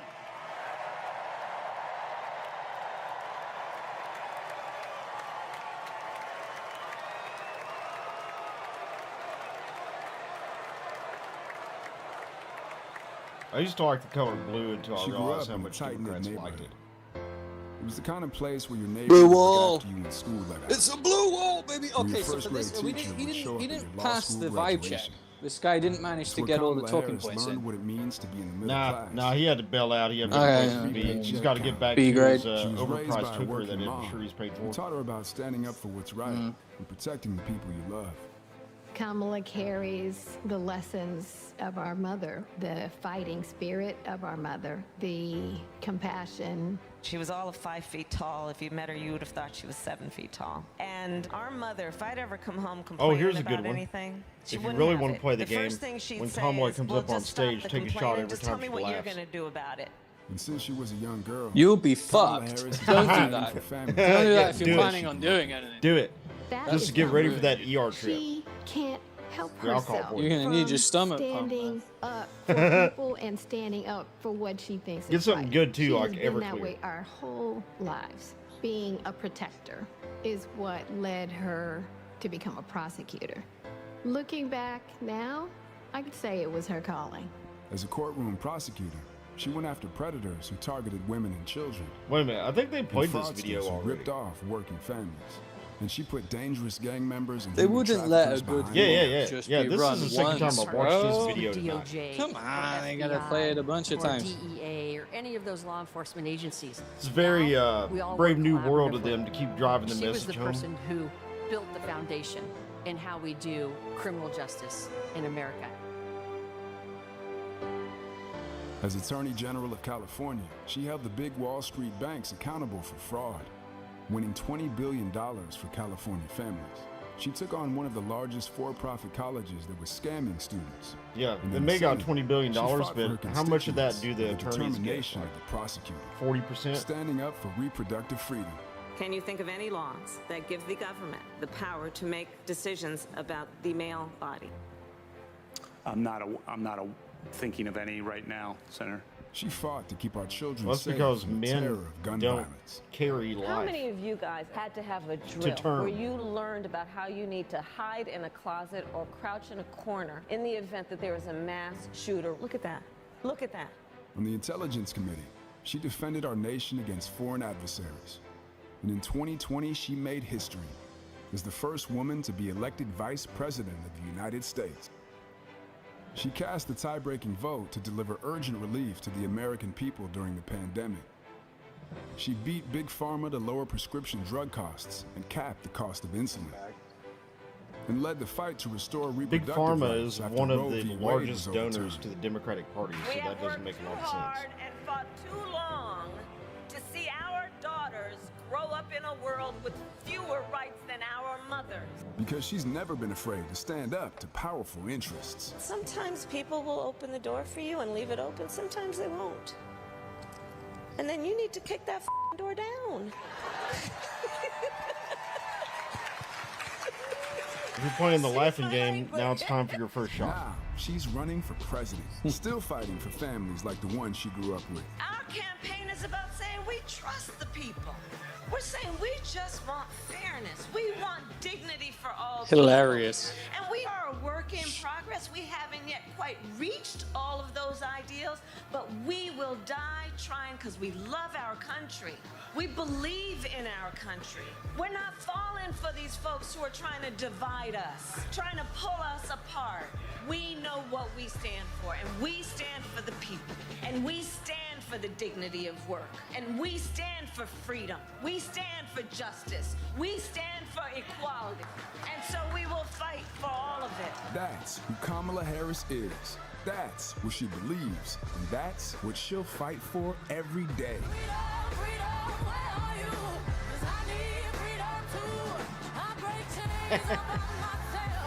Is he swinging his balls or horse balls?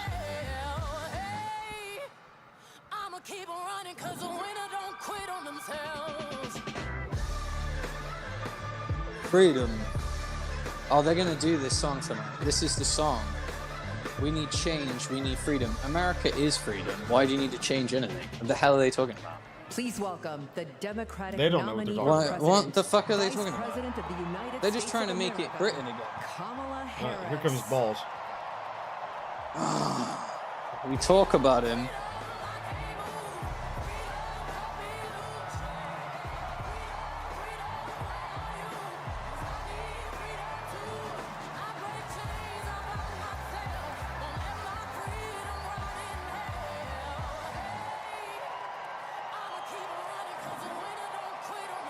You play this fucking song again.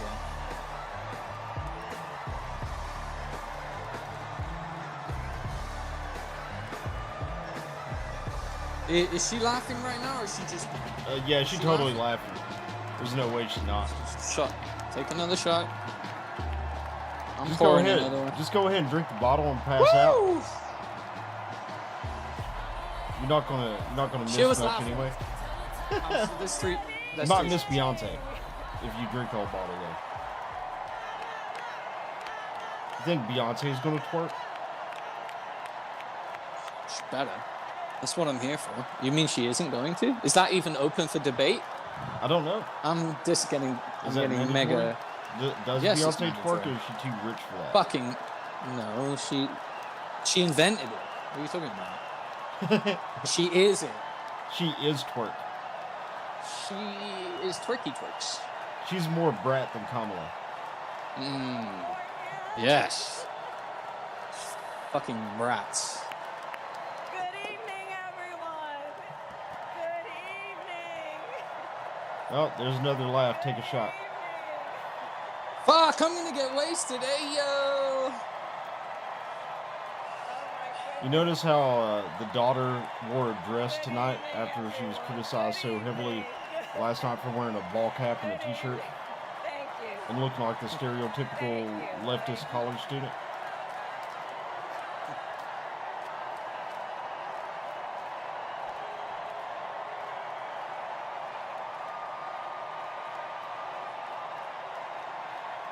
She's laughing, bro. Like, she walks on, she's just laughing. Thank you. Thank you. That's all she's capable of doing. Well, there's another thing she's capable of doing, but we can't talk about it on the screen. Thank you. Mmm.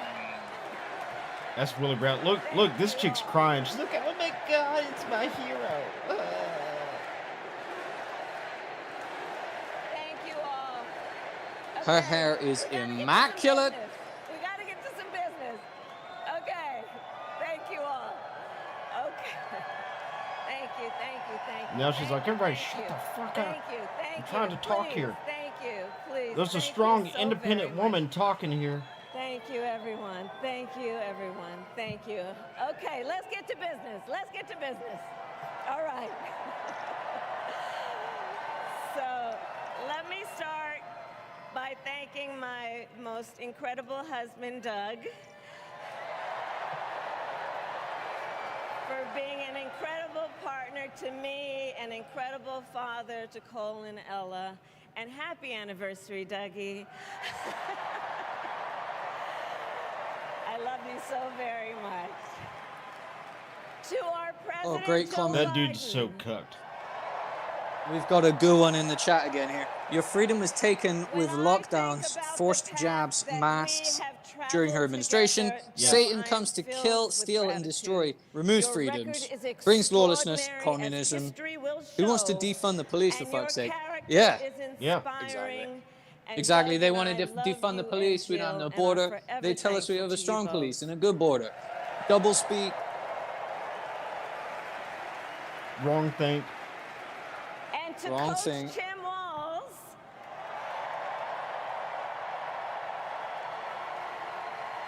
you are going to be The deployment an dodger in incredible chief. vice president.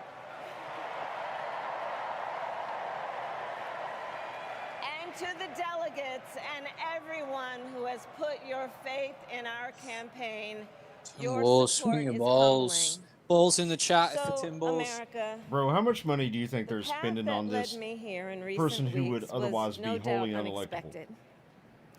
But I'm no stranger It's to a lot. unlikely journeys. So I think they can win. my mother, our mother, Shamala Harris, had Oh, one of they her think they've own, already won it. and I Yep. miss her every day, and especially right now. And I know she's looking down, smiling. I know that. So my mother was 19 when she crossed the world alone, traveling from India to California with an unshakable dream to be the scientist who would cure breast cancer. Well, she failed, didn't she? When she finished school, she was supposed to return home to a traditional arranged marriage. But as fate would have it, she met my father, Donald Harris, a student from Jamaica. They fell in love and got married, and that act of self-determination made my sister Maya and me. Growing up, we moved a lot.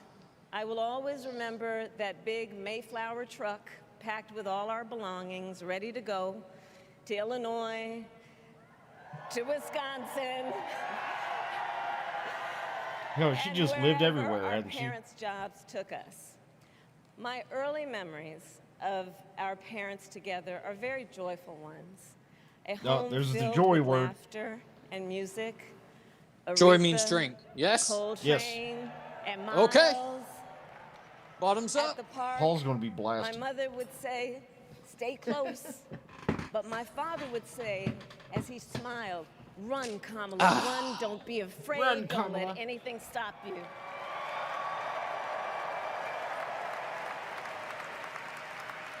From my earliest Run, you years, fool. he taught me to be fearless.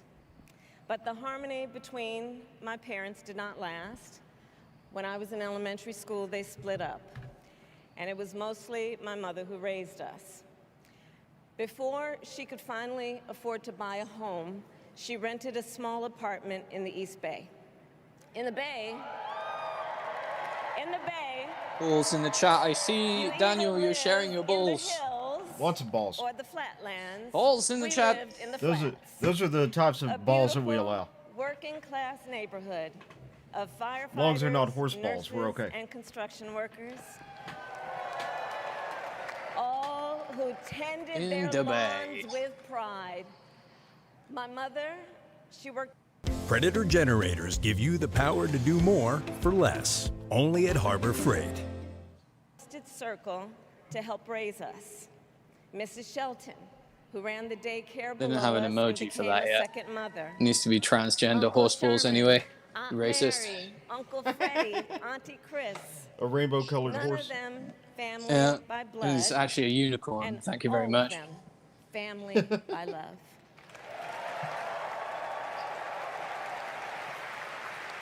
Family who taught us how to make gumbo, how to play chess, and sometimes even let us win. Family fun who being old. loved us, believed in us, You guys can and see my told us pasty we white could knee be because I don't care. anything and do anything. Are you starting an OnlyFans? Maybe. You're getting Randy Martians. They You're instilled getting Randy in Marsh. us the We're going to top it values off with they some fresh nuts. personified. Community, faith, and the importance of treating others as you would want to be treated, with kindness, respect, and compassion. My mother was a brilliant, 5-foot-tall, brown woman with an accent. And you as have the multiple eldest accents depending on child- where you are. As the eldest child, I saw Well, she's how the from world the would South, I sometimes do treat declare. her. 4. But my mother never lost her I bet cool. she was in England. was She'd tough, be British too. Oh, she courageous, would be a sounding like the trailblazer queen. in the fight mate? for women's health. There's no doubt. And she taught Maya and me There's absolutely a no doubt lesson in that my mind. Michelle mentioned the other night. Well, you want She to go down to taught the us horse and to cock and never ball and fight? complain about injustice, One sec. but do something about it. Do something about it. That was my mother. And she taught us, and she also taught us, and never do anything half-assed. And that is a direct quote. A direct quote. I grew up immersed in the ideals of the civil rights movement. My parents had met at a civil rights gathering, and they made sure that we learned about civil rights leaders, including the lawyers like Thurgood Marshall and Constance Baker Motley, those who battled in the courtroom to make real the promise of America. So at a young age, I decided I wanted to do that work. I wanted to be a lawyer. And when it came time to choose the type of law I would pursue, I reflected on a pivotal moment in my life. You see, when I was in high school, I started to notice something about my best friend, Wanda. She was sad at school, and there were times she didn't want to go home. So one day I asked if everything was all right, and she confided in me that she was being sexually abused by her stepfather. She told this story And on I like the first immediately night. told her she had to come stay with us, and she did. We've heard this This already. is one of the reasons I became a prosecutor, to protect people like She Wanda. reading the same speech? Because I believe everyone has a right to safety, to dignity, and to justice.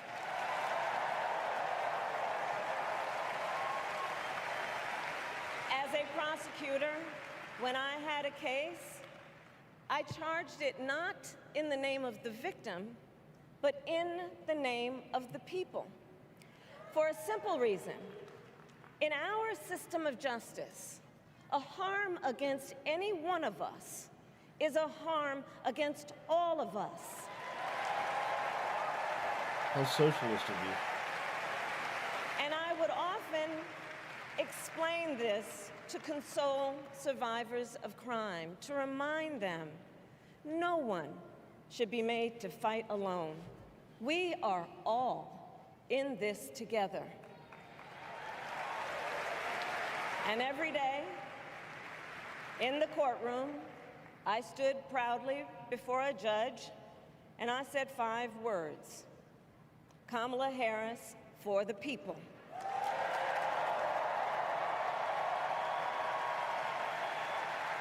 And to be clear, my entire career, I've only had one client, the people.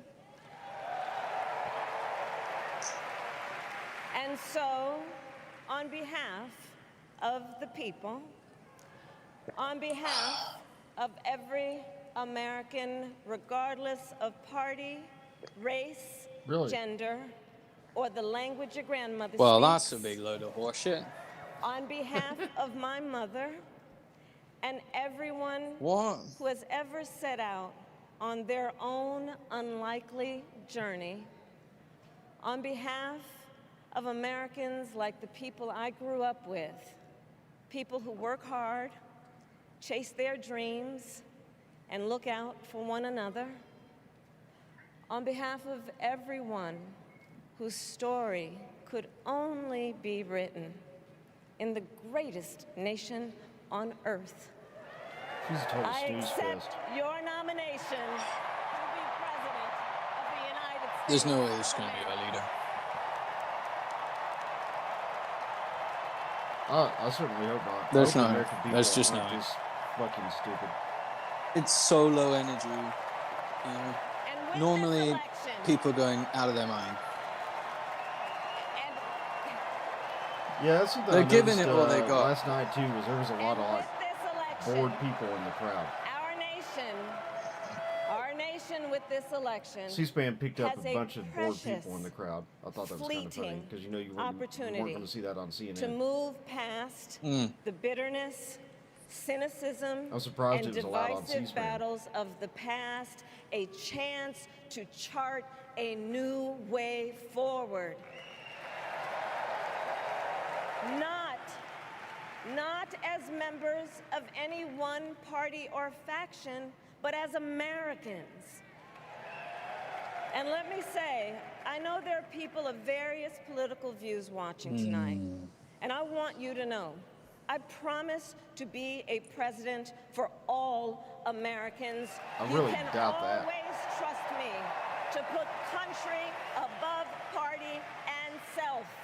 That's To total hold horseshit. sacred America's fundamental principles, from the rule of law to free and fair elections to the peaceful When she says all Americans, she means all Americans, or she All those means who like agree with her. new immigrants that are coming in the country. Oh, yeah, probably those. That specifically are not from Europe or Caucasian. It's aspirations. quite specific who she wants to A support. president Yeah. who leads and And don't get me wrong, listens, I have no problem who supporting is people from there. realistic, practical, But yeah. and has common sense, and always fights for the American people. From the courthouse to the White House, that has been my life's work. As a young courtroom prosecutor in Oakland, California, I stood up for women and children against predators who abuse them. As Attorney General of California, I took on the big banks. I don't believe a word of this $20 billion No, it's all for propaganda. middle-class It's all families who propaganda. faced foreclosure, and helped pass a homeowner bill of rights, one of the first of its kind in the nation. I stood up for veterans and students being scammed by big for-profit colleges, for workers who are being cheated out of their wages, the wages they were due, for seniors facing elder abuse. I'm pretty sure I she's fought reading the against same script that she cartels read who the first traffic night. in guns and drugs and human beings, who threaten the security of our border and the safety of our communities. And I will tell you, these fights were not easy, and neither were the elections that put me in those offices. We were underestimated at practically every turn. Her daughter looks like she's a real friendly But person. we never gave up. I bet she's wonderful to speak to. Because the future is always worth fighting for. And that's the fight we are in right now, a fight for America's future.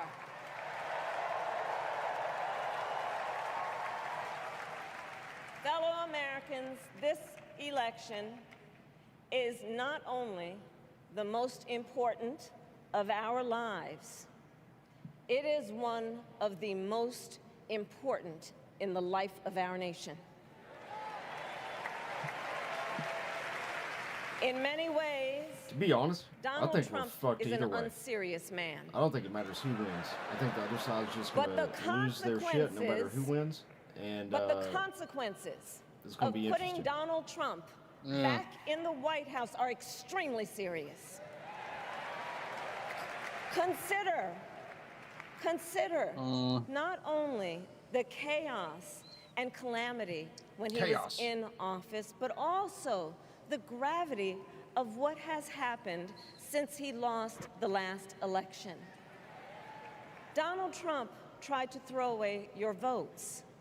When he failed, What? he sent an armed mob to the United States Capitol where Armed they mob. assaulted law There was enforcement no officers. one armed. When there. Not one. politicians in his own party Straight. begged him to call off The only mob person that was and killed send on help, January 6th he was did the unarmed opposite. protester, He Ashley fanned Babbitt. the flames. And now, for an entirely different set of crimes, he was found guilty of fraud by a jury of everyday Americans In a kangaroo and court. He was found separately- guilty in a kangaroo court that and was separately going found to convict liable him for committing because it was sexual prearranged. abuse. And consider what he intends And they to intend do on putting him in jail if we on give him September 18th power on his again. sentencing. That's what they intend Consider to do. That's going to his be a big shit explicit show. intent to set free violent extremists who assaulted those law enforcement officers at the Capitol. His explicit intent to jail journalists, political opponents, and anyone he sees as the enemy. His explicit intent to deploy our active duty military against our own citizens. Consider the power he will have, especially after the United States Supreme Court just ruled that he would be immune from criminal prosecution. Just imagine Donald Trump with no guardrails, and how he would use the immense powers of the presidency of the United States, not to improve your life, not to strengthen our national security, but to serve the only client he has ever had, himself.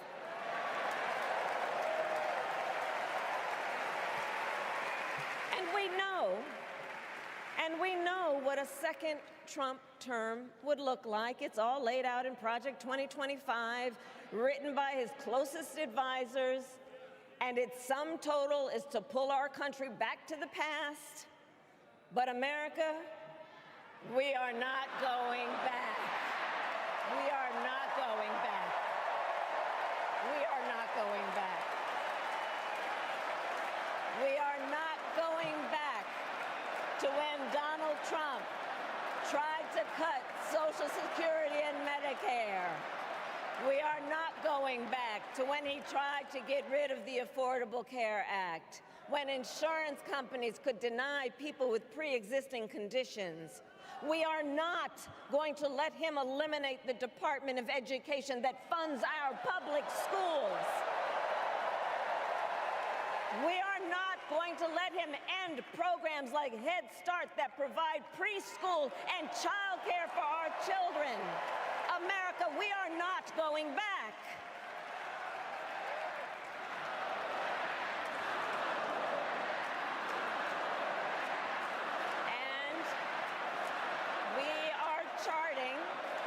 And we are charting a new way forward. Forward to a future with a strong and growing middle class, because we know a strong middle class has always been critical to America's success. And building that middle class will be a defining goal of my presidency. How And I'll tell you, this is personal for me. would The that middle be class achieved? Is where I come from. Taxes. My mother kept a strict budget. We lived within our means, yet You notice they we never wanted talk for little. about cutting taxes, right? And she expected us to make the most of the opportunities They only that ever were raise available to taxes. us, Yeah. and to be grateful for them. Because, as she taught us, opportunity is not available to everyone. That's why we will create what I call an opportunity economy, an opportunity economy where everyone has the chance to compete and a chance to succeed. Whether you live in a rural area, small town, or big city. And as president, I will bring together labor and workers and small business owners and entrepreneurs and American companies to create jobs, to It's total grow our horseshit. economy, and to lower the cost of everyday needs like health care and housing and groceries. We will provide access government to will capital provide for you. small That's what business every good owners and communist has always entrepreneurs said. and founders. And we will And it end always ends America's very housing badly. shortage and protect Social Security and Medicare. Now compare that to Donald Trump, because I think everyone here knows he doesn't actually fight These for the middle people class. are the He socialists doesn't as actually fight for described the in middle Atlas class. Shrugged. Instead, he fights for himself and his billionaire friends. If you've never read the book, And he will give or them listen to the another round audiobook, of tax you breaks should. that will Because add then you're going to listen to up their to rhetoric and you're going $5 to be like, trillion holy to fuck. the national debt. And all the while, he intends to enact what in effect is a national sales tax, call it a Trump tax, that would raise prices on middle-class families by almost $4,000 a year. Well, instead of a Trump tax hike, we will pass a middle-class tax cut that will benefit more than 100 doubt million Americans. I've never seen Democrats cut taxes. Friends, I believe America cannot truly be prosperous We need a fact check unless on this. Americans are fully We need a fact check. able to make their Is own that true? decisions She's going to about cut their the taxes own and lives, Trump is going to raise them? especially No, on it's not true. matters of heart and home. But tonight, in America, too many women are not able to make those decisions. And let's be clear about how we got here. Donald Trump handpicked members of the United States Supreme Court to take away reproductive freedom. And now But they he didn't. brags They just about turned it back over to the In states his words, so the states could make quote, their own "I decisions did it, instead and of being I'm proud mandated to by the have federal done government, it," end quote. which is the point of the country Well, I'll tell being you, over the small past 2 federal government. years, I've traveled across our country, and women have told me their stories. Husbands and fathers have shared theirs. Stories of women miscarrying in a parking lot, developing bullshit. sepsis, losing the ability to ever again have children. Bullshit. All because doctors are afraid they may go to jail for caring for their patients. Bullshit. Couples just trying to grow their family, cut off in the middle of IVF treatments. children who have survived sexual assault, potentially being forced to carry a pregnancy to term. That's also not true. This is what's happening in our country because of Donald Trump. And understand, he is not done. As a part of his agenda, he and his allies would limit access to birth control, ban medication abortion, and enact a nationwide abortion ban with or without Congress. And get this, he Pretty sure he plans couldn't do to that by create executive a action. national anti-abortion coordinator and force states to report on women's miscarriages and abortions. Simply put, they are out of their minds. Those are bold words coming from someone who's out of their mind. And one must ask, why exactly is it that they don't trust women? Well, we trust women. We trust women. And when Congress passes a bill to restore reproductive freedom, as President of the United States, I will proudly sign it into law.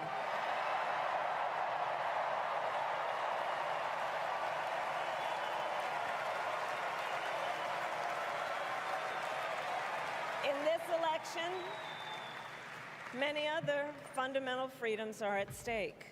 The freedom to live safe from gun violence in our schools, communities, and Your places Second of Amendment's worship. definitely on The the freedom line. to love who you Your love right openly to and with keep pride. and bear arms is really on the line.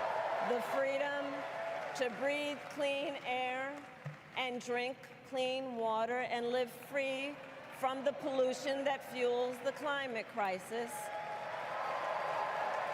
And the freedom that unlocks all the others, the freedom to vote.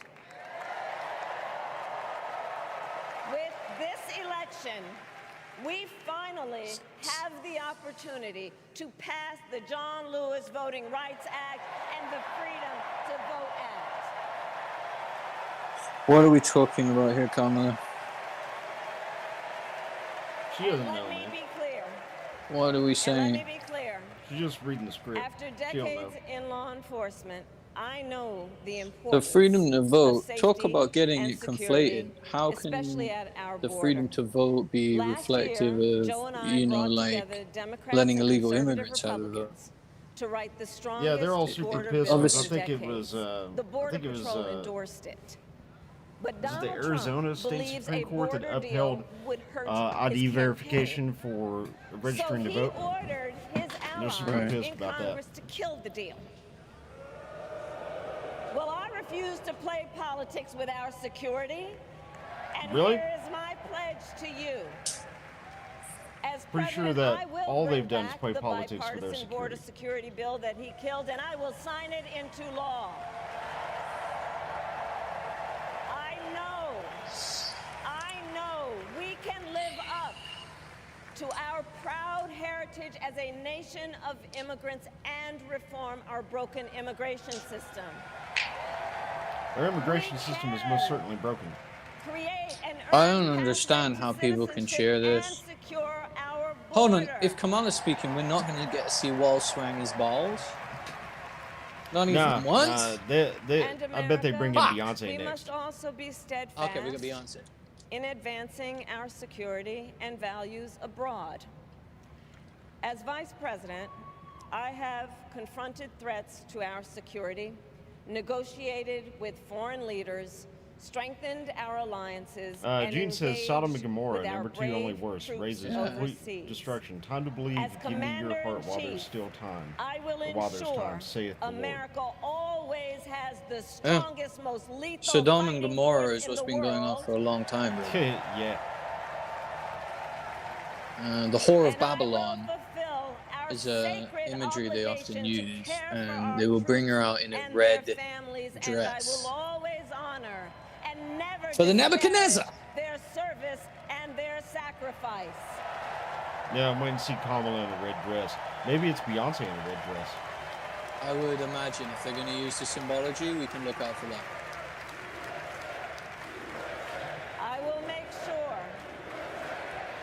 that we lead the world into the future. Swing your on space balls and for artificial walls. intelligence, that It's America, not China, going to wins the fight no competition more. for the 21st century, and that we Horses for strengthen, walls. not abdicate, our global Yeah. leadership. Trump, on the other hand, threatened to abandon NATO. He encouraged Well, I wonder why, Putin because to America was footing the invade bill. our allies. Said Russia could, quote, do whatever the hell they want. 5 days before Russia attacked Ukraine, I met with President Zelensky to warn him about Russia's plan to invade. I helped mobilize a global response over 50 countries to defend against Putin's aggression. Yeah, this worked out really well. As president, I will stand Frozen strong battle with lines. Ukraine and our NATO Hundreds of allies. thousands dead.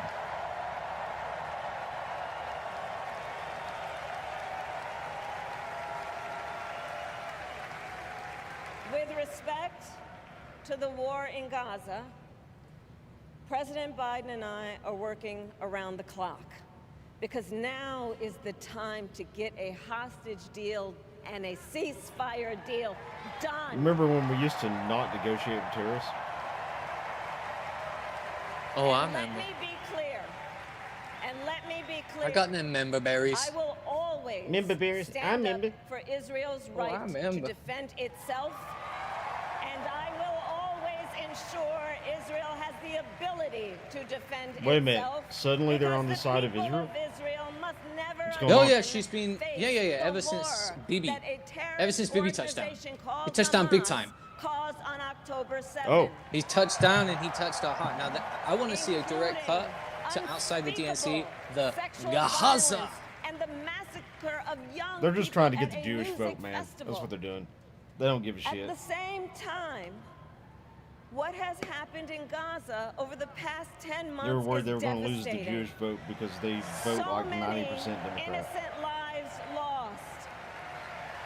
Desperate, No, she was told. hungry people fleeing That's for why safety that's why they'll never ban over menthol and cigarettes too. over Look, again. she's The telling us about the scale music festival. of Yeah. suffering is heartbreaking. This is the same speech, bro. President Biden and I When are is she working gonna to laugh? end I want to this take a war shot. Such that She's trying to be Israel Playing along presidential, with I us. guess, by being the super hostages snerious. are released, the suffering To in all our Gaza listeners, ends, you're gonna and have the a shot Palestinian when she people says can joy, realize their Laughs. right laughs, to dignity, or hits any of the security, items on the bullshit bingo list. self-determination. Or if you want to make it really good, every time she says a lie, take a shot. Oh, you're gonna be getting wasted. Yeah. You're gonna be getting fucking drunk, blackout drunk. And make sure that your significant other sends us pictures of you passed out in your driveway. We promote responsible activity. Yeah, your- don't get smashed and drive. Yeah, don't drive. Stay at home.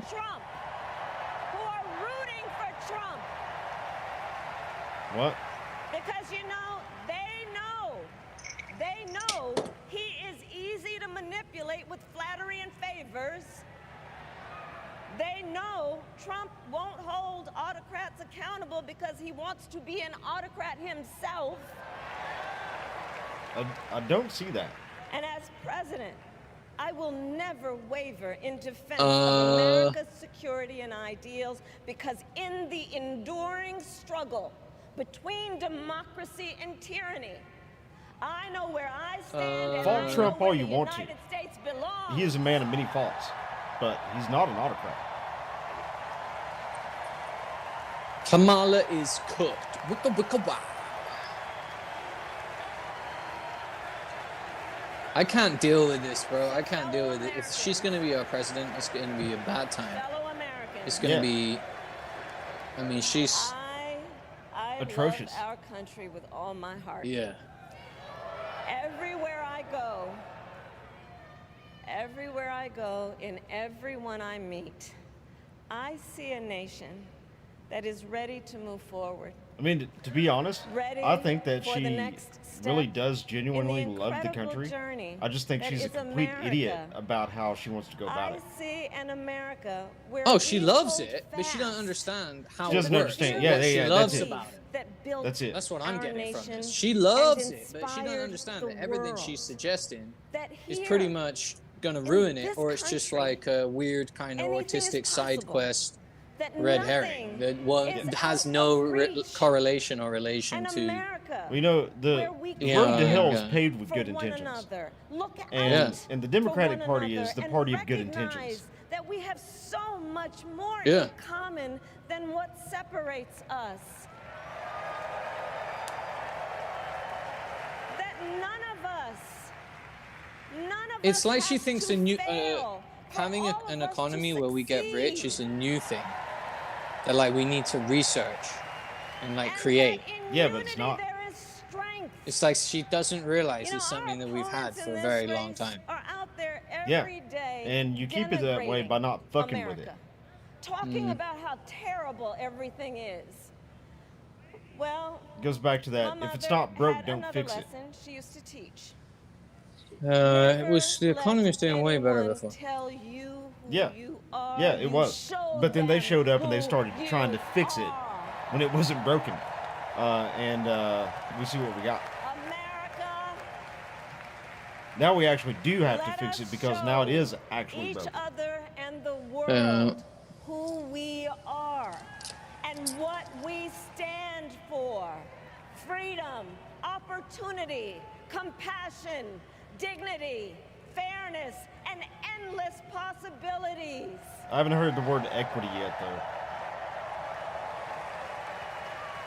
Have you? I've not heard the word equity the entire day. No, I heard it I'm yesterday. trying to track with what Greatest she's saying. democracy in the history of the world. Don't And come. on behalf I'm of gonna our come. children and our grandchildren and all those who sacrificed so dearly for our freedom and liberty, we must be worthy of this Oh man, moment. for tomorrow's show, there's going to It be is like now the Kamala our Harris circle turn jerk from all the usual to suspects. do what generations before us have done, guided by optimism and faith Hooked! to fight for this country. Lady, we your love, brain is on drugs. To fight for the ideals we cherish and to uphold. This is what happens when you go on too many dates the with Willie Brown. awesome responsibility that comes with the greatest privilege on Get your brains earth. banged out. The privilege and pride of being an American. How on earth are we? It's just the same thing as Biden's speech. She wants good stuff for us, but doesn't really understand how to achieve it. Her heart is in the right place. No, Of course we want the these- biggest Yeah. problem with him. That's exactly right. I course we genuinely want think she freedom. wants like good things for the country. I genuinely believe that she does. But she has no idea how those things in the work. most extraordinary story. And the thing is, most of the people that she's talking to, they don't have any fucking idea how those things work either. Like, It's none. the blind leading the blind, man. Yeah. And it's leading it straight off a fucking cliff into hyperinflation and moronic endeavor. Weimar Republic.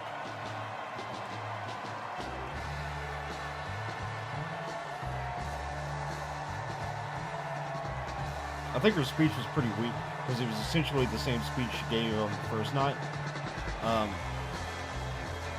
There were a lot of points okay, it's a shot for that. sentences and stuff that were said that were exactly the same as what she said on the first night. Like, why would you repeat the same speech on the last night? You don't have a professional speechwriter that's writing this shit for you? Look at how much money they spent on this. They could have come up with 2 speeches. And we still really didn't hear anything about policy, which was probably going to be shit anyway. We just heard about her good intentions for the country. That's it.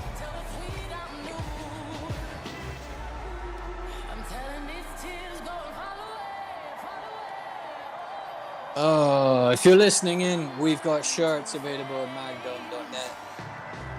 And Yeah. they're fitted shirts, so they make you look really buff. buff. You can go out, yeah. Or if you got a buff if you up, got a go dad out, bod, walk around. they might not make you look so buff. They'll just give you that. They'll let everybody know you got dad bod. But you know what? Chicks No, dig dad bod now.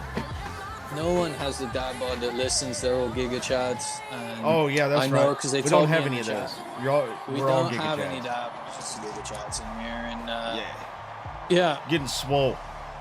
yeah, we're all swole and look very similar to Arnold. We're gonna say his name right, Schwarzenegger. And yeah, make sure you say it right these days. Don't say his name wrong. Oh yeah, Pumping iron with Arnold. Yeah, just call him Arnie. Stay away from that surname. Yeah. Yo, so I'm waiting on the special guest, man. Where's Beyonce? It was all over X. Like, oh, Beyonce is going to be here. Where's she at? now we were clickbaited. Clickbaited. They got me. It's not over yet though. Might be like one of those after the credits roll thing. Get to the chopper. Get your ass to Mars. I'll be back. Yo, is Elon taking sign-ups to fly to Mars yet? Because I'm interested. Like, I'm fine with it being one way.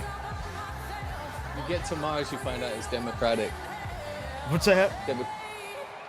You get to Mars, you find out it's purely Democrats run Mars.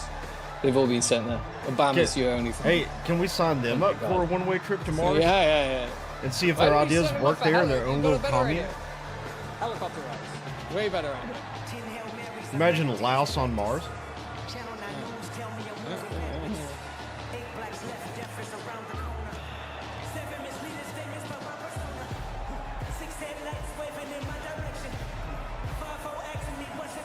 Twitter, you were liars. You said there was going to be Beyonce.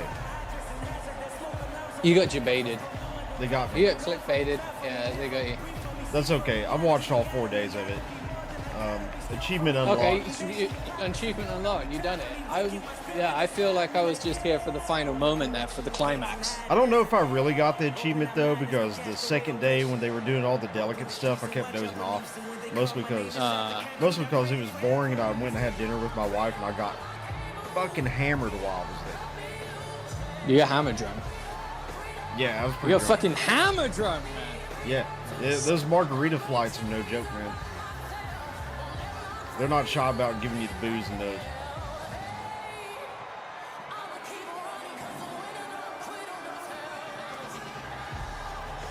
This is the only time of year that Democrats like red, white, and blue.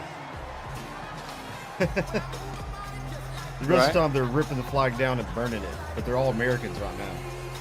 Yeah. Well, thank you everyone for joining us. By the way. Yeah, It's been a pleasure. Yeah, It's been wonderful having you. And if you're not buying really a MagDump t-shirt, then fuck you. Yeah, if you're not wearing a MagDump fitted tee, then you're gay. And gay. that's just plain and simple. Yeah. And if you're not on our Who else email the DNC newsletter, is? if you're not on our email newsletter, you're Kamala voter. So make sure you go sign up for that. Show us something. No, we obviously we welcome all kinds, even Kamala voters. We love you all. We're just joking. We still want your money. Where wink, wink. It's all good. We're just joking, wink. I'm just joking, man. It's just a troll. Yeah, so that's the end of the DNCs. Thanks very much for watching. It's been beautiful. It's been wonderful. It's been I keep incredible. holding out, man. I keep holding out, hoping Beyonce is going to. Holding out for what? I'm holding out for come on, once they Beyonce, let man. that- Maybe there's a surprise. Once they let all that shit go, that was it. That was holding. I know, holding man. slow I all know. night. I know. It's such a Once they let all that disappointment. shit down, that's it. It's That's done. fucking it. It's It's done. cooked. Yeah. Well, let me go ahead and mute that. So Yeah. before we sign off, and I'm sure that we'll kind of do a dive into this for the Friday night show, because we've had 4 days Yeah. of this. We've just been doing a little Well, bit of chat commentary and stuff. Yeah, Ben Shapiro is very quick with his videos, and he's already been bringing up a few that really highlighted a lot of what's already been said. So I think we can possibly pull up some of those on stream and Yeah, go off that. Yeah, we could definitely pull up some of Ben Shapiro's stuff. I mean, the dude's definitely got like a team of researchers there the whole time doing it. You know, he's got $1 million production team.